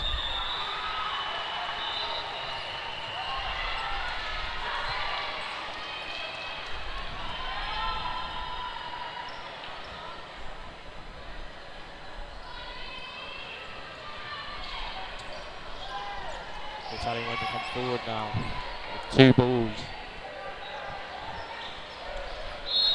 High on Tranter. The ball goes, Jones' shot goes in between the legs of Dalpans. She creeps forwards now, rotating now with Gower. Benvenuti doesn't manage to make the catch from Gower. Galcatite comes forward, lots of charging forwards by Campo just to cover. Three now on the side of England, Galcatite sends into the gap as Town blocks up very close to the trailing back of Tranter.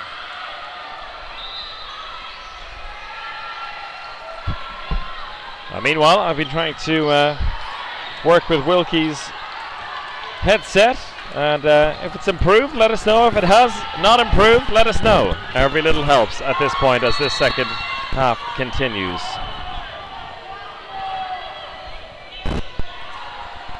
Galcatite out there by the single, blocked there by Campo. An apology there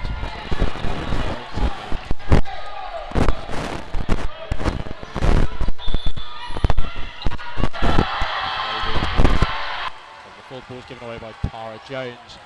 Gower's hung out there at the 2-ball attack. Lots of pressure as Tranter also moves forwards to apply. Desire Town and Tranter now moving forwards.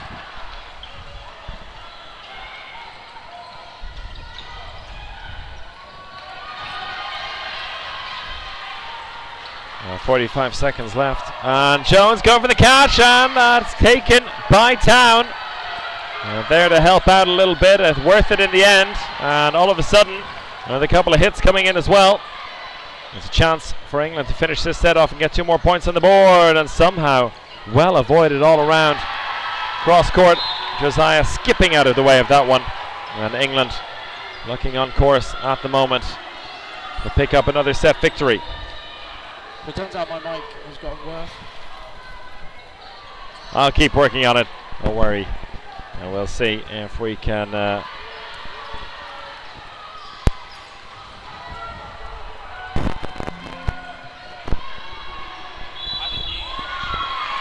in the meantime, I will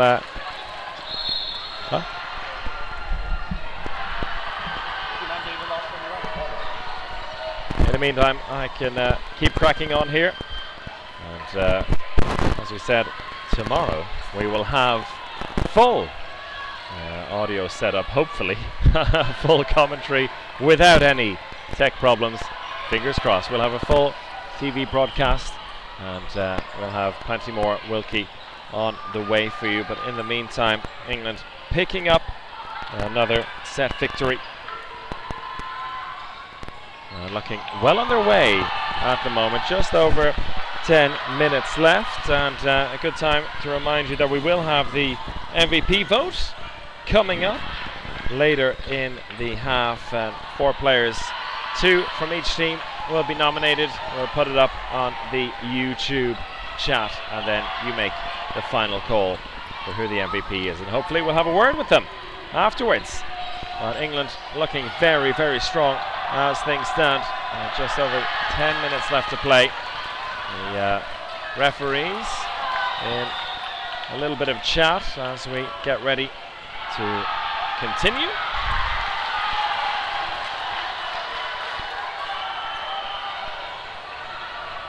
Our referees happy to get this one back underway. Bonsignori has joined the England lineup as well. Italian name, and England player.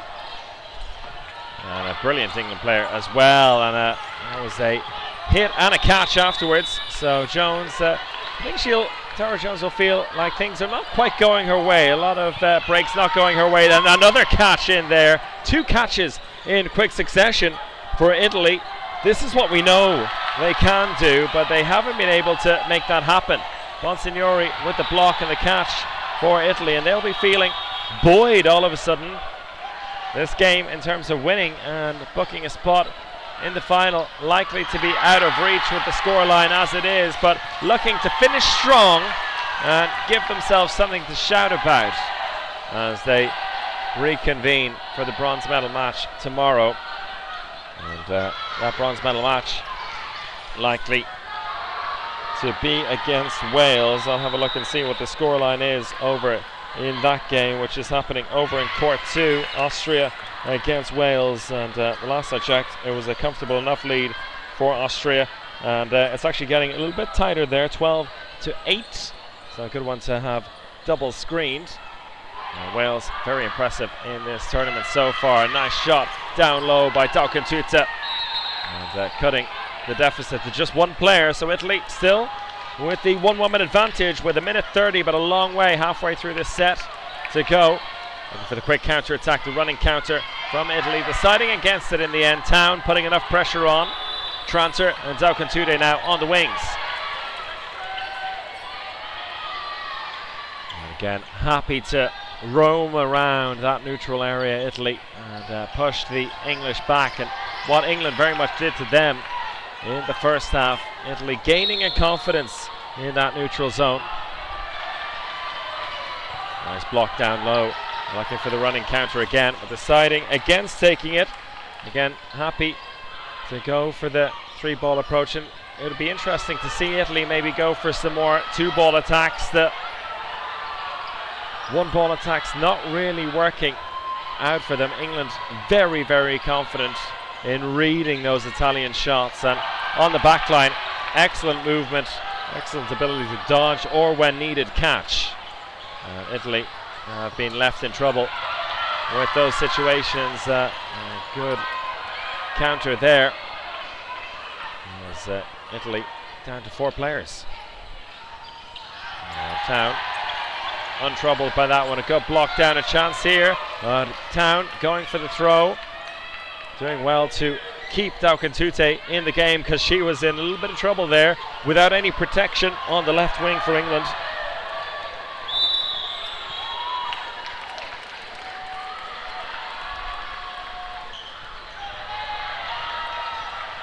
And with that set coming to an end, it's a 1 point apiece, and the score 17-15 in England's favour.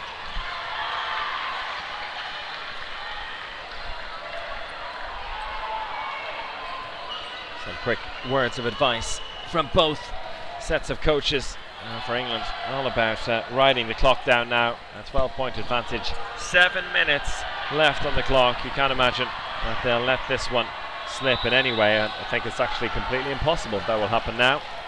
So England looking likely to book all 3 of their teams into the finals of the 3 cloth competitions. Timeout taken in the meantime, and during that time I'll start putting up the vote for the MVP, which will be decided by you at home.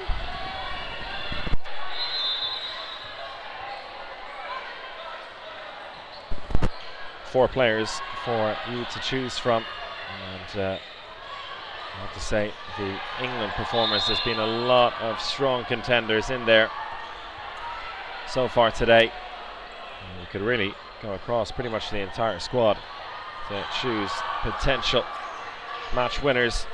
If you have any suggestions in the chat, feel free to throw them in, and by the end of the next set we'll put them in there for you to vote. So let us know who you'd like to see in the MVP running as the changes continue to flood in on the England side.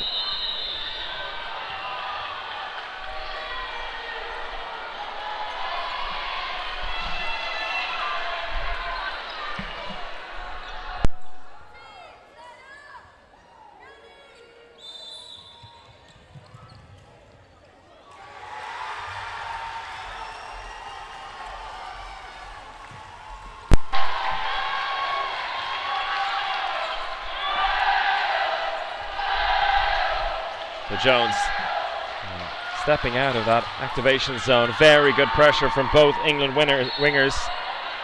And, managing to come out unscathed there. We see the Khan has joined the lineup as well. A few more changes happening in the England squad now that the victory is all but assured for them. Happy to rotate the bench further.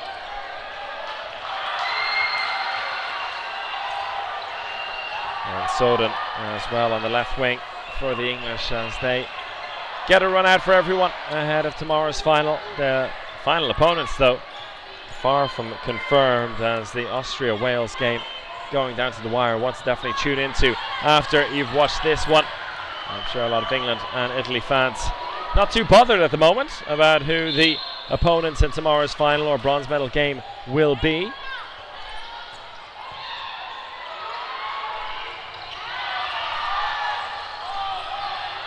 Tranter, engaging there and getting a fairly close range shot to the head there. I think wasn't 100% happy with it, but seems to be okay now. The referees convening a little meeting. Now, would you like some suggestions here for the MVP award? My little helper, Wilkie, on the sideline. For the Italian side, it's been a tough day at the office for them overall. I think Campo has done very well and has managed to stay in the game for long periods. And really, I've liked the aggressiveness from Ariana Benelli as well, the number 3 for Italy. It's been a losing cause for them, two of the outstanding players on the English side. Or on the Italian side, rather. On the English side, the winning side here, I think the first half performance in particular, and some big catches as well from Abby Gower. Her wing play was fantastic, deserves an MVP nomination. And always, I think, one of their most consistent players in every game I've seen so far. Gintari Daukantite as well can be thrown in there for you to make the final decision. And the vote will be up on the chat in just a moment. And a big catch there by Tara Jones to finish off another set in England's favour. In the meantime, the MVP vote is now up and running. So for these final 5 minutes, you can make your decision. And already some votes flying in. In the meantime, over in the other court, Court 2, Austria have extended their lead over Wales, so 14-10 in that game. And we could have a bit of a classic final between Austria and England tomorrow in the women's cloth final. Austria looking to book one spot in the final. They haven't managed it in either of the other two competitions. Northern Ireland doing the double over them in both the men's and the mixed semi-finals on this very court over the last couple of hours. Some dramatic games. Haven't had quite the level of drama here.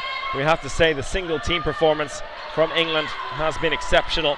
They've done everything in their power to avoid drama in this semi-finals, and you have to give them a lot of credit for that, holding a 19-5 lead.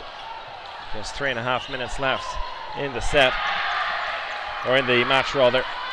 Just over 2 minutes left in the set itself, so likely to have 2 more sets in this match. Khan down the left hand side, Bonsignori in the centre, and Jones on the right wing. And that beautiful leap there, Bonsignori staring down her opposite number there, and Arianna Benelli, both sharing a smile as neither wished to release. There's a case of whoever blinked first was probably going to be the one to punish. But smiles all around, and I think both sides accepting that England have been the better side here. Italy back in a familiar position tomorrow, the bronze medal match. They've won 3 of the last 4 bronze medals in the women's competition in cloth at the European Championship. And although it's not the game they would have hoped to be in for tomorrow, it's definitely a game they will need little extra motivation to be up for, as they look likely at the moment, though it's not guaranteed, to be taking on Wales, and that should be a cracking game. They faced each other, in fact, during the group phase. Wales coming out on top in that one, but it was a very heated game, and looking forward to more of the same. 44 seconds now left in this penultimate set. A little bit of dancing in the neutral zone from Jones to avoid that. Khan, Town and Tranter now taking over throwing duties. Italy pinned back into their own half, and a little bit of stoppage in play there as the ball made its way out of the court 1 area. Well managed there by Mary Ohms, the Swedish referee.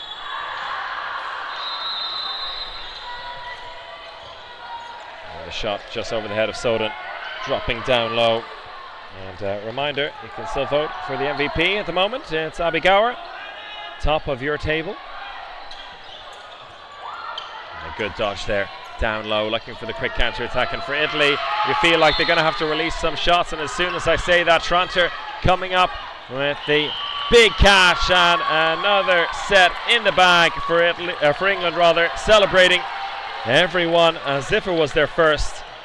And great atmosphere within the team now as they extend the lead to 16 points, really laying down the law in this semi-final against Italy. We will have a 90-second set to wrap this one up. And for Italy, I'll be hoping for a little bit of joy to finish off this match in what has been a tough evening for them against an England side who trailed 3-1 at the beginning. Remember, Italy off to a flying start, but England trusting in their process, trusting in themselves, and really they haven't looked back since then. A block down from Soden on the left wing.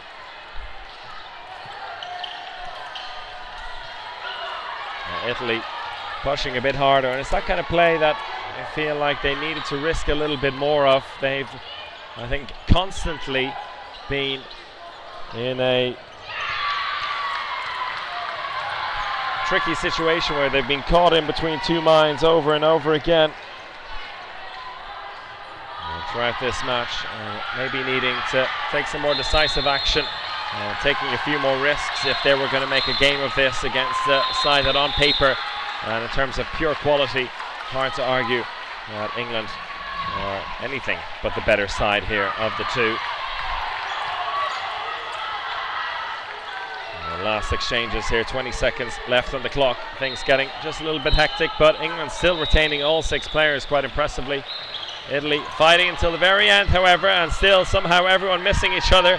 And there, Bonsignori unable to juggle that ball into her grasp.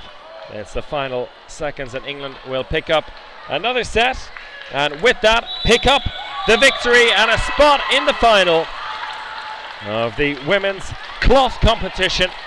The European Dodgeball Championships 2025. Brilliant performance, not quite from start to finish, going down 3-1 early on in the game, but from there on, they were fantastic, and it's hard to argue with that. A brilliant performance from them, and hopefully we are going to hear from one of the players of the England side in the meantime. And we'll see who your MVP was, and with an astonishing 63%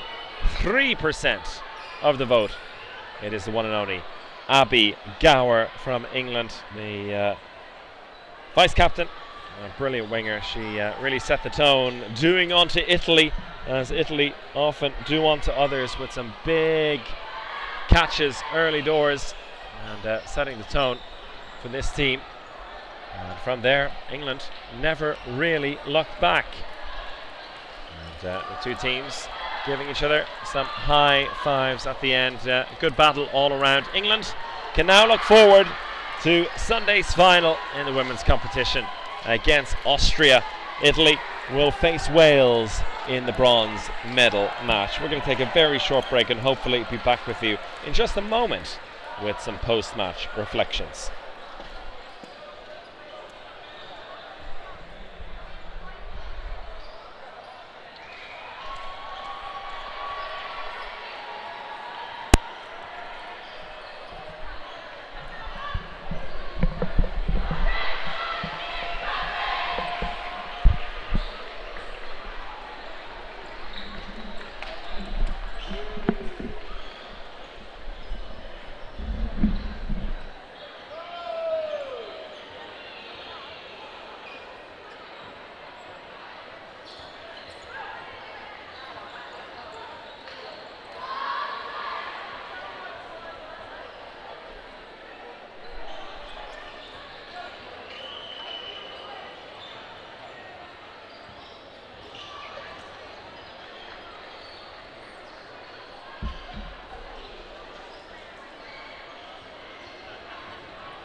Yes.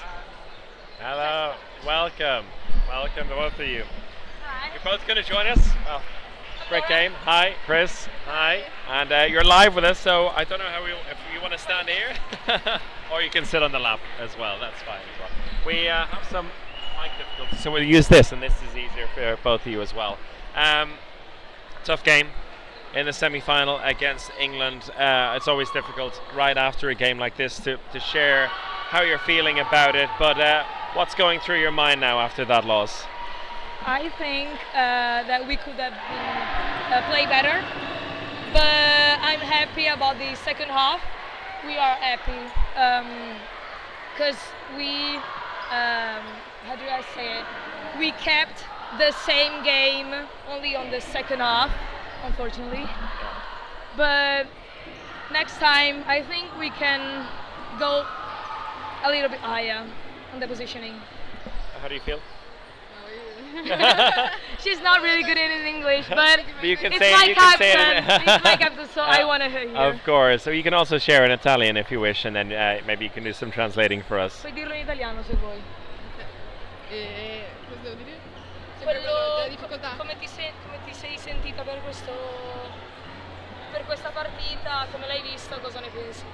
Allora, io l'ho vista all'inizio molto bene, siamo partite belle cariche, poi abbiamo preso un paio di set in cui ci siamo fatte prendere dallo stesso gioco e siamo cadute un po' giù di mente. Poi siamo riusciti a recuperare abbastanza bene di squadra e l'unica cosa che dovevamo cercare di variare di più il gioco e forse non c'è stato per troppo tempo questo. Yeah, it's the same thing that I said.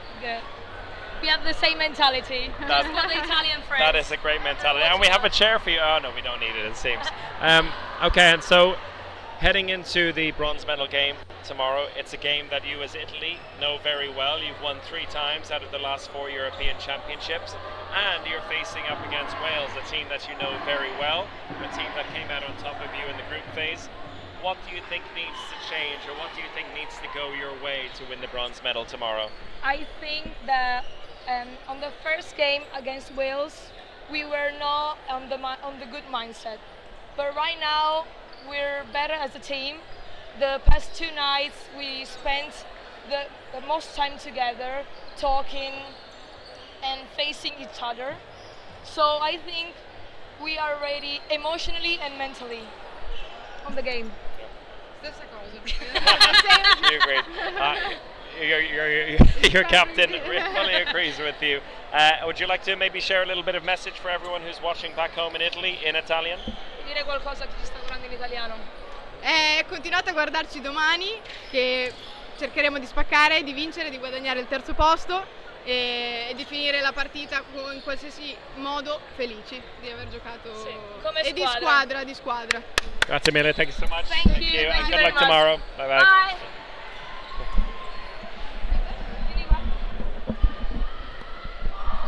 So lovely reaction there from our Italian friends, and of course disappointed with how things went for them in that game, but they'll be bouncing back tomorrow, no doubt, as they battle for the bronze medal.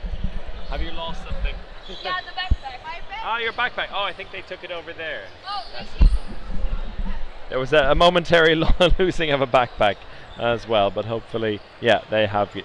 And the Italians now looking to bounce back tomorrow. We'll see if we have a chance to speak to any of the England players. I think they're having a little bit of a post-match debrief. I'll tell you what, if we do, we will have that. But if not, then we'll hand it over to the stream for our next game. That'll do it for me today on the commentary side. We still have one more game here on court number 1, and we'll be back tomorrow with all of the big games, bronze medal matches, and of course the finals, and England bucking their spot in all 3 finals. So maybe I'll see you in a few moments for the post-match review from England. Otherwise, well, the scoreline says it itself. England women through to the final tomorrow, up against Austria.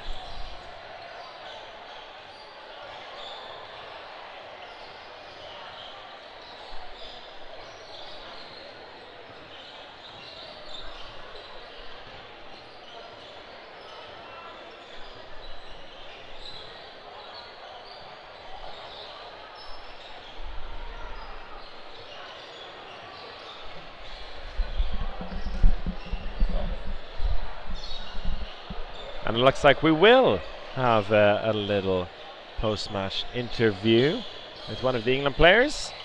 So we will hand it over right now. Hello there, Chris. Nice to meet you. There you are. You're live. You're live. Well, you've been live for the last hour or so. We'll use this mic and chair because the other one for our colleague wasn't working so well, so we'll just use that. Oh, okay. Cool. Congratulations on the win. A very, very impressive victory in the end against the Italian side, who have been giving a lot of people a lot of troubles at that tournament so far. What is your first impression of the win? I mean, we've been training for this since the World, so I think we came in with a game plan and we executed it perfectly. It took us a couple of sets to see what the Italy is going to do, but then I think once we picked up what they're doing, we just went in confident and we won. That's it. Yeah, you said they first couple of sets they came out strong, took a 3-1 lead, but it didn't seem to phase you at all, and that's something that I think this English team has really shown. You have a lot of confidence in your own abilities as individuals, but also as a team, and you were kind of punishing Italy with the same things that they usually punish other teams with, big catches on the baseline.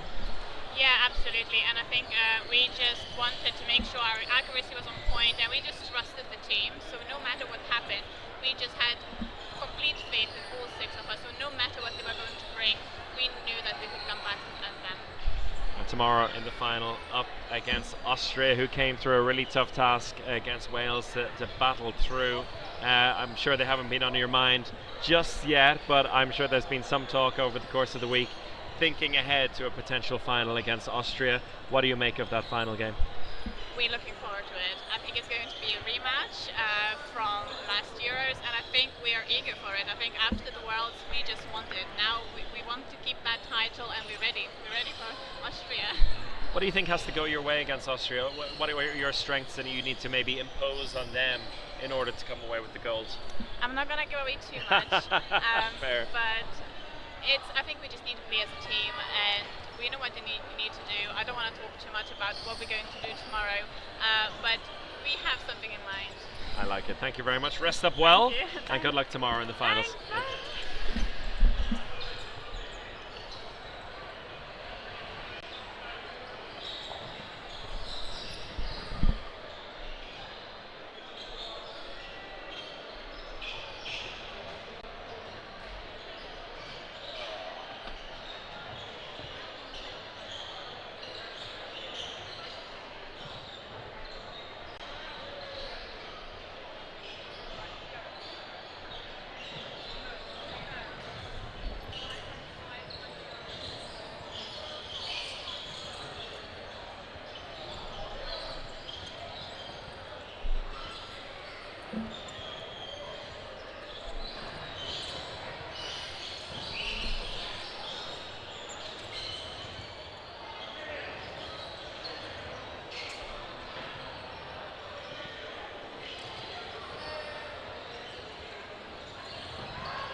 and welcome to the Switzerland v France match. Apologies if there's any problems with the audio, please let me know. We know that one of the microphones isn't working, and I'm trying to work out if this is the case. So please let me know if there's any problems with the audio. But for now, you've just got me as the sole commentator, Zoe Wells. I will be commentating in English, but I am open to switching that over to French, as this is a francophone derby between the Swiss team and the French team. So, if enough people in the commentary want me to switch over to French, I will try my best. But for now, we're in English, and so far, no hits. Minute into the game. Lovely dodge there from Dibitez.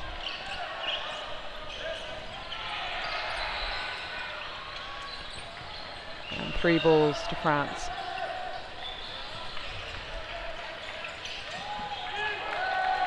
A lovely diagonal hit there. Draws the first blood of the match. Ben Favre leaves that ball.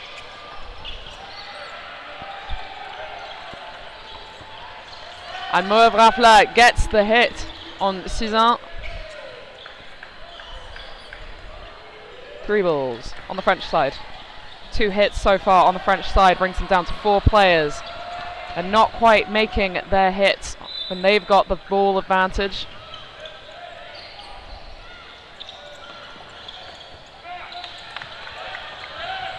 And that was an interesting set of plays there. Rafla got dragged into a little bit of a triangle situation there with Auger and Yves. Comes out of it in the outbox. But Switzerland still holding the player advantage right now. 3v4 with 4 balls. And they try and do a 2-ball attack down the left-hand side against Auger, but he just sidesteps that nicely.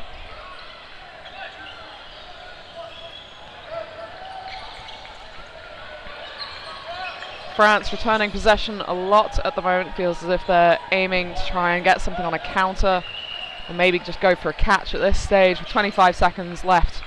They need to do something, either a hit, a catch, whatever it is, just to get points on the board somewhere.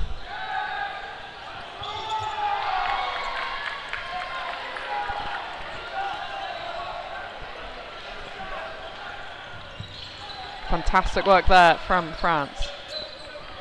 Apologies, I was sorting out a technical issue while that was going on. And France, with that catch, managed to bring the match back around. Lots of hugs there. And that means that they've won the first set. They were looking pretty cagey, but they managed to pull it back round right at the end. And that's all that matters at the end of the day, is how many people are left on court when the whistle blows.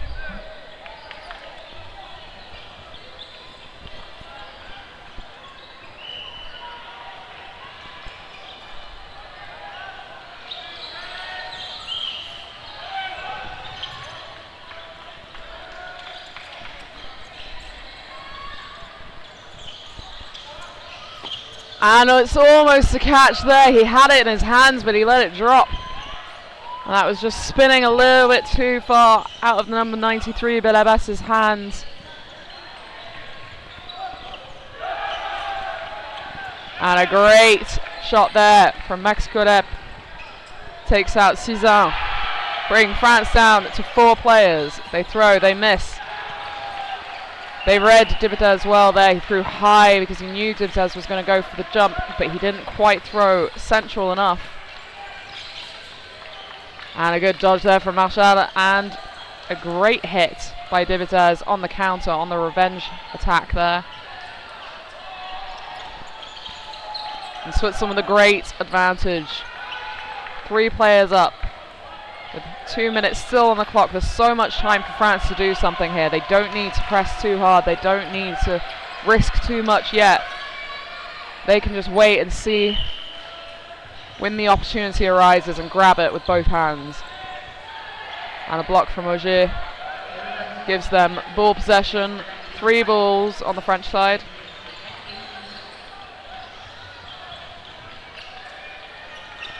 Block from Marshall. 2 balls released against him. Goes up, puts a bit of pressure, but he knows he's got 4 balls on his side. And they try and do a cross court on, not sure if it was meant to be Marshall or Dibitez. It went straight between them. And Givet does not get the hit. Auger blocks it out to the side. Ball possession on the French side. Just about a minute left now. They do need to start doing something, and do something they do. With a great hit there on the foot of Ben Favre, who I think thought it was going to bounce in front of him.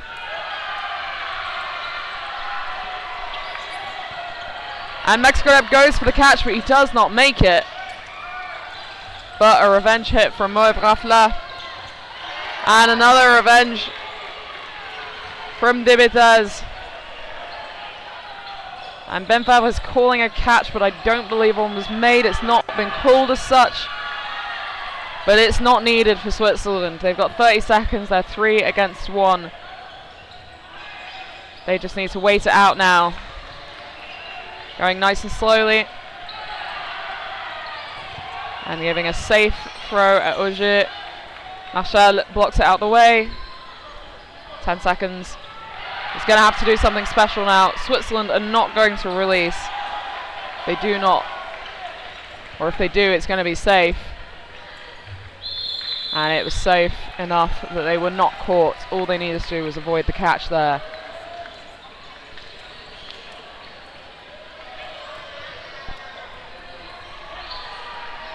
So with that, Switzerland secure the second set of the match, which means we're at a healthy 2-2 scoreline.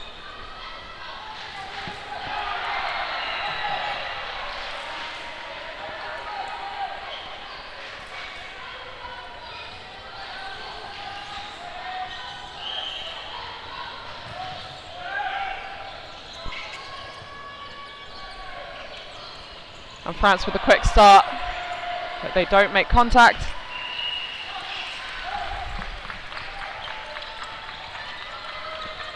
And a bit of a safe ball. I don't think that was quite Goreb's intention based on his reaction there. I don't think he was trying to throw as safe as that. But he manages to make the dodge out the way of Auger, who also dodges out the way of Ben Favre's counter ball. And a great hit there from Ben Abbas.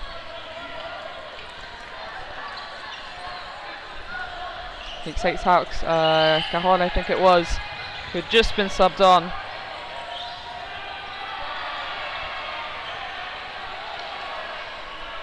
And still potentially getting warmed up into the game.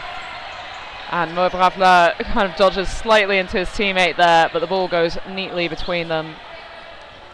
And there's a call there, though the other centre ref isn't particularly sure if he agrees, or the line ref isn't. Bit of debate going on. Time paused for the referees to debate what exactly went on there.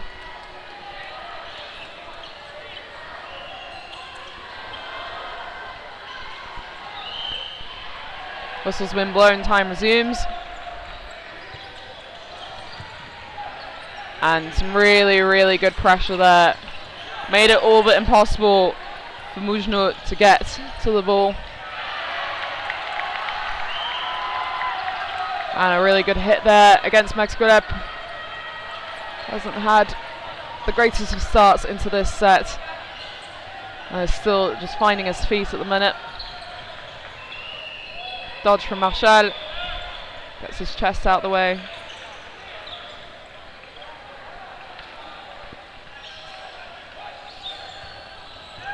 And a block and a bounce right in front of Marshall's toe.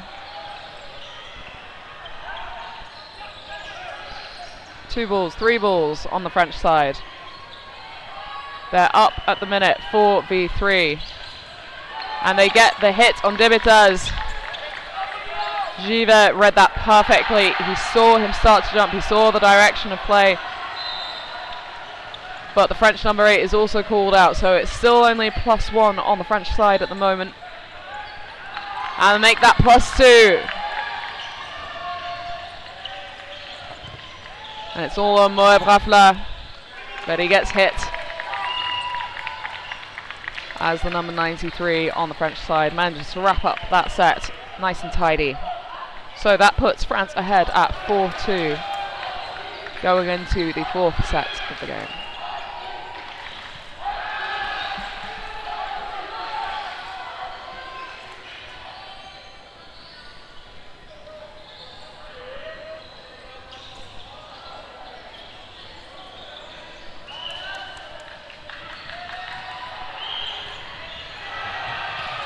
France again getting to the ball first. Can they make a hit with this crucial first ball? Straight down the middle, but Mexicodep sidesteps nicely out the way.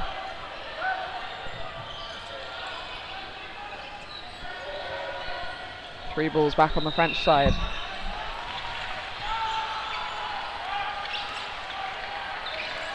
And again, France just not managing to find the targets at the moment on those group throws. Switzerland do, however, get Ryu out, but Berabas gets the counter attack, the quick counter against Carole.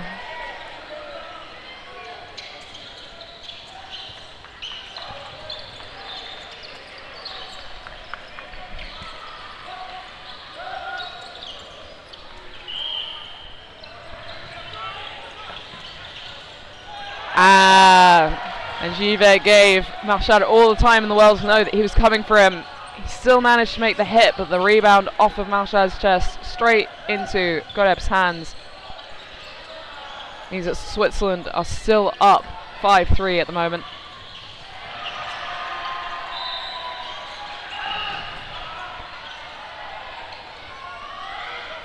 Three balls rather, on the Swiss side. Eventually getting stuck a little bit in the netting there and onto the court with the Hungarians.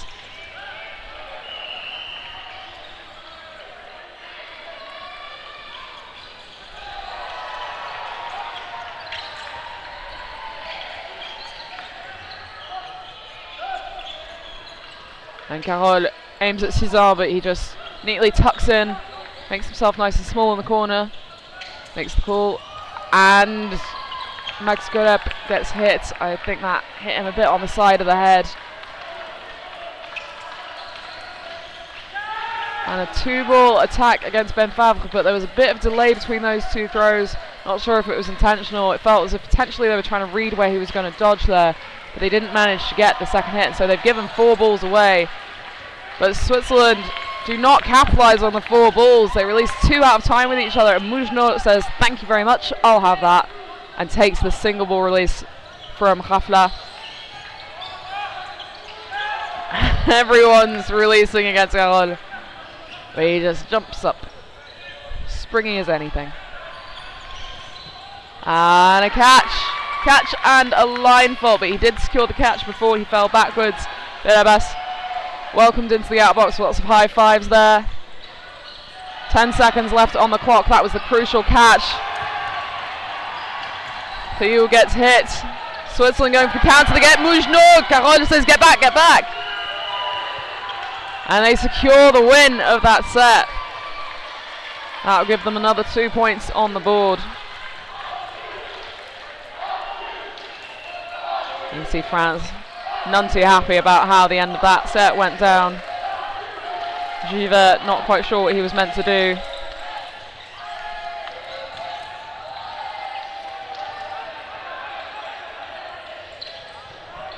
Lots of chanting from the sidelines, as we've grown very used to France doing at this point. One of the louder spectator sides, I would say. Between them and Northern Ireland, potentially the loudest gang of supporters. And Ben Favre gets a lovely hit straight off the back. And it was it.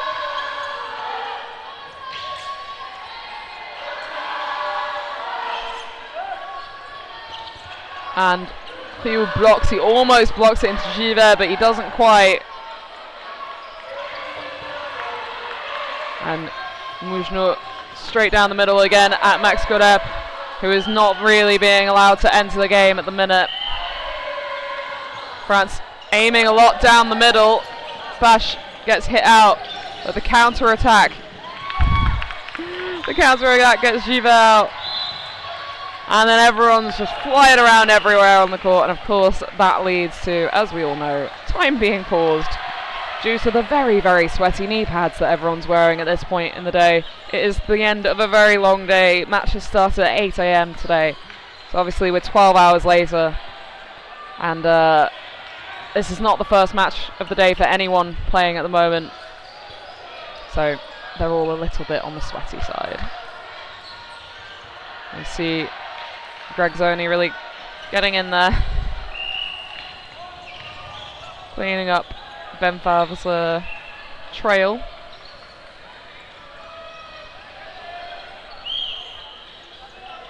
France with 3 balls and the player advantage.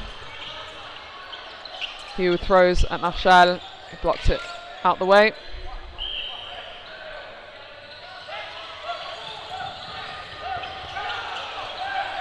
Lots of nice safe blocks at the moment. Not as much rapid fire action running back up. Neither side really moving towards counter calls at the moment. We're all just sort of, see there, for example, that was a ball straight down the middle. But Belabas and Rio just stayed back. They knew they weren't going to go for a counter. They're banking on their group throws at the moment, or single ball releases at least, when they've got 3 balls, which Rio manages to make contact there. And it feels as if both sides are kind of leaning a bit more into that style of play, whether that's for strategic reasons, whether that's just tiredness.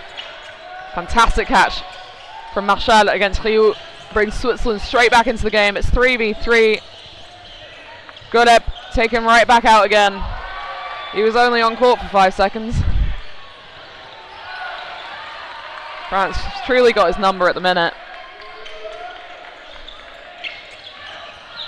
And Belabas hit out.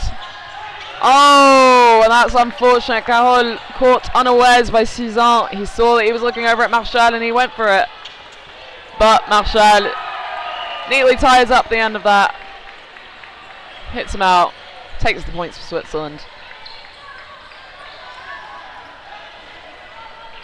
6-4 at the minute for Switzerland. It's been very much a back and forth match. Every set really could have gone either way.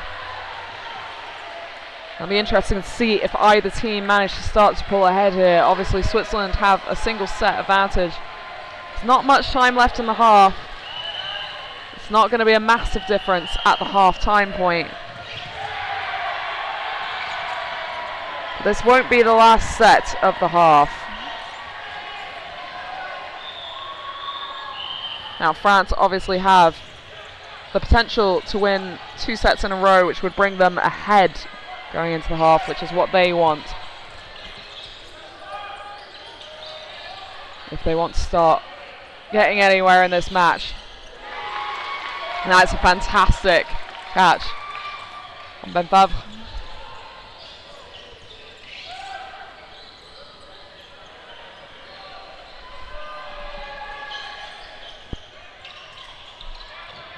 And a hit from Givet on Bash.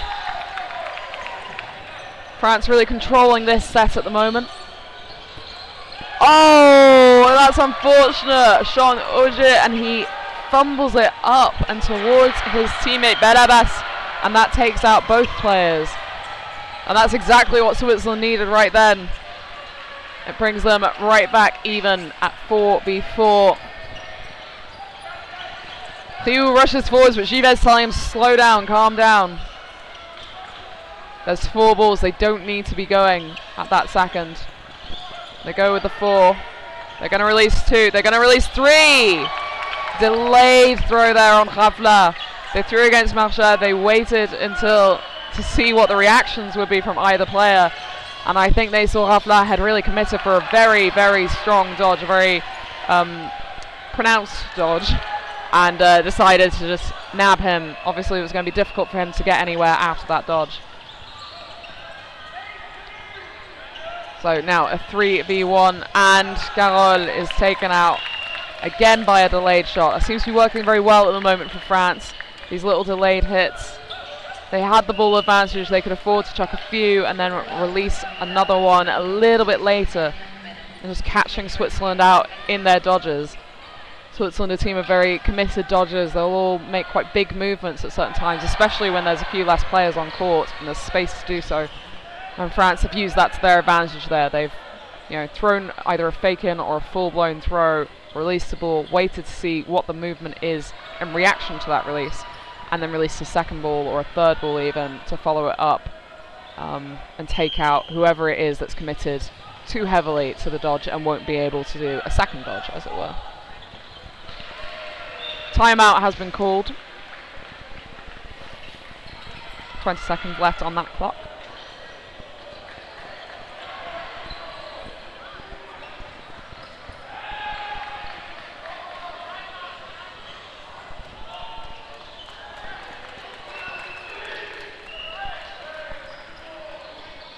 And the teams lining up again. 6-6 going into this final minute and a half set to see who will be ahead during half time.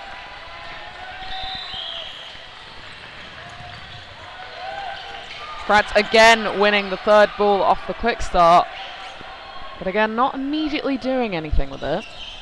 They release down the middle.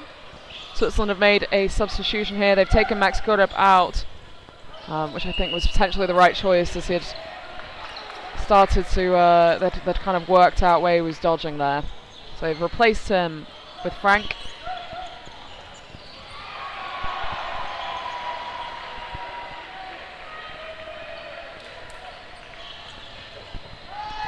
And Carole is hit there again. We're seeing this sort of, that was a fake, a very strong fake from the French, followed by a delayed release. And so they tracked where he was dodging and hit him on the dodge. And again, there you can see Givette tried to do the same thing, well, not quite exactly the same thing, but a very similar thing against Bash. We saw that he was jumping back and forth, and he waited until he was mid-motion and then released to make it so it was harder for him to get out of the way.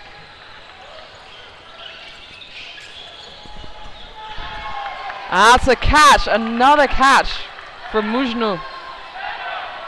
Mujnu. Keep forgetting if there's another U in his name.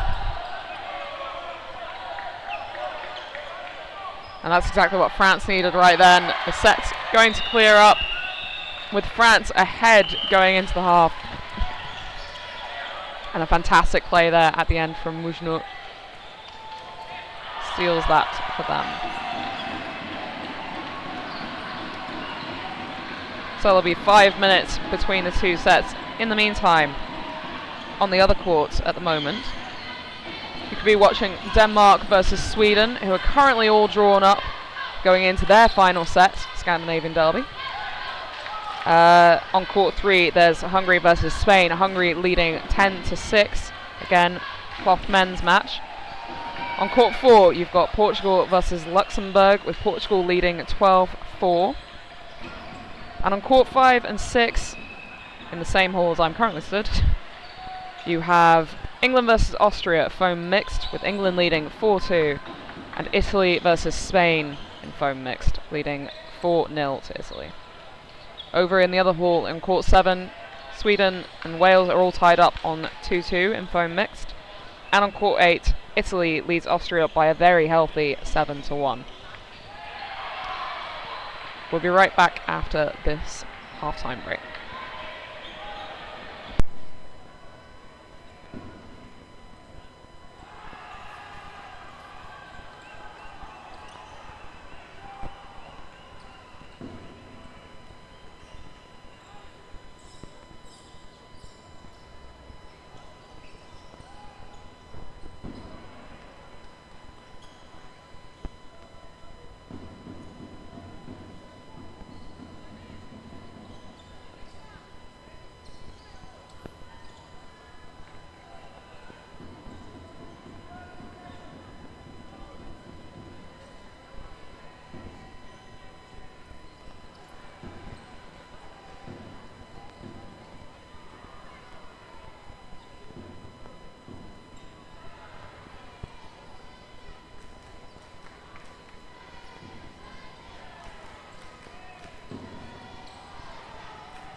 And the team's lining back up again, going into the second half.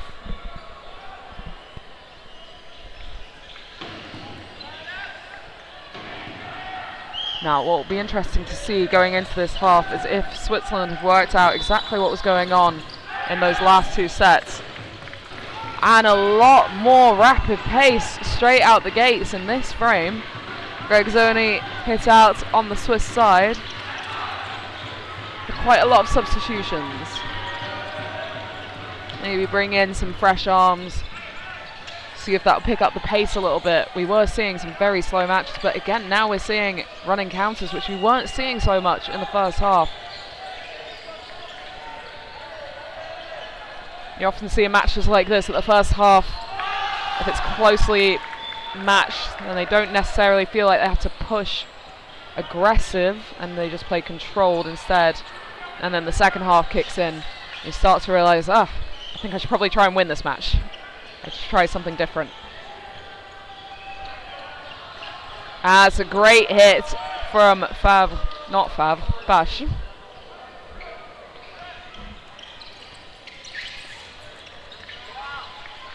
All the man buns look the same from back here.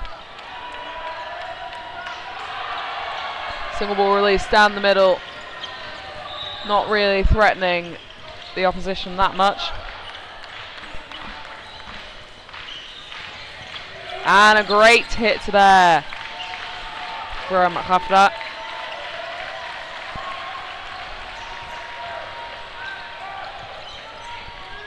And a hit. Another hit. So many hits. Another hit on Ludo Favre. Brings him out. A lot of aggressive debate happening. Switzerland are questioning a call there. That's led to time being paused.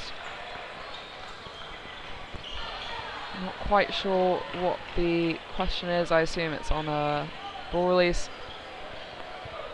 Pesh taking the opportunity to do up his laces here in the bottom left corner. Very diligent, very focused.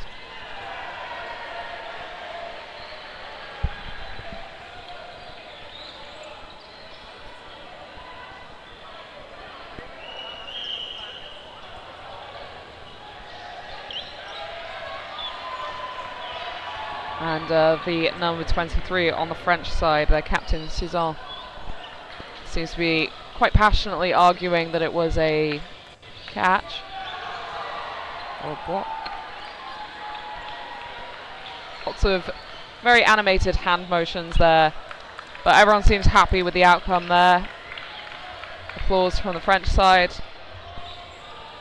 The Swiss got a thumbs up from Ben Favre as well, so I believe the Swiss are okay with whatever the refereeing decision was that's been made here. In the meantime, both sides taking time to work out what they're going to do next. France obviously with the ball possession here. Whistle blown. The ball on Bash. And he releases against the number 54, but he releases a bit too high. Cross courts all round, both sides up to for cross courts in those two throws. And Dibitas gets picked out. Oh, and that was so close to being a catch from Suzanne. But it doesn't really matter because Rafla has been hit out right after anyway.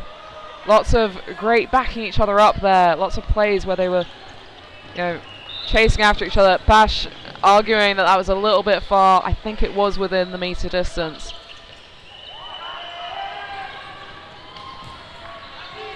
And he's left himself without anything to defend himself with.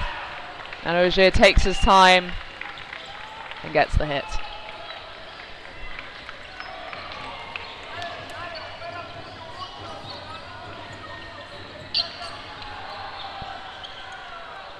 So that puts another set in favour of France, which brings them 2 sets in the lead at the moment, 10-6.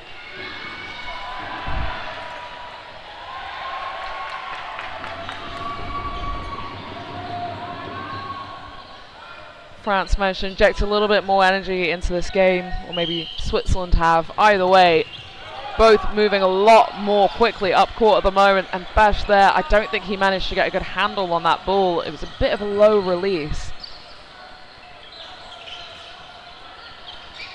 And a release from Zoni, almost got caught there by Auger, but fumbled. The speed of it, I think, was a little bit too much for a fingertip catch.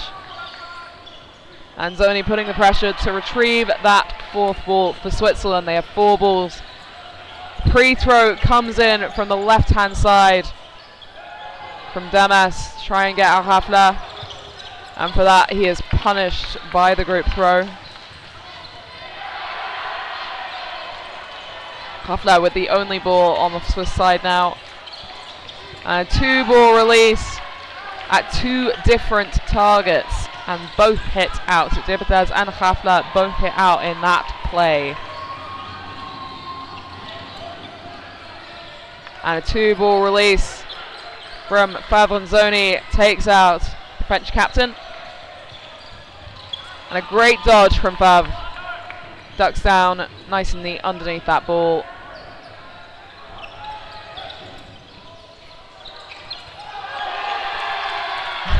And a fantastic catch, and the crowd on the right hand side love that one. He's been having some great catches on other matches, Bash has.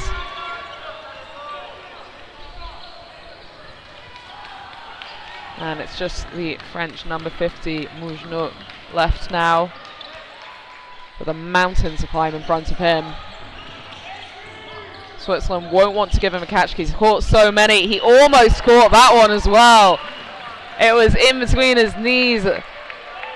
Zoni got a little bit of a shiver of fear there, I think. But his teammate backed him up, made sure that there was absolutely no chance that Mougenot was going to manage to get control of that ball, and neatly cleaned up the set. So 10-8 at the moment in favour of France.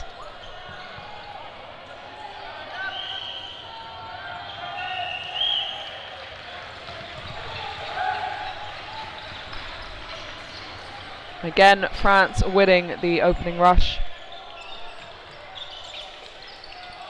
Bash gets out of the way.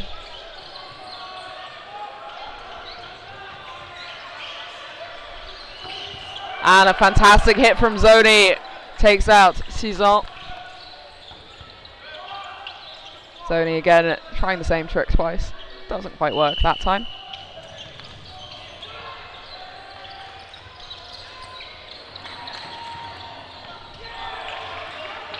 And the third ball taking a bit of time to come in. Again, rolled off onto the other court. Mougenot releases, but Bash flicks out the way.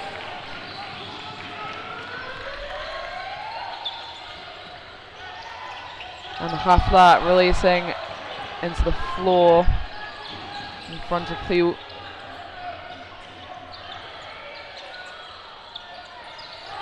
And some defensive pressure there from Bash to push back Damas, but in doing so he releases the fourth ball. They could be punished for this. They are punished for it. Frank gets hit out and the ball almost manages to find its way up into the commentary box, to be honest. That bounced right off of our balcony.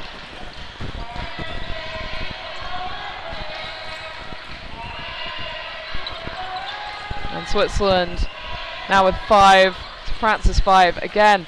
They're playing quite cagey match again.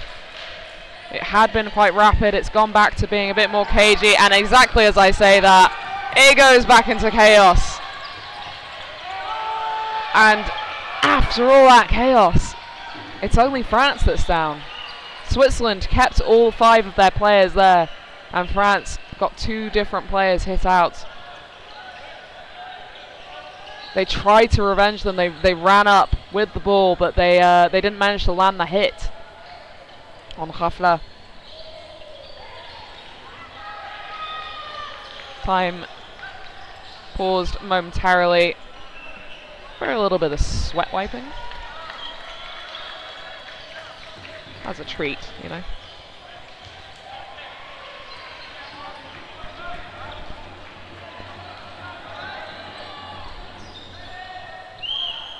Whistle blown. Switzerland go up, pump a couple fakes, release 2 balls at 2 different targets, and get punished for it.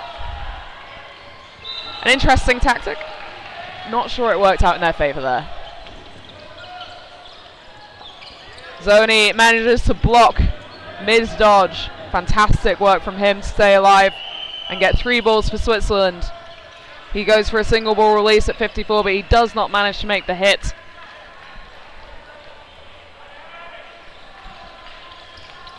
And Mujno throws in the direction of Favre, but he does a little roll, very much like his brother. That was a very Ben Favre move from Ludo. Oh, and Switzerland are not happy with that. I think I know exactly what they saw. They saw Dibitez's ball get blocked, but Favre's ball hit the player for Givet. But that's not what was called. And they're still fuming on the way out. Dibitez is still angry about it. Givet is gesturing at his ball, indicating he blocked. He did block. He's correct. From his point of view, he's like, well, of course, I blocked. What are you complaining about? I blocked the ball out of the way. And so it's like, no, there was another ball. It's the other ball that we're worried about. It's not the one you blocked. But nothing can be done. Just trying to shake it off now. And that meant that set, after all that, went in favour of France. Which means they are 2 sets up in this game. We're just about coming up to the halfway mark in the second half. For you mathematicians, that means we're in the last quarter. 4 balls on the Swiss side.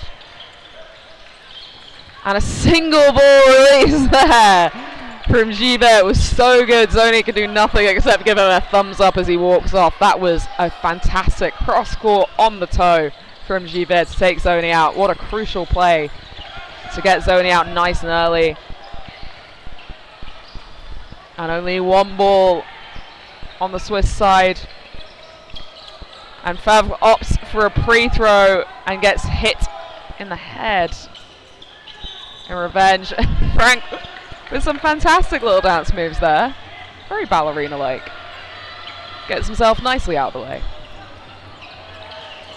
A single ball release from Ravla gets caught by Mujno.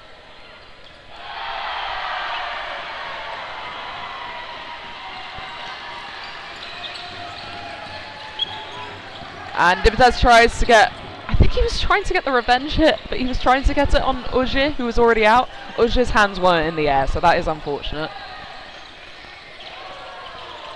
And a 2-ball release against Frank. He doesn't manage to get out of the way there. Again, France with the delayed ball there read his dodge correctly and nabbed him in the air. Dibitez drops down low to get out of the way, and he goes and does a counter against Mujno, but doesn't manage to get the hit.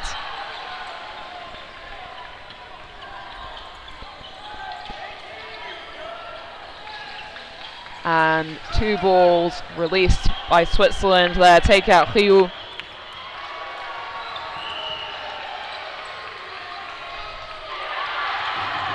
Single ball release at Dibitez. Does not make the hit. But France have the player advantage at the moment, and Switzerland are going to need to do something other than getting hit. Max Kurep again not managing to find his way into this game yet. 30 seconds left on the clock. Can Valérien Dibitez do anything? Well, he can do a little jump. Oh, and he almost managed to do it. He dodged cleanly out the way of the first 2, but that was a hell of a leap of faith from Damas.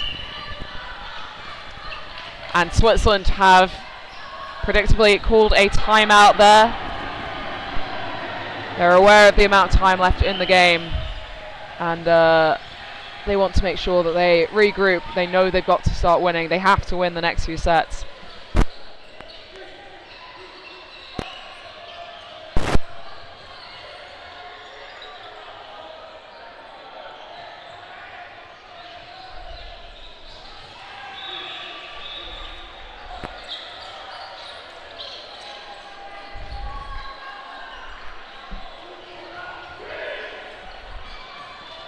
And it goes by very quickly, doesn't it?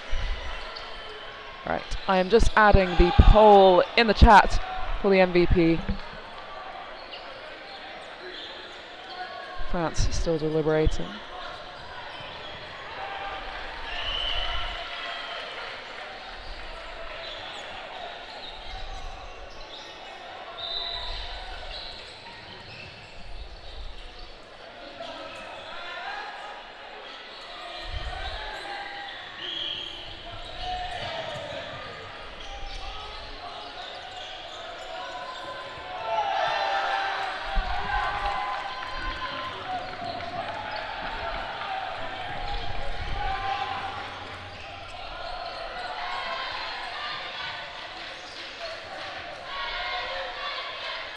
And I believe that poll is in the chat now. That's the first time I've set that up. I really hope that works.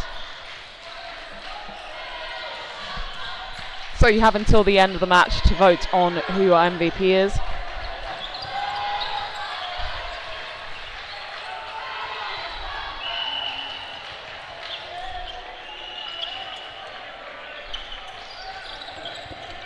And Frank again gets red on his dodge.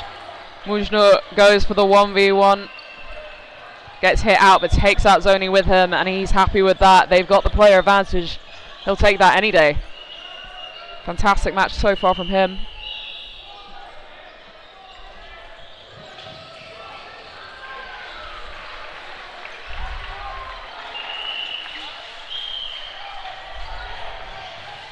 A lot of squeaky shoes.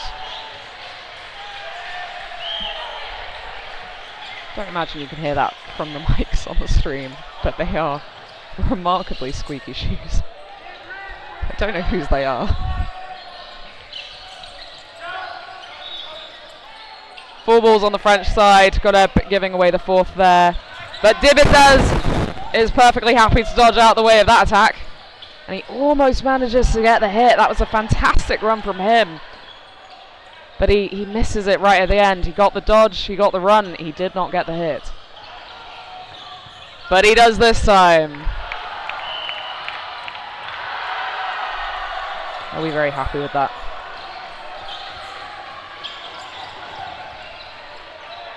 (3-2). Crucial set for Switzerland to turn around right now. They've still got a minute left to do it. Dibitez getting a great block. He almost gets the hit, but a really, really solid dodge from Merlot. No, it's not a dodge. I am completely wrong. I thought it went right between his legs, but it must have skimmed his shorts. And right out into the end box for a big glug of water. Good up, single ball release. Gets blocked into the very empty audience stands. It is quite late here. Single ball release on Godep. And this time he gets away safely. He puts a little bit of pressure, a little bit of a dance up court.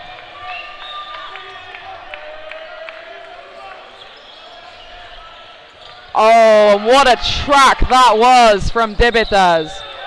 Godep blocks it, he goes up for Ryu, but he's got control there. He knows he doesn't have to release. Ryu comes back, Dibitez dodges down, and he doesn't need to release. Again, Godep and Dibitez both being very careful, and Dibitez closes up the game. There was a play too. He did, in theory, have to throw. And that was a crucial, crucial, crucial set for Switzerland to win. That brings them 10-14 against France, and there is plenty of time for 2 sets. As you can hear the Hop Suisse chants from the Swiss side, Swiss audience. Quick update on the other courts that are going on. Sweden have now pulled ahead in their match against Denmark, 14-8. Hungary clean ahead of Spain, 20-6. Portugal, 24-6 against Luxembourg. England in foam, currently beating Austria 5-3, while Italy is beating Spain 6-2. Sweden and Wales are 4-5 in Wales' favour, and Italy still sitting very happy on a 7-1. I'm not sure that Court 7 and Court 8 are actually still happening. Those 2 scorelines haven't changed. But there's no way to tell on the app, and I'm not in that room. I'm only here. There is only one of me.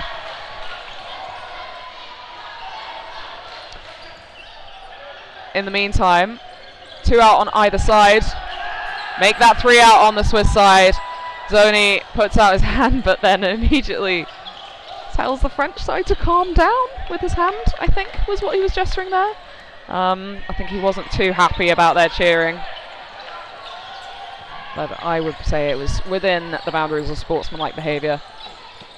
And Guleb gets hit out there on a throw from Damas.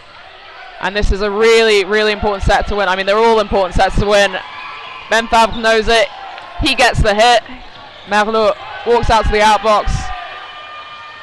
And Favre taken out. And it's just number 20 left, Frank. The Swiss German. The only Swiss German on the Swiss team. Look at him go. And he blocks. And he dodges. And he runs. And he doesn't throw. He's got time. He's got a minute 20. He doesn't want to risk anything. He doesn't want... The worst thing he could do right now is overcommit to something, get hit out, and look like an absolute fool. He needs the moment to be perfect. He has all the time in the world. A 2v1 with a minute left is so much time. And he dodges out of the way. Fantastic dodge from Frank. Oh, but he's got nothing. He doesn't need anything. And he almost manages to track French captain, but he line faults. You don't need to hit them. You can just scare them over the line. Oh, sets up a 1v1 against Mougenot. Ben Frank releases the ball, gets blocked back. Mougenot blocks again. He doesn't need the win. Mougenot does not need the win. He's happy with a draw. But Ben Frank cannot settle for a draw. And he's really struggling here. You have to wonder.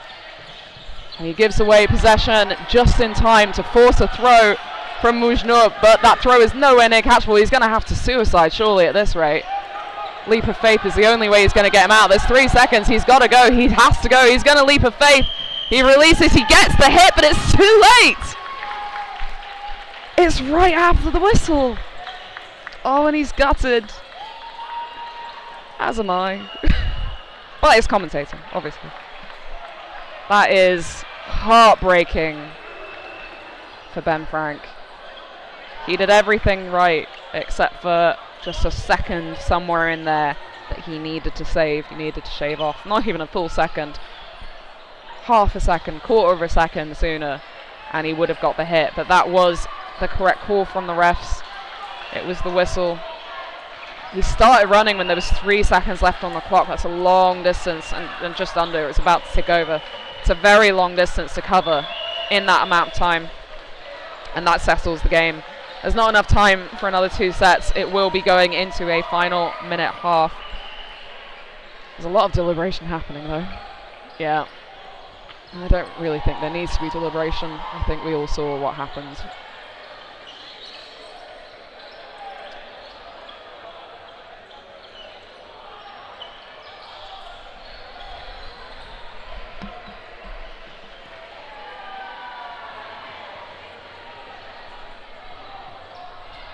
And you have until the end of this set to vote in the MVP poll, if you so wish.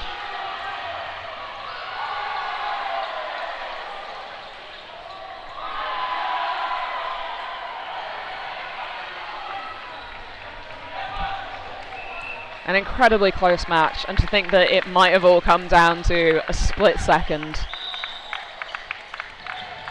It's probably pretty fitting. But nonetheless, quite heartbreaking. Unless you're French, I'm sure the French are having a great time right now. Looking over at their bench, they seem pretty happy. And false start from the French side forced Ben Favre to switch directions to go for the middle ball. He didn't make it. And a release from Rioux immediately gets the response release from Debtaz, gets him hit out.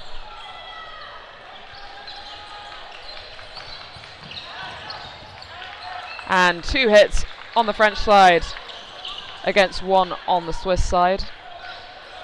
I think the Swiss will take that. That gives them the player advantage 5v4.